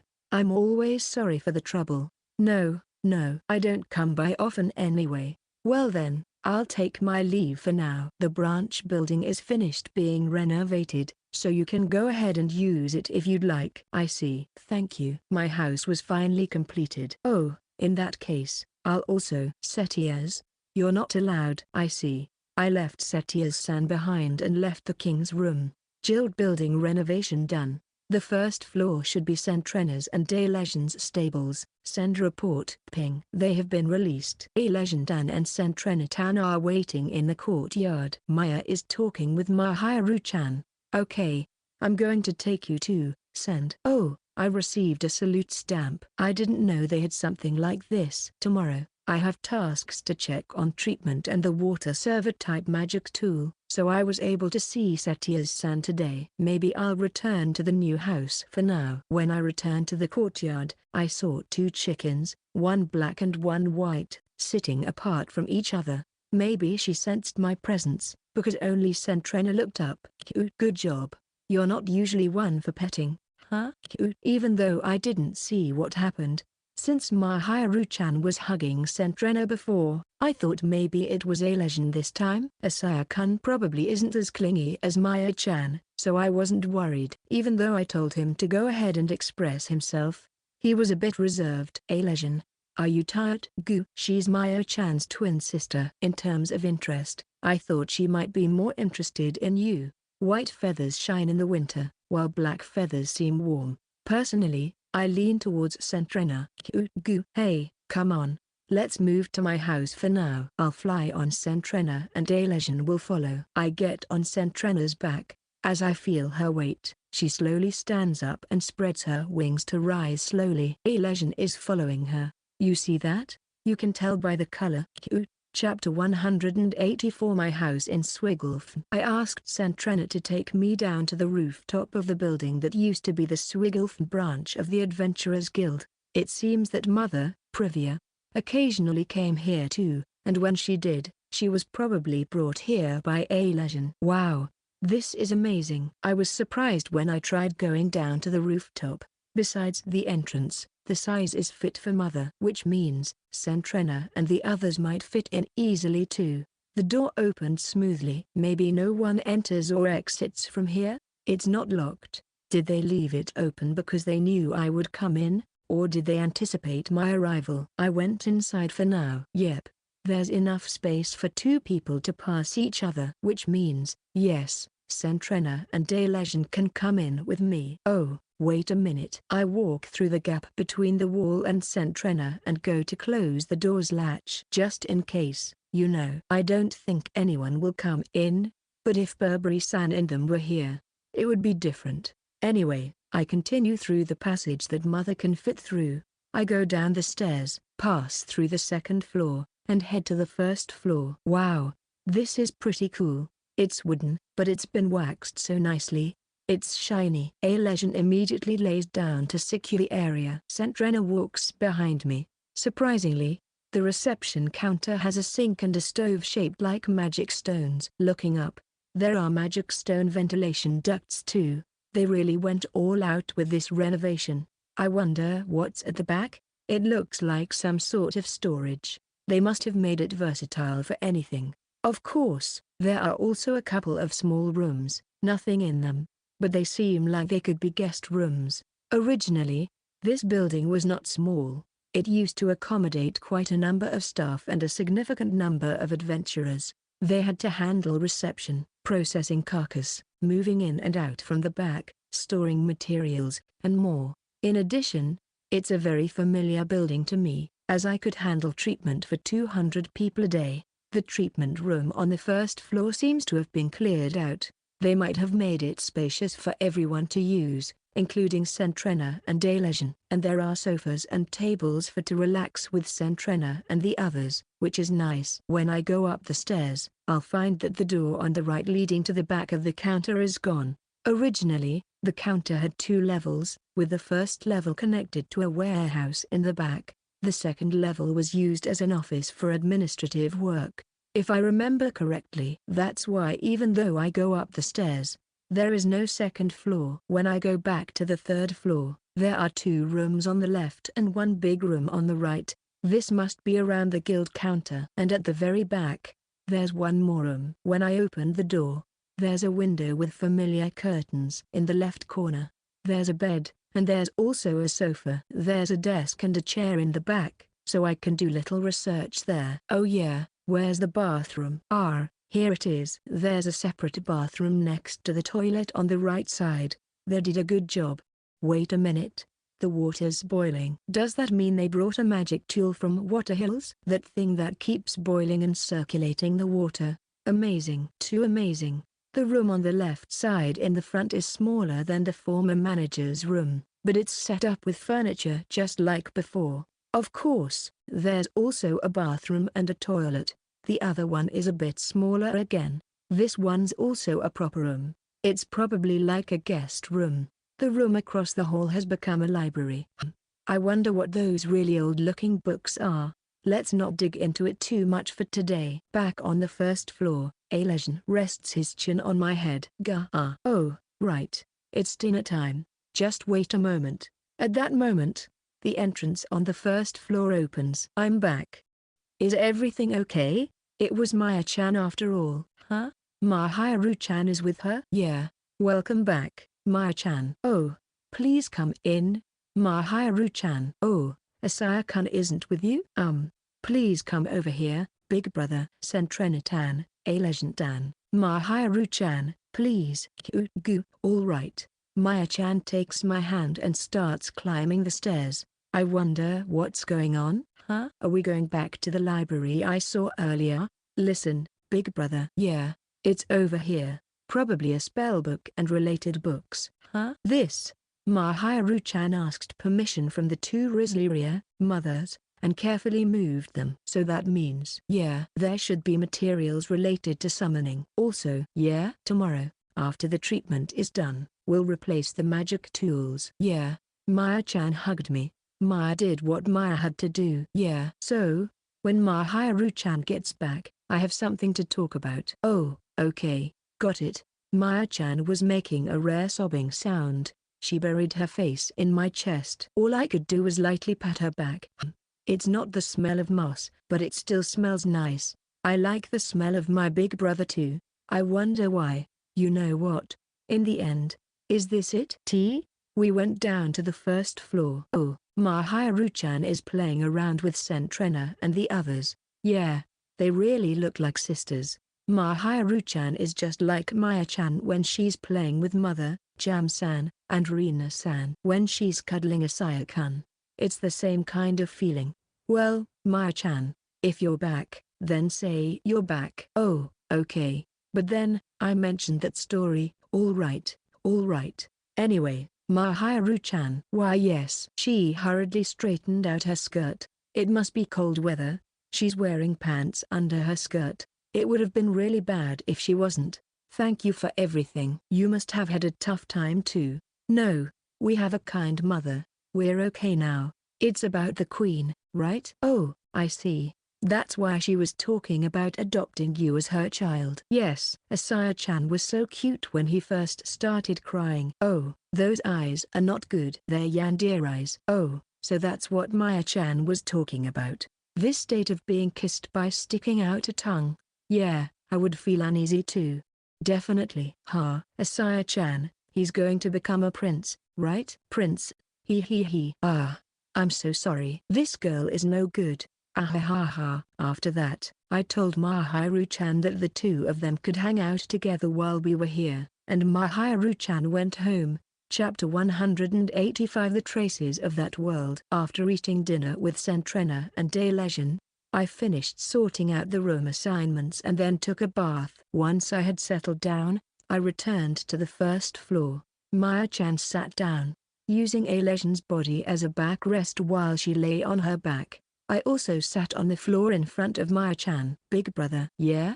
Mahiru-chan told me something. Maya-chan's tone was different than usual. Yeah, it's about the bus seats. Apparently, they left them as they were on that day. Yeah, I remember it clearly. After confirming that Maya-chan and the others were safe, I lost consciousness. That's right. Maya hasn't completely looked at that world over there. So, they're planning to demolish that mansion soon.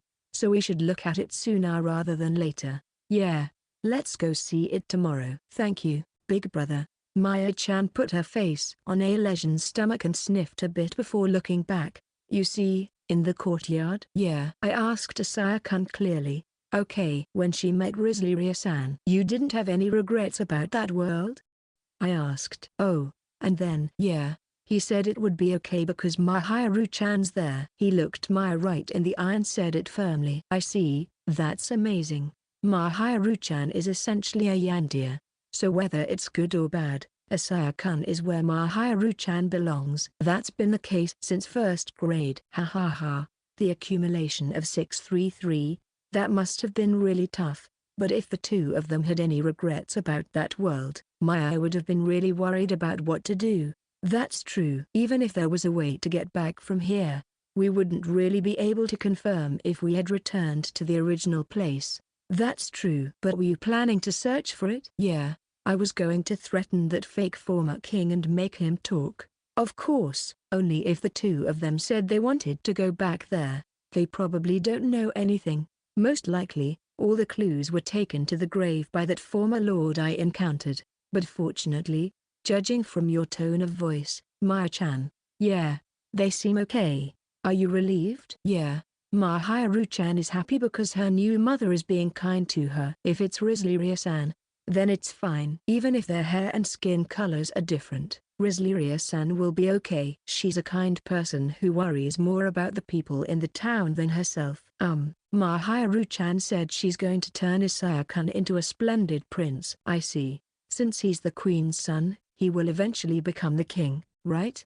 Maya-chan looked up at the ceiling and continued. Maya, you see, is a gamer, right? Yeah. So, I just couldn't help but find this world so fun. I felt the same way until I joined the guild. Oh, I see, because you've been carrying that burden. Big brother. Sorry for interrupting your story. It's okay. But, I couldn't let slip to Mahiru-chan or Asaya-kun that it was fun. Yeah, that makes sense. It all ended, and I finally heard about it today. Going to Waterhill, going to Inskad. Yeah, it's so much fun right now. I feel bad for Big Brother. It's okay. I'm not just constantly worrying. Thanks to Maya-chan telling Rosalia-san. Ahahaha. I'm really glad I opened up. No matter what the younger Maya said, she thought it was hopeless. As for that, yeah, actually, you know, you're done with the punishment of 5 skewers, right? You know me well. For me, who's been caught by my stomach, that is tough, quite tough. I finally felt relieved that we're talking about something softer now. Maya-chan also seems to have loosened up a bit. I'm getting sleepy, so let's continue this tomorrow. She's back to her usual tone. All right then, good night. Good night. After seeing Maya-chan off, I pat Ailesian on the head. Disrecover, full recover. Good job. Good night. Goo. Ailesian opens one eye halfway, looks at me, then closes his eyes. I head back to the 3rd floor. When I opened the door, there's a big black Marimo in the middle of the room. I knew she had to be there. Centrena. Oh, so you were here all along? Centrena had slyly made herself at home in my room section. The next morning, I had breakfast at Setia's Inn after a long time. I never thought I would taste Rosalia and Ain's cooking here. There was a warm vegetable salad with mayo sauce. I knew about it, but Maya-chan probably didn't. I am Rosalia-san's apprentice, said Milnoa-san, Setia's wife who will become the Duke's madam. This place seems to be the best dining spot in Swigelf now. We were allowed to visit before they opened for the day. Thank you for the meal. Thank you for the meal. Yes, thank you. About Setia's-san, does he come back here every day? Sometimes he doesn't come back for a while, but that guy's tougher than he looks. Milnoa-san said, laughing. She has the dignity of a strong-willed mother. After that, the two of us headed to the shrine. This is a treatment facility where healing attribute specialists employed directly by the guild work. Oh? Julie-san, are you here today? I was suddenly called here. Tatsuma-sama came after all. Ha ha ha. So, over here. Is this the famous holy lady? You know her well. Yes. Of course I remember. You're Maya-sama, Mahiru-sama's little sister. Wow. Ha ha ha. I made sure to tell them properly, with a Hifumaicho message. That's not fair, big brother. I don't want to be the only one called Saint Sama, you know. Oh. Today's treatment will mainly be done by the Holy Lady. That's why. Oh, I see. So, Can we follow the usual plan? Yeah. Just like last time, please. Section. There were about 50 people who came for treatment. Most of them had mild symptoms, but there were a few who were seriously ill. I was in charge of them. I gained a lot of experience points. So, that's how it went. After that, we went to the old Marquis mansion, which is no longer in use. Following the map Mahiru-chan drew for us, we went to the room with the magic circle and the bath. Oh, it's so nostalgic, or something like that. Yeah. The seat where Big Brother was sitting is all smashed up. Only the backrest part is left. So I wonder how we made it here safely. Your back was completely naked. Chapter 186. The world over there is right in front of us. The ceiling where we seem to have fallen from looks about 5 meters high. On the outside of the wreckage of the bus, there are magic circles written in white letters.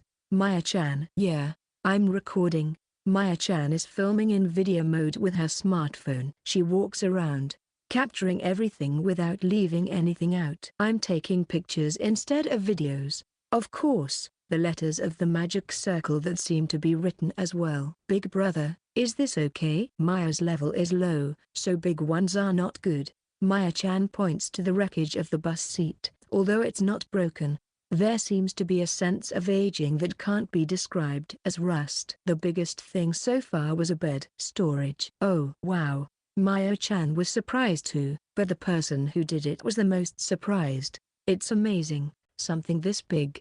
It's scrap metal. They say. Oh my, I was also surprised like Maya-chan's actions. Big Brother, just stay back there, okay? From Maya-chan's smartphone, the sound of the shutter was heard multiple times. This time, she must be taking photos.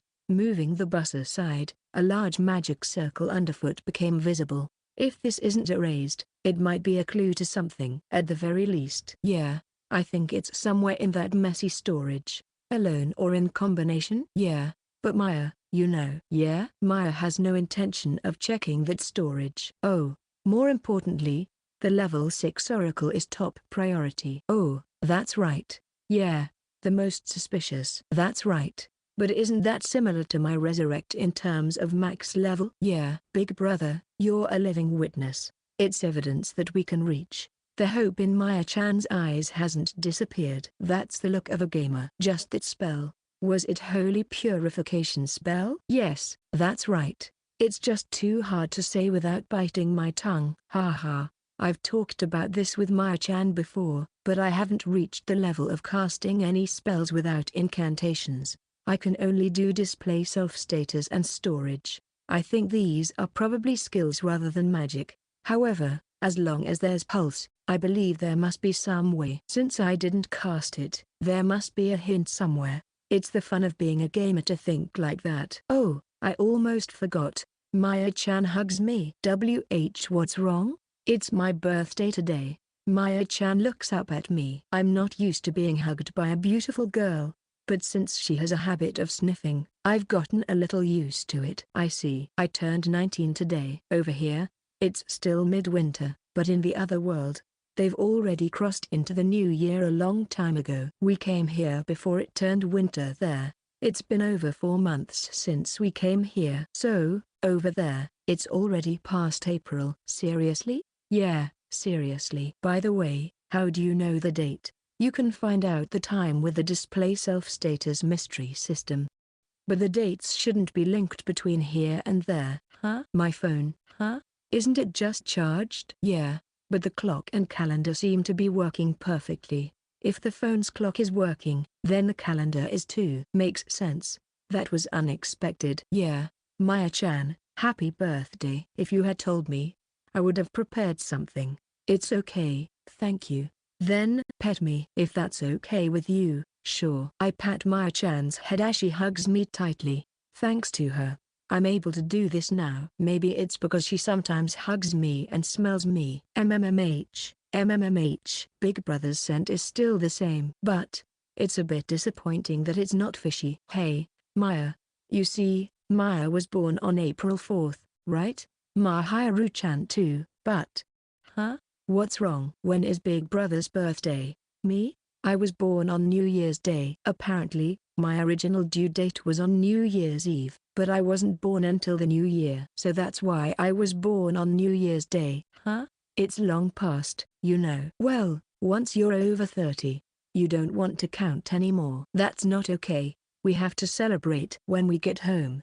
I'll tell Mum. You know what? We also need Rosalia and Aine to scold you. Stop it. Oh, I just remembered something. Maya-chan's expression as if she remembered something. Huh? Maya wants something. What? In your inventory, there's a ripped shirt, right? Yeah, there is. Can I have a piece of it? Is that okay with you?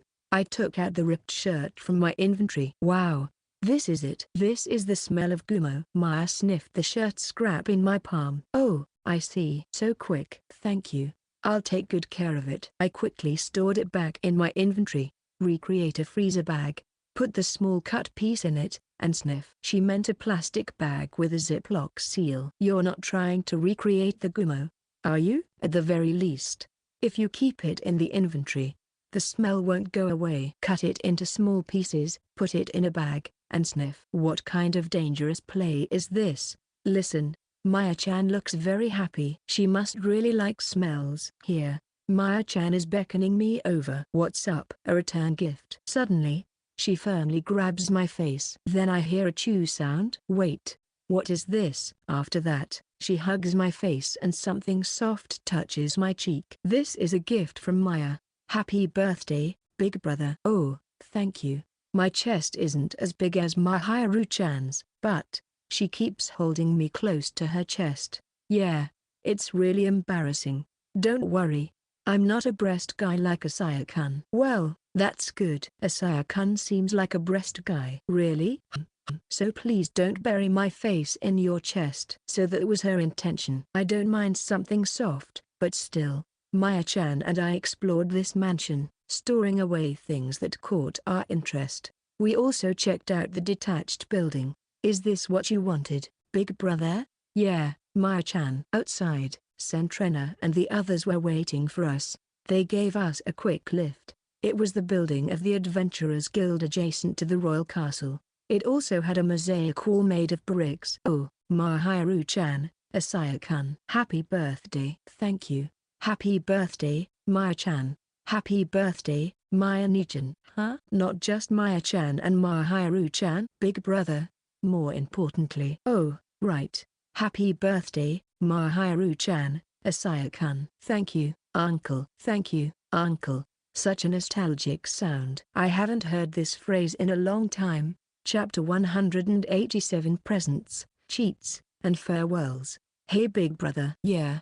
You know, Asaya-kun has the same birthday as me. That's what happens when you're brought home without your parents. Oh, I see. Yeah, Maya and the others were left at the home today. So, it's our birthday today too. Asaya-kun was also about the same age when he came to the home, so we decided to celebrate together. I see. I haven't prepared any presents. I wish you had told me earlier. Oh, I know. What's wrong? Maya-chan, Mahiru-chan, Asaya-kun. What's wrong, big brother? What is it, uncle? What? Uncle, do you have cavities? It seems that all three of them have cavities. This is all due to the luck of their early years of birth and upbringing. After that, the makeshift dentist started, but with 3 regeneration spells, it ended quickly. Wow, big brother is seriously cheating. Sweets seeped in and seeped in. I was wondering how to fix it. That was the only thing bothering me. All right.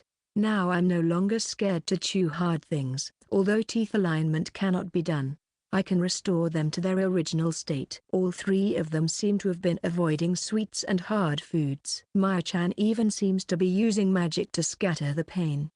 Uncle. Asaya-kun gestured to me. I wonder if he has something to discuss. Well, about that thing. I understood at the speed of light. Yeah, I did think that was the case. I narrowly escaped, but it's disappointing. This magic doesn't work that way. Yes, I understand. You don't have to tell everyone. I can regenerate it, but I can't correct it. It's not that convenient magic. I don't know how serious Asaya-kun's situation is and whether there is a culture of circumcision in this world or not. It's actually quite a sensitive issue. Pain-free surgery might be possible, but I don't know how to do it. It would be dangerous if it heals weirdly right after cutting. It seems like a useless magic that can't control the outcome. Yes, that's right. I'll try to figure it out on my own for now. If you really can't do it, I'll help you figure it out. Let's think about it together. Thank you. You are positive. Asaya-kun, you are really positive, and I think things will work out with age. If things really don't work out, let's find a solution somehow. Even handsome and popular Asaya-kun has worries. They say that we are given no more than 3 blessings from heaven, right? Yeah.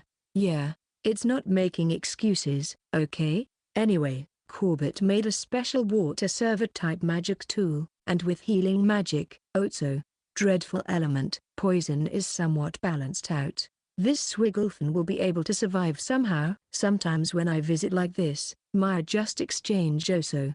Dreadful element, poison for experience points. Even though it was a short stay of 1 night and 2 days, Maya and I were seen off by the 2 of them and took off in Swigglefin. It's getting cold, huh? While flying in the sky like this, I can see that the distant tall mountains are completely white. Also, the air up there is pretty chilly. It's April on the phone, though. There's a time difference between that world and this one in terms of seasons. It's autumn over there and kind of feels like that here too.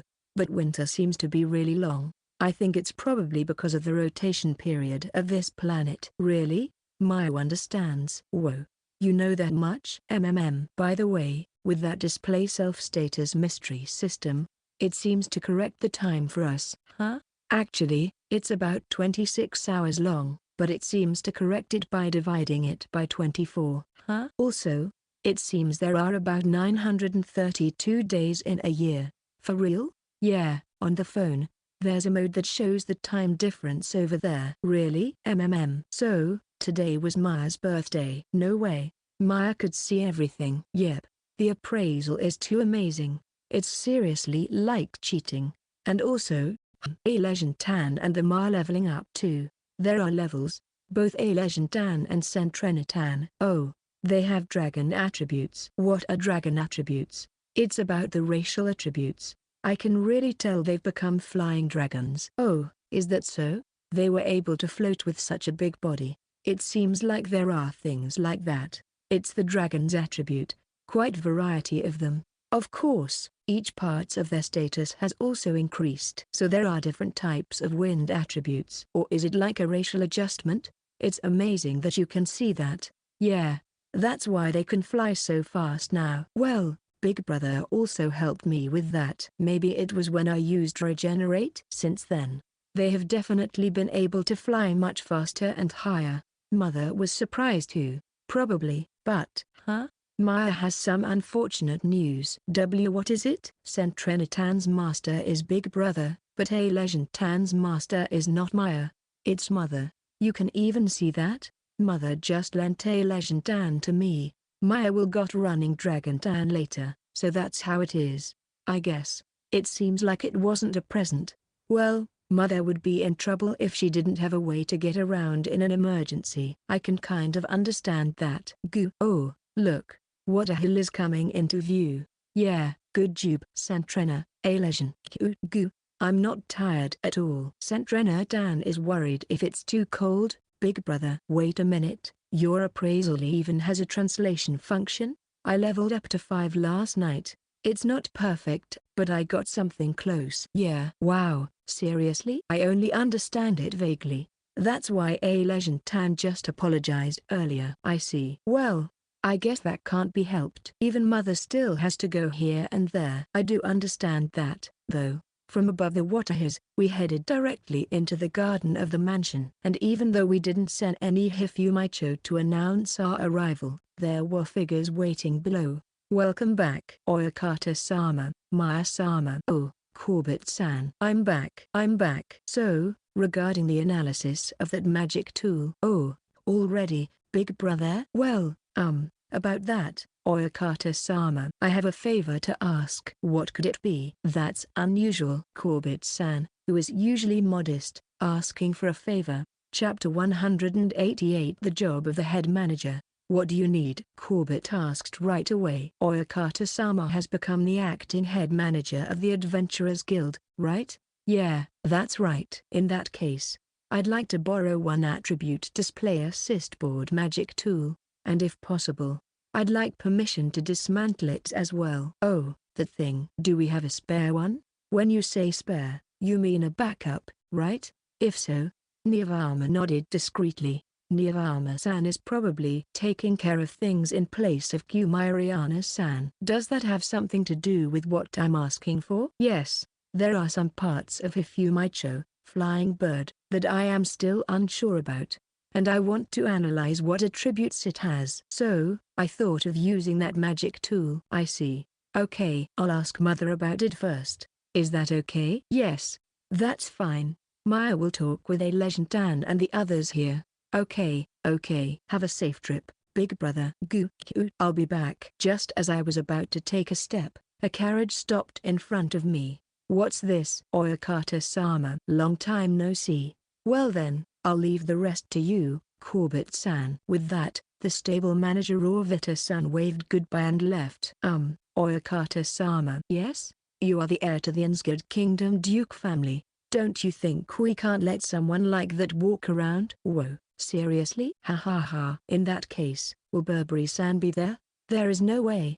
There is no way he will be there. I see. I was going to ask for an escort if he were there. Oh well, I'll just have to wait until Rosalia-san's units are ready. Patience. Take care.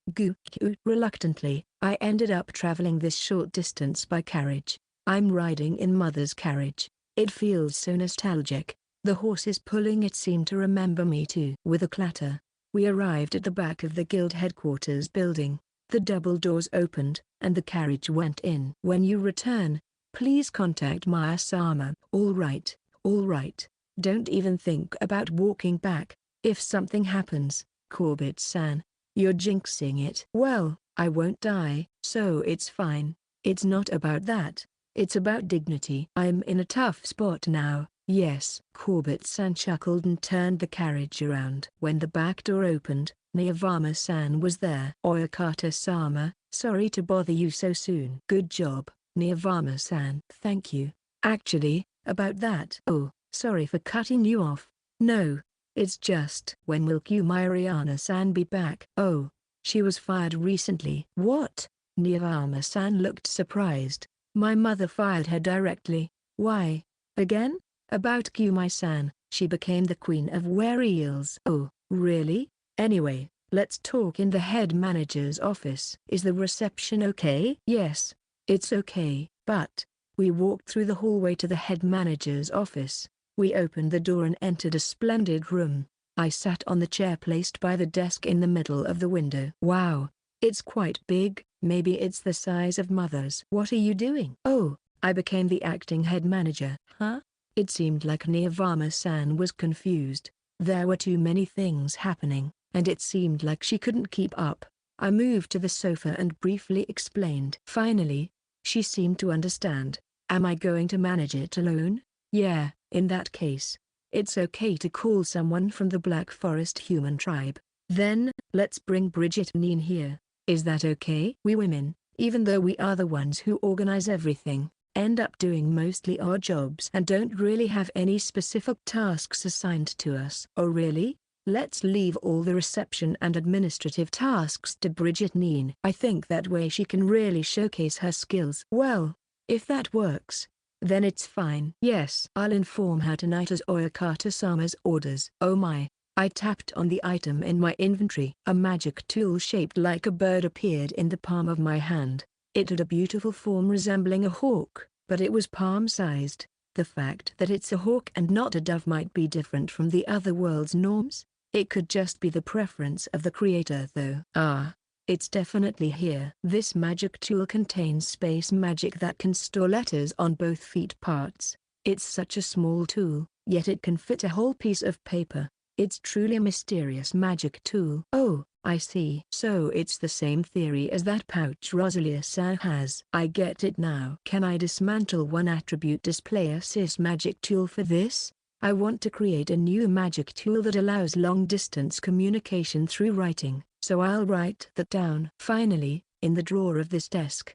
There it is. Feed the magic stone the size of a grain of rice and place it on the palm of your hand to open the window. Wow, it really flew off. It can reach there in about half a day, which is quite something. From there, it was kind of like hell in a way. In place of mother, my job is acting head managers. The main tasks include reviewing documents for pending approvals and making decisions on whether to grant permission or not. And there's so much of it. Time passes when you go over there, so the documents pile up and it takes a while to review them. Maybe mother, did she know about this? I looked through the documents and stamped either approval or disapproval. There must have been about 200 sheets. There were quite a few things that were difficult to decide on and I couldn't do it carelessly. In the meantime, lunch was delivered and it made me feel nostalgic for Rosalia-san's cooking. It's only been a few days. In the afternoon, I continued to look through and stamp the documents. When I was about halfway done and taking a break, Niyavama-san called for me. There, I met Maya-chan, who had come for treatment for Oso. Dreadful element, poison. Sorry, big brother, could you do this for me? Sure. Disrecover, full recover, and how many more? About 50 more? I'll ask you later. Okay. I'm going to be buried under this mountain of paperwork. Take care. Got it. Chapter 189. Oh, in trouble again. I've been buried under a pile of documents to handle in place of mother for quite a while. Finally about 70% done. Just before evening, I'm called again to treat Maya-chan. Big brother, I'm going home first. Since Maya-chan also has a room in this mansion, I can take it easy. I'd like some snacks for Sentrena and the others. You mean the one with bread and grilled skewers? Yeah, that's the one. They both like it. It was past 8 o'clock when I finally finished organizing the documents. As I was walking through the town after leaving the Adventurers Guild building, I suddenly remembered. Come to think of it, I haven't done that recently. Thinking that, I left the town of Watu and headed to the usual small hill. Yes, it's about the training for instant death. I haven't done it for a while since going to Inskad. I really want to see a flashback today. Oh, I forgot. I need to send a message to Maya-chan. I'll be watching some flashbacks now. Please pick me up under the hill later. Send. Ping. You still have such strange tastes. It's so like you, big brother. Am I being praised or criticized? Section. Huh? It's dark here. Where am I? It feels like I'm lying on a bed, but I can't move my hands. Are they restrained? What about my legs? Even when I bend my wrists, I can't touch my fingertips. I can't move, and it feels like I'm being held down by something pretty solid, like wood or iron. I can't even say I don't know the ceiling because I'm blindfolded, which is tough. I'm still calm, surprisingly. But I'm definitely being kidnapped by someone. At least I can still breathe, so it doesn't seem like I'm underwater or underground. The last thing I remember is trying to cross a bridge. It was already quite dark, but I remember the surroundings becoming completely black to the point where I couldn't see the bridge. Did something happen back then? Oh, it seems like it was similar to Rosalia's magic in some way. After that, I must have been put to sleep or something. Even though I was aware that there might be someone else using magic similar to Rosalia's, I never thought it would turn out like this. Looking at the display self-status mystery system, I can see that my vitality is not down to just 1%, so I'm not dead. My mana is not depleted. It's always full and my pulse is constantly active. If I were bound by a magic tool that drained my mana, I would probably die no matter what I did. Both Mother and Rosalia pointed out the same concern. So this time, it's not the worst case scenario. It doesn't seem like someone planned this after studying me. It was probably done on impulse or as a last resort. It's already 11 o'clock in the morning. It's helpful that I can see even though I'm blindfolded. But how long did I sleep for? Isn't there a calendar somewhere? I'm pretty sure it was April 4th on that side. If I figured it out, I think I can calculate how many days have passed. Even tapping on the clock doesn't change the date. It's hopeless after all. Either way, I can't do anything without knowing the fixed target. This is where not having an appraisal skill comes out. I'm so jealous, seriously. But more importantly, if it's revealed that I broke the promise with Corbett-san, I'll be punished with 5 skewers again. This is really bad. Fortunately, it seems like I still have time. Even though it's the middle of the day, there's no one here. Are they discussing something, or preparing something? Or maybe in transit? Since there's no shaking, I don't think I'm in carriages or anything. What should I do? There are ways, but I'm not sure if I can go back. It would be helpful if someone could help partially. Even if it fails, going back is tested. But, since I haven't tested it on my body, I wonder what will happen. Oh? It feels like there was a slight shake. An earthquake? Or am I still being carried? Well, it can't be helped. I make a loop with my right thumb and index finger and focus on my fingertips. Then, focusing on the entire arm up to the elbow, I chant like when I fixed my teeth. Reverend regenerate. Ouch. It's quite painful. But I can bear it. Oh no. My right arm can move now, but I can't feel anything from the elbow down. I focus on the sensation from the elbow down. Regenerate. Regeneration spell. Full recover. Oh, I did it. My right hand is back. The pain is also somewhat gone. First, take off the blindfold. What is this place? It's pitch dark and I can't see anything. Anyway, in the same way, I somehow regained my freedom by moving my left arm, right leg, and left leg. Try to slowly get up. Then, thud, my head hit something halfway up. When I verified it with Maya-chan in Insgard, the magic worked even on non-living things. A good example was removing Oso, dreadful element, from the water. So, this should work too. I touched the ceiling where I hit my head and chanted a spell. Reverend regenerate. For a moment, I thought I saw a bright sky. A familiar sight I've seen somewhere. That's right. I've seen it many times from the back of Centrena, when descending from the sky to the ground. Huh? Falling in a parabolic curve, or rather, I fell. I slowly regained consciousness. It should have only been a few seconds. According to the display self-status mystery system, I should have been dead, with only 1/10 of my vitality left. Where am I? My hands feel cold, like touching ice. When I open my eyes slightly, I can see something white. If I open my eyes a little more, eek! Only screams like that echo. The eyes looking at me seemed frightened, like how you would look at a monster. It seems like I fell in some town. There are several people around me. I feel like they are observing me from a certain distance, not too close but not too far. I look like a species they've never seen before. Everyone has red horns growing from around their ears to the back of their head. Although the length and shape vary slightly from person to person, they look similar, and above all, I can see wings of the same color on their backs. Darn it, to think I would crash in a village of such lowly beings. Lowlies? That's a familiar word, isn't it? I can't find the handcuffs. How did he take them off? And where did that coffin go? Anyway, how should I report that he's dead? I see, this guy must have kidnapped me. He seems to think I fell and died.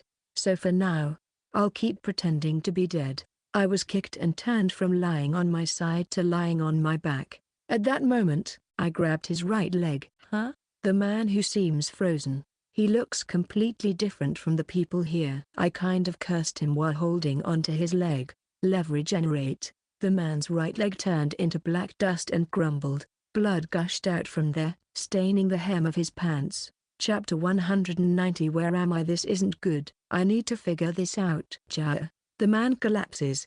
His legs gone. Holding onto the dripping blood where his legs used to be, he rolls on the ground, writhing in pain. Regenerate. Full recover. Huh? The pain's gone. I grab the man by his collar and demand, hey, I won't go easy next time. Where am I? What did you do to me? Is it just a futile effort to get answers out of him? He's not responding to my questions. What should I do? If you're mistaking me for some illusion or something, want to experience just the pain? Geez, you're so stubborn. Rev recover, injury, rev recover, rev recover, rev recover. Rev recover, rev recover. This is a spell that implants intense pain. It's still okay with this one. If it were full Reverend recover, he would definitely go insane. Kawamushi-kun, river worm, died instantly though. If I keep hitting like this, this guy. He passed out while twitching and shaking. He even wet himself while doing it. Despite being a man. Anyway, I flipped this guy over and tied his limbs while he was face down. I stuffed a twisted towel in his mouth and put a gag on him. In that state, I sat heavily on his back. Regenerate, full recover. Now, can you understand my words? What was leaked was forcibly stored away. No pain. How about that? You must be used to it, right? Oh, for some reason, there was applause. The thing on the back of the man I was sitting on and the things above the waists of the men and women around were different. The man's thing was feathers and the others around had wings. Can we say that? This person is quite distinctive in a way if I look closely. White hair, eyebrows, white wings. Despite being a man, he's slender and handsome. He's the type I don't like. Excuse me. I'm really sorry, but where is this place? When I asked, one of the guys I was looking at told me, this is our Leaves Filto village. Filto village, I see. Thank you. I don't really get it. But he kindly told me I should thank him. Sorry for another question, but what kind of species are the uncles here? Me? We're humans. Everyone nodded. I see. These people refer to themselves as humans. What about this guy? Oh, this one is called a celestial race. They're really unpleasant fellas. Unpleasant? That's offensive. What's up? You can talk. Who is this person? When I look closely, their fingers are too clean, aren't they? There's no trace of the dreadful black stain of Osso's poison. I heard that the celestial race was captured. Oh? A person with polite language has arrived. They look more like an adventurer than a security guard at first glance. I don't know the full situation either, but I think there's no doubt that he did something. Well, I never expected to be able to capture a celestial race. This is a rare opportunity. We need to make him talk, so please cooperate. Why don't you respect me? We lend you our land, give you water, and even allow you to survive. Oh, he talks a lot. What a condescending line. I got a little annoyed, so I decided to grab this person's wrist and give him a punishment. Reverend middle recover, moderate. Ah, you fell down with a splash. Did it hurt that much? What happened to me? Oh, just a little magic. I see.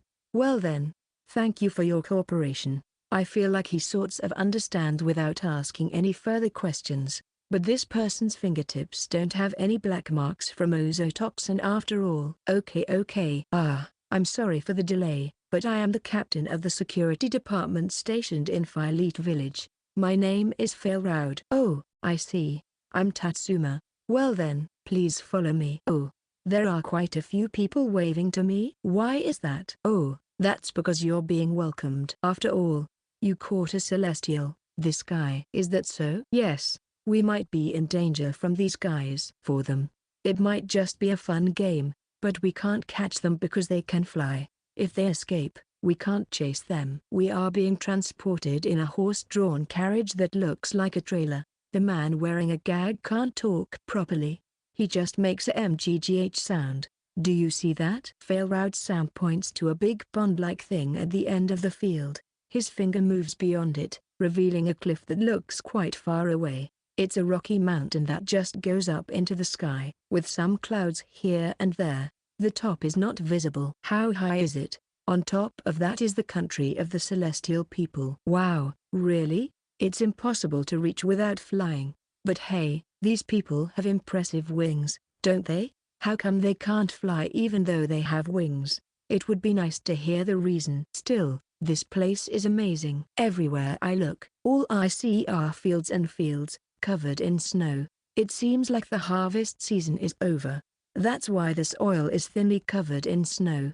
It's still lightly snowing from the sky. The people earlier in this Failroud-san here are all dressed really warmly. Their clothes seem difficult to wear alone, but they look like they have wings coming out from their waists. Compared to them, I'm not dressed warmly enough and it's getting cold. But I can bear it and later take out a cloak from my inventory. Here, I think this is a demon territory, but unlike the Black Forest humans who used wooden materials for their buildings, here many houses are built from stone. The precision might not be so high, but they are carefully constructed, with the gaps filled in with something like mortar. It's different from Insgrad where snow is lightly falling. Here in this village, the snow is falling heavily enough to pile up. The buildings don't seem to have more than 2 floors. I can see some snow piled up on the roofs too. Being a village, there is no main street. Houses are lined up in a crescent shape around a large, open square in the center. Maybe they used to do harvest work in this square. Chapter 191. What's going on? Failroud-san stopped in his tracks. When he opened a barn-like door, the substitute carriage went in. Maybe the man noticed from the shaking as he crossed the step. He was trying to complain. I touched his leg and chanted a spell like before. Annoying. Reverend middle recover, moderate arc. He seemed to faint again from the pain, arching his body. Failroud-san smiled dryly as he closed the door. Since I have a habit of chanting spells quietly, he probably doesn't know what I used. That's a handy magic. Thank you. It's a drawback that you have to touch to use it, though. To prevent him from moving, I put a blindfold and a gag on him. Both hands and feet are bound and he's lying there. I also tied his wings so he couldn't move.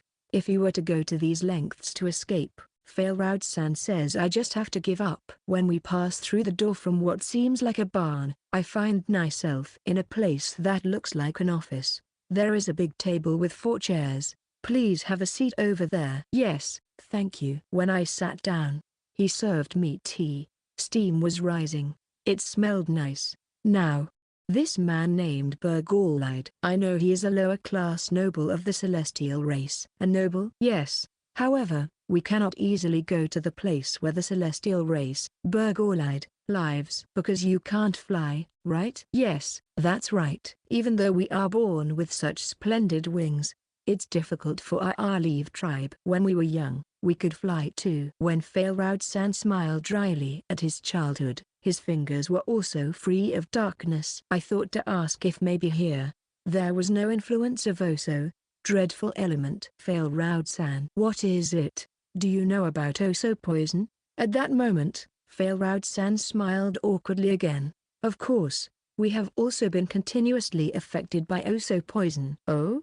Your fingers aren't turning black, are they? I'm sorry. It was common in our Leave. No problem. Then Failroud-san turned his back. Can you see the base of these wings? Yes. Oh, this. The base of the deep red wings was dyed dark black. Could this be the case in here? Yes. We don't have it in our fingertips, but it appears on our wings and the tips of our feet. When it spreads enough to darken the wings visibly, it quickly spreads to the back, and everyone without exception passes away. Oh, I see. I'm sorry for doubting you. It must hurt, right? He smiled awkwardly again. Maybe he has a certain position? That's why he laughs like that. No, it's okay. It doesn't hurt as much before it warms up. Oh, I see. Even though the place is different, it still hurts when it's warm. Oh, really? But this. I pointed to a man named Burgolide. He was completely white. Isn't that strange? Isn't that strange? No matter how you look at it, there's no black part. Oh, I see. It's because it's said that the area where the Celestial lives is not influenced by Oso. Huh? Of course, if they consume water and food from lower areas, there might be an influence. However, their radio eyes is located much higher in the sky than here. Come to think of it, when Maya and I investigated before, we predicted that Oso's influence might not reach the air. Wasn't that the case? Oh, I see. In that case, it might be a quick conversation. I stood up and walked closer to Burgolide. I touched his leg and then showed off to Failroud-san. Reverend detoxify, Reverend detoxify, Reverend detoxify. Is this enough? This magic that stained my mother's second joint. Each time it is invoked, the erosion progresses. By the 3rd time, even a part of the palm is black. If you look closely, the base of the feathers is also stained black. Isn't it? HMPH. He should know the suffering of the lower class. Oh, Failroud-san. He was able to ignore it with a wry smile earlier, but now he's just staring off into space. What happened to him? I just gave him Oso poison from underground. I answered as I sat back down in my chair. It's logical, right? It shouldn't amplify. Since it seems like he still don't know what's going on, I'll take this opportunity to ask my questions. Oh, by the way, Failroud-san. Yes. What is it? Your wings began to darken at the tips, and I suspect it's because you couldn't fly anymore when you became an adult. Yes. It's not because Oso poison accumulated at the base of your wings and caused you to become unable to move them due to pain, right? Yes. In reality, the correct answer is that moving them causes pain. I see. So you haven't forgotten how to fly, right? That's right. Even now, young children only fly inside the house. I tell them not to fly outside because the celestial race is scary. I see. I kind of understand now. I stood up from the chair and walked behind Failroad-san. Please don't move for a moment. Okay. I see. The base of his wings looks a bit hazy, but it does seem to be darkening for sure. Does it hurt when I press here? Yes, it does. Then, disrecover, regenerate, full recover. How does that feel? Press it again, this time, with more strength. It's not exactly painful.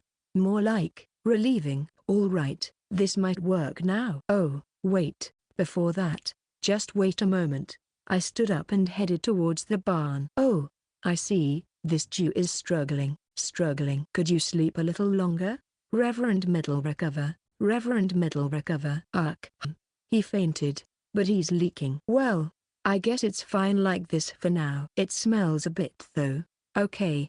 He probably won't wake up for a while. I closed the door leading to the barn. Failroad-san seemed a bit surprised. This is quite a harsh treatment. He's a prisoner who might have kidnapped me. Keeping him alive is something to be thankful for. Well, leaving that aside, could you try to fly a little? Is this the place? It's okay. I don't think it will hurt much if it's just a little. Chapter 192 Familiar Form. When I stepped forward, Failroad-san spread his wings widely. His folded wings are quite large. Yeah, I don't see any black stains. He showed me movements that seemed like he was flapping his wings slowly. Huh? This should be quite painful. Why is that? Well, I made the pain go away. Specifically, I treated the dreadful element, poison. Huh? I don't actually have magic to transfer pain to that man. I'm more of a healing attribute magic user. At least, that's how it's seen. Wait a minute. GHDHDH. Failroad-san muttered something in a low voice. After that, he flapped his wings slowly and a gentle breeze began to blow. Then his body started to rise up towards the ceiling. It's a rather nostalgic feeling. Could it be happening again? SHH. I put my index finger to my mouth and pointed towards the barn with my other index finger. We need to be careful in case that guy, Burgorlide, wakes up. Right. I completely forgot. By the way, why is Tatsuma-san here? Come to think of it, I completely forgot. I seem to have been abducted by that man. I quickly explained what happened that day, leading up to falling from the sky. Failroad-san informed me about the situation in the Celestial Race's country. So we started discussing why I was abducted together. I see. Oh, he's growling. Yes, he's tougher than it looks. Is there a prison cell or something around here? If we go to a slightly larger town, there is a place where he can be held. There's a kind of prison there. I see. Should we go there? If things continue like this, what's important is that. That's right. Please wait a moment while we prepare. Understood. Oh, please keep this a secret. I pointed to Failroad-san's wings. Understood. I can't make the judgment alone, so I'll seek guidance from my boss. As expected. I apologize. No worries. I'd like to check my smartphone, but causing a commotion over an unknown magic tool in a foreign country would be troublesome. So for now, I'll endure until I get accommodations. No need to rush. I'm free after all. After a short wait, the barn door finally opens. Thank you for waiting. We're ready now. Let's proceed. Yes. When I enter, the cart carrying Burgorlide isn't there. They must have taken it out for transport. A gust of wind blows in from outside. It seems like it's snowing moderately. I quickly took out a cloak from my inventory. It was a black cloak like Rosalia-san's. It's actually quite warm. When I went outside, I saw a familiar shape. I could see red feathers. I thought it would be tough for a carriage in this snow, but I didn't expect. Goo, could it be a running dragon? You know about them? Should I keep a low profile? No, my identity is already known in this village, so it's fine, right? Oh, I also have one. A black one and a white one. Really? I, am related to a royal family in a certain country, and what? SHH. I'm sorry. I did something stupid and got kidnapped at the Wattales because of this guy. I see. When I remembered it, I got angry. Rev middle recover, goo ho ho, biffo. From his crotch and mouth, mysterious liquid is dripping. Oh no. A terrible smell is wafting through the air. Wow, this guy really leaked something outrageous. We have to stop the source of the smell. Regenerate. The leaked substance starts to retract as if rewinding. Most likely, the unpleasant thing in his pants returned back into Bergolide's body. Now the smell is gone. Failroud-san probably understood the situation perfectly since he was watching. So he's a little disgusted. Merciless, isn't it? Ha ha ha. The red running dragon lay down and carried us. I sat down behind Failroud-san. This is my partner. His name is Garufda. Oh, I see. Garufda. Nice to meet you. Garufda, I asked you to take us to Zeiss Town. As he slowly got up, he began to walk step by step. Looks like he really understands our language. Yes, running dragons are indeed very intelligent creatures, sometimes even more so than us humans. They have saddles but no reins. The saddles are just there to hold on so people don't fall. Both Centrena and Delegion were like that too. Since they understand words, there's no need to control them. In fact, they probably only allow trusted individuals to ride them. We need to hurry. Garufda, please. Garufda spread his wings and lightly hopped. Oh, it's going to glide after all. Uh-oh, the cart behind us is tipping and Bergolide almost fell off.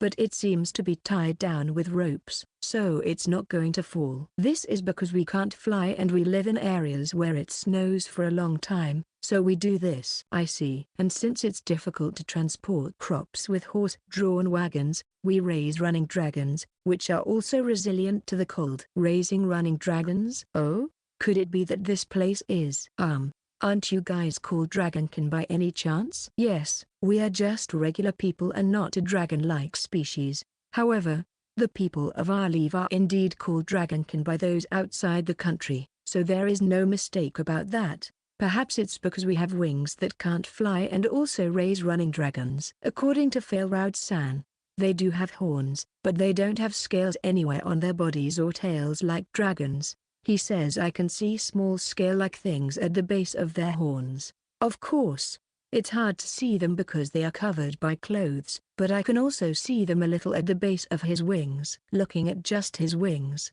I might get a dragon-like image. Also, because they raise running dragons and are always with them, they call themselves the people of our leave, humans. But outsiders call them Dragonkin. It makes sense, I think. But, you know, they have eyes that look like Centrena's. I wonder what that means? Maybe they really are not Dragonkin but Dragonette race. The difference between a dragon and a Dragonette? I doubt it. But could they be mistaking the celestial being's wings for scales? Maybe I should discreetly ask next time. Chapter 193. Is this Dragonkin's place? So, isn't there someone called the Holy Lady? Yeah. I've never met her, but everyone knows she's the daughter of the Grand Duke. The Grand Duke's daughter, so she's like a princess, right? Yes, in other countries, maybe. It's not a kingdom but a duchy, right? Normally. Wouldn't it be like His Excellency the Duke, like at our place? But because it's the Grand Duke, I'm pretty sure that's right. Wow, so that means, until recently, the princess was coming all the way here for purification. Isn't that weird? Why would she go to the trouble? Should I need to look into this a bit? Speaking of which, yes, this Garufta-kun. The ride is really smooth. It's like riding on Centrena's back. Yeah, it's gliding so gently, isn't it? He seems to float a few steps and flutter. I think he's doing it for his master, Failroud-san. How big is our leave? Well, you know that rocky mountain over there? Yes, if you circle around that, it pretty much covers the whole area. So, that's quite vast, isn't it? That rocky mountain in the distance, or rather, the colossal pillar, how many kilometers, miles, in diameter is that thing? Circling around that, it's not that big. Villages and towns are scattered around like this, and most of the land is farmland. Indeed, the Falto village I saw earlier had impressive fields, but the number of houses wasn't that many. At a glance, maybe around 30. Looking from the back of Rooftop, I couldn't see any nearby buildings. He should be gliding at a considerable speed. Well, that rocky mountain is ridiculously huge, with its edge even fading into the distance. Come to think of it, didn't I hear something about buying grain as a reward for purification? Maybe they're not very wealthy for the size of their land. Is that why the princess was working in other countries? I'm not sure. Looking around, there's a thin layer of snow in some places, probably about an inch. It's a snowy scene all around. It's been a while since I've seen this kind of view. Oh, something's coming into view at the edge of the scenery. Riding dragons is really amazing after all. Or rather, our leave is just too vast. But more than anything, that rocky mountain that's visible on the left side. It looks like a wall, and even looking up, I can't see the top. That's Zeiss Town. Rooftop lands gracefully. Oh, the cart is different. It's really rough. That's why Burgolide seems to have woken up. Rooftop crouches down for me to get off his back. Failroud-san is patting his back in appreciation. Garufta, good job. Goo. I also patted Garufta's back like Failroud-san did, and did a little healing too. Disrecover, full recover. I stopped using regenerate because even Mother was surprised once, and it's dangerous if you don't notice when you go too far. Goo. What's wrong, Garufta? Goo. Good job, Garufta-kun. Goo. I stroke the reachable part of his back. Even though the feather colors are different, they're all dragons like Centrena and the others, so he feels familiar to me. Oh, I can't forget about this guy either. He's blindfolded and gagged, so he can't see anything. This time, let's make sure not to leak out. Reverend Middle recover. GGH. Yeah. Looks like he fainted. You're really unforgiving. Ha ha ha. We got off near Zeiss Town, where the road is wide but people are walking. It seems like Failroud-san doesn't want to travel while on Rooftop. I'm sure. Rooftop walks behind us. Burgolide on the cart is quietly passed out. With the fine snow falling, it feels quite cold visually. However, the people walking are dressed warmly and seem lively as they come and go. Even though they don't seem surprised by Rooftop when they see the luggage on the cart, they stop to look at it curiously. It's like they're treating him like those blackbirds that rummage through trash in the other world, right? Maybe that's why Failroud-san mentioned it. Everyone passing by seems to have wings outstretched. I wonder if they are insensitive to the cold and chill, just as I heard. After Burgolide woke up, I got ready to cast another spell while patting Rooftop's back, and followed behind Failroud-san. As we walked, I noticed that there were many two-story buildings around, but there was one single-story building with a relatively large plot of land. This is our destination. We use it as a gathering place every few days to share information. I see, so this is it. Yes, I was planning to visit here in a few days, but then Burgolide was captured. Ugh. Oh, he's awake. Reverend Middle recover. Ugh, he passed out again.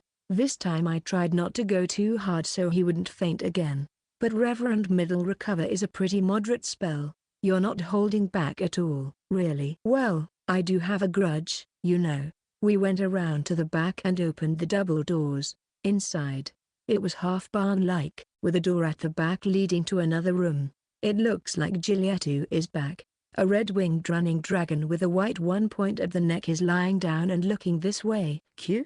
I think the one over there is a girl, and Rooftop is a boy.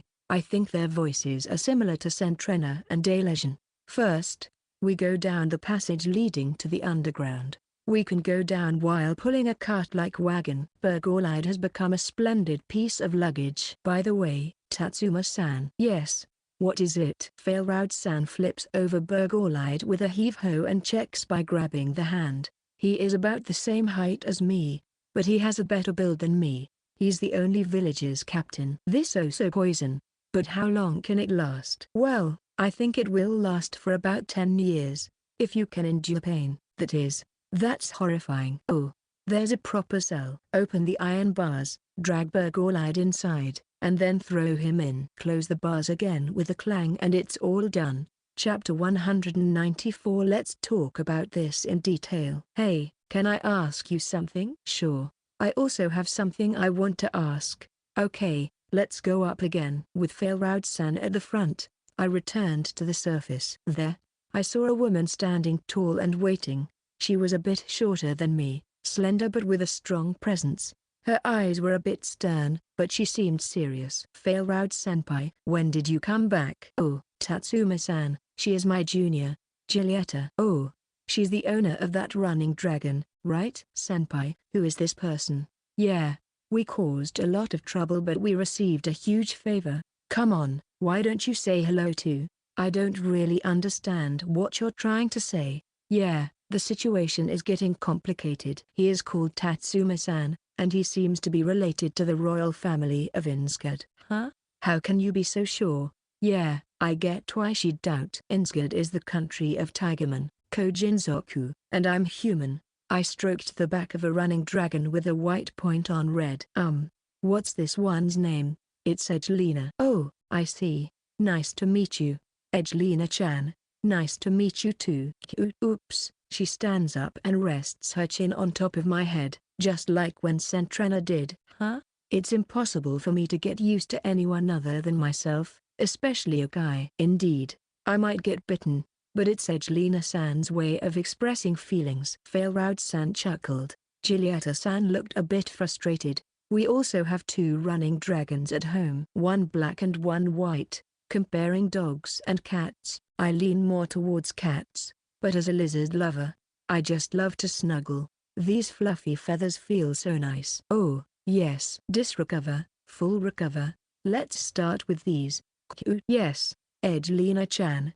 You had the dreadful element poison, right? Yeah. Garuftakan's treatment is also available, so it's not unfair.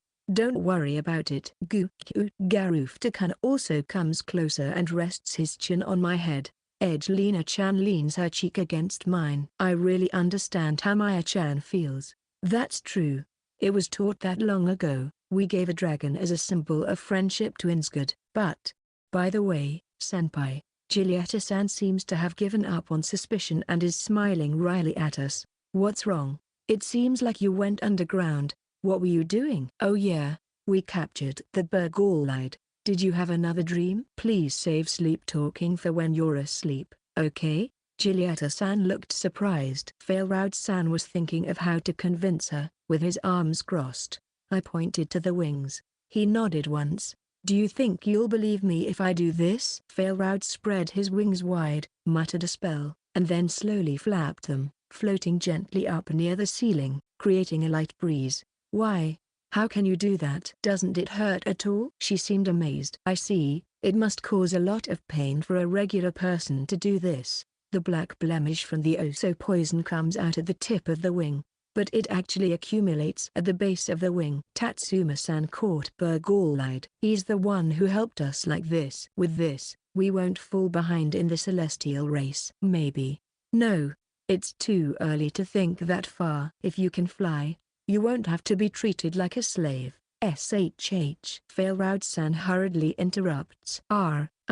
Sorry. Treated like a slave? What do you mean? Well, we, the people of our leave, can't fly, so we raise running dragons for assistance. I see. This area is actually higher in altitude than Tatsuma-san imagines. Really? Isn't it just that the walls are high? Yeah, that's why there aren't any rivers flowing through this land. The snow that piles up melts and soaks into the ground by the time it's gone.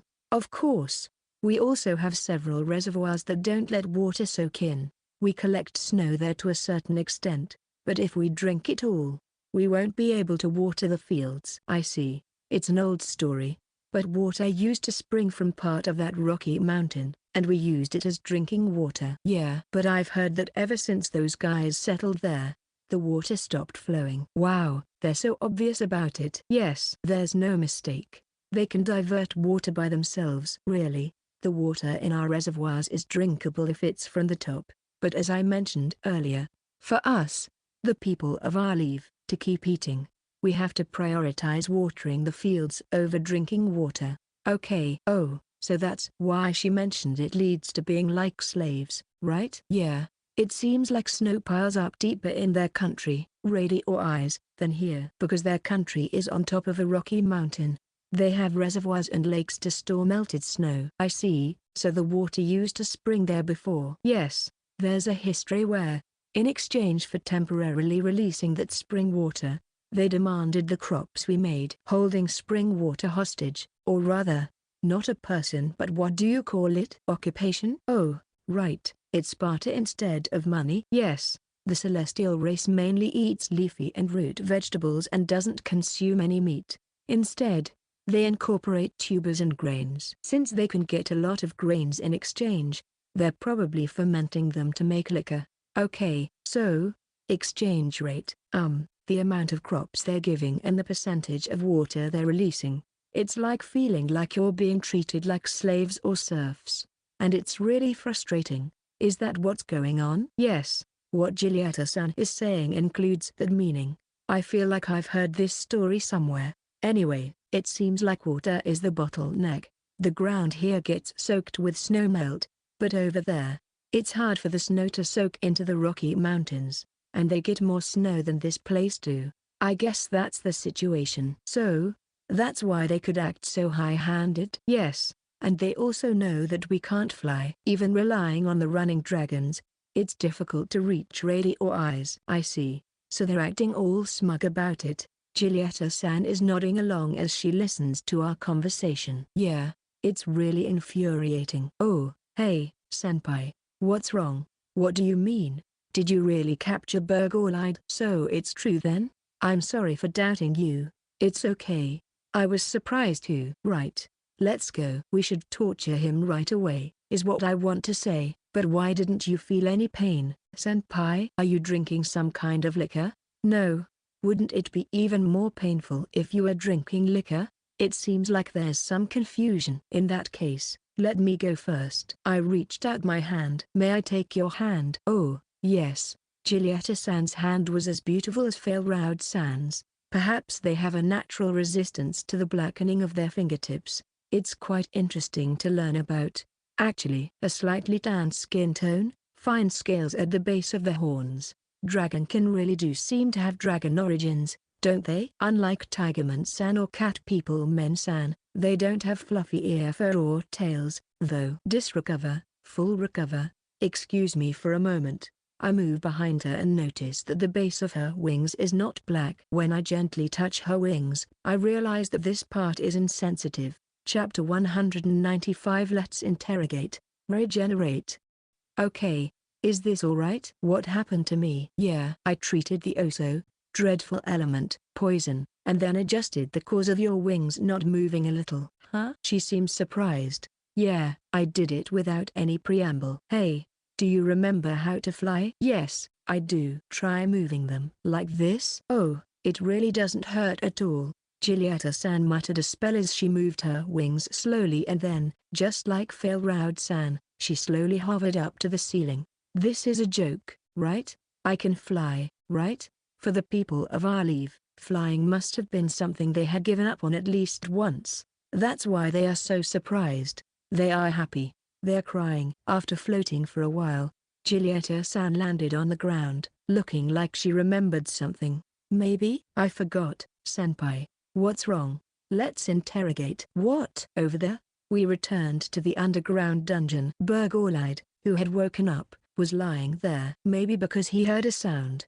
He seemed to be trying to look this way, but he was blindfolded. He couldn't see anything. He's growling or something. Well, of course. It's been left alone for a while. Oh, he's still lying there. Yes, I completely forgot. It's okay. So, senpai. What is it? How far can we go? Wow.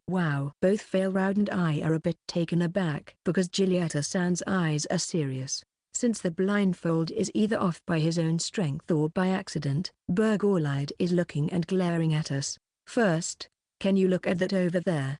Giulietta-san? Oh, that. Yes. It's black, right? Maybe that's. Yeah, that's the poison I did. Yeah, exactly. I used a special magic, intending for him to taste it too. So, first, it's probably best for him to warm up with hot water, right? That's a good idea. Let him warm up well since it's cold. It's quite painful. It seems that it doesn't come out on the fingertips, but it does come out on the toes.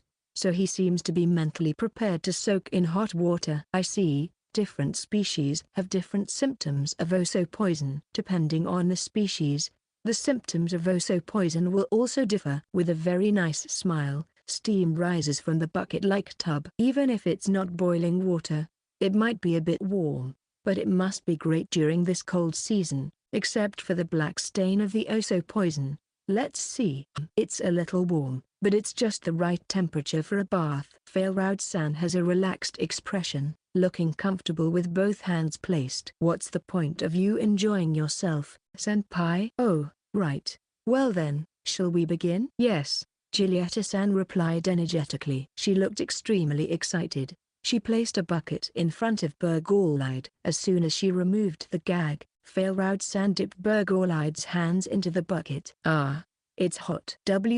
What's with this heat? It hurts.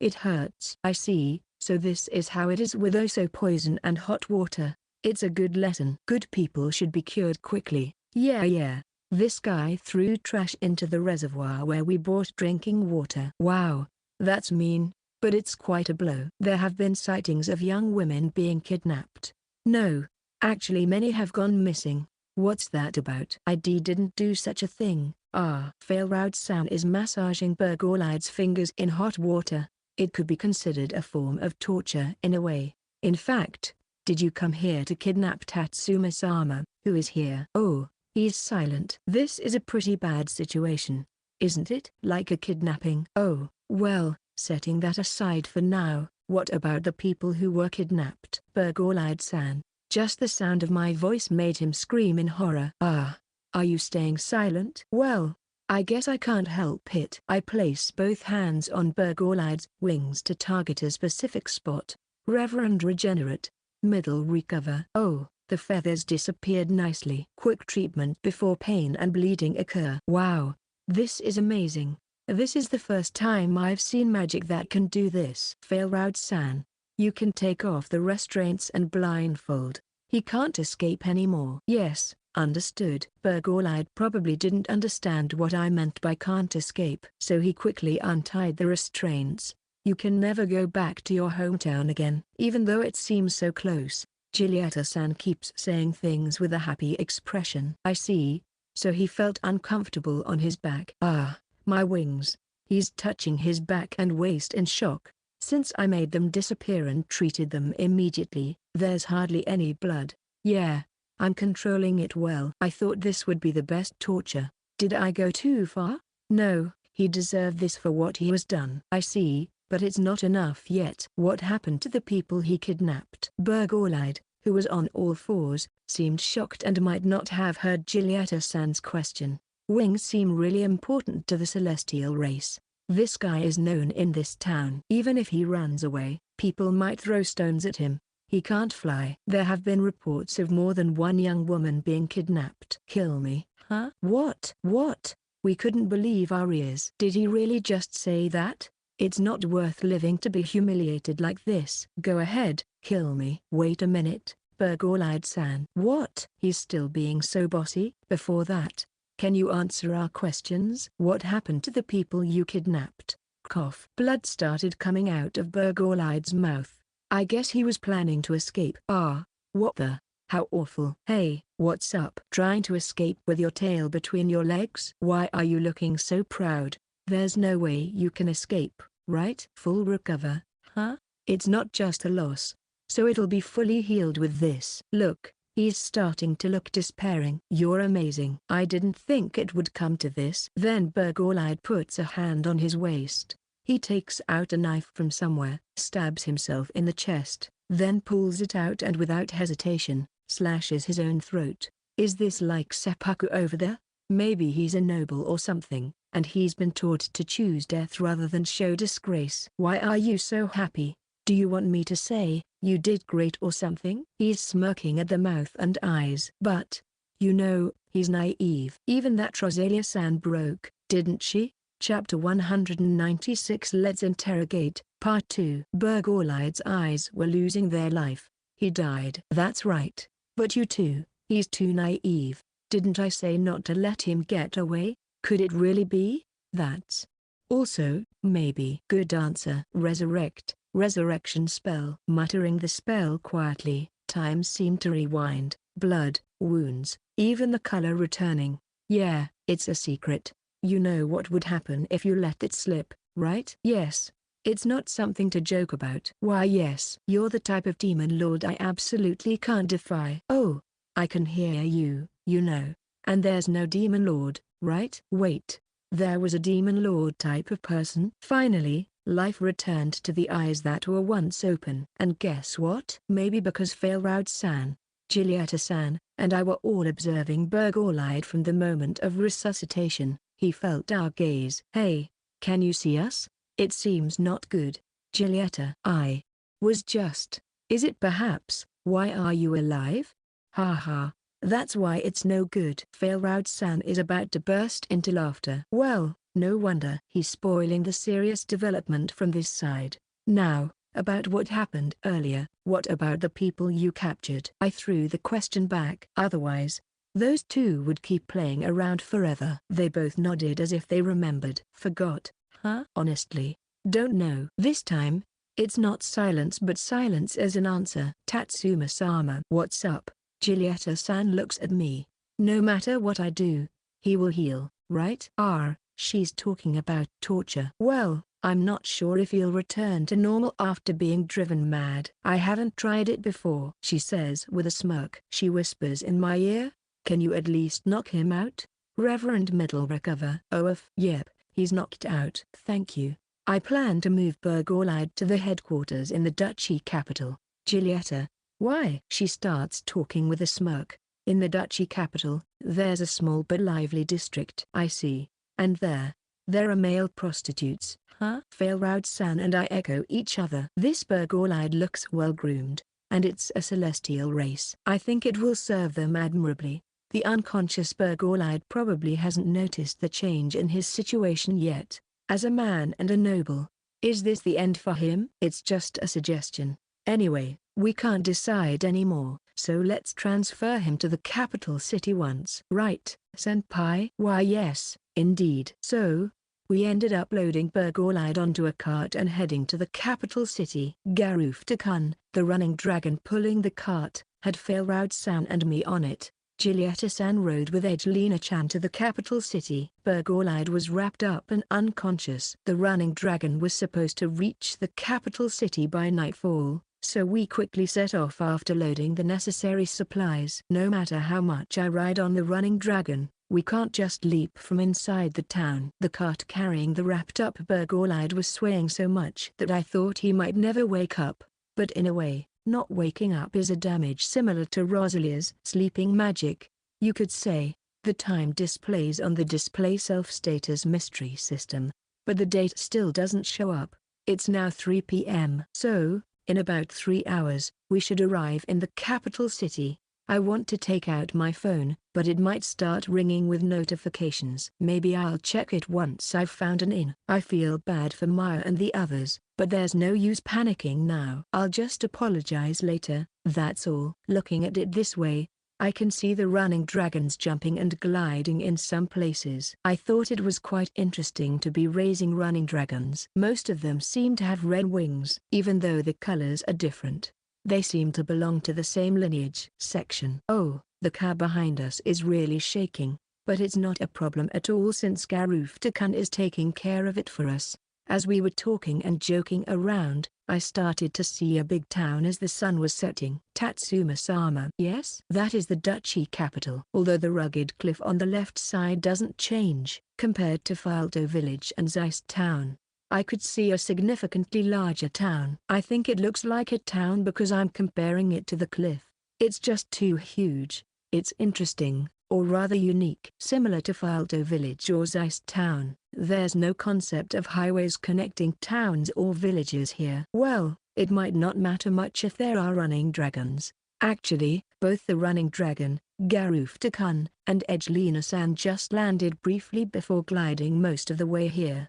The luggage in the back was bouncing around quite a bit. I had to knock him out every time he growled, though. Still, It was only like twice. He seemed to pass out pretty easily with all that shaking and jolting. Ah, this is amusing. As we get closer to the capital, a pathway began to appear, kind of like a runway. Come to think of it, I can't see dragons leaping in that direction from the castle town. Garuftakun and the others landed, transitioning to a brisk walk. The luggage was rattling and clattering. Still not awake. Good job, everyone. No, the running dragons are smart, so it was comfortable. That's right.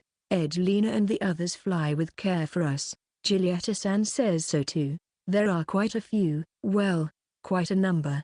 Should I say dragon count? There are more than a decent number of running dragons. Yes. Some running dragons pull dragon carriages too. Oh yeah, that's right. Running dragons pull carriages just like horses do. Proudly. Oh, right. Fail Raud-san. What is it? The flying part. I whisper flying only, you know. Oh, okay. Keep it a secret. It would cause a big fuss. I understand. Giulietta too, right? Fail Raud-san points to the wings on his back as a warning. Got it, senpai. I understand wanting to fly. I mean, there was a time when I couldn't openly use healing attribute magic, right? Huh? Is that a little off? End of Volume 4.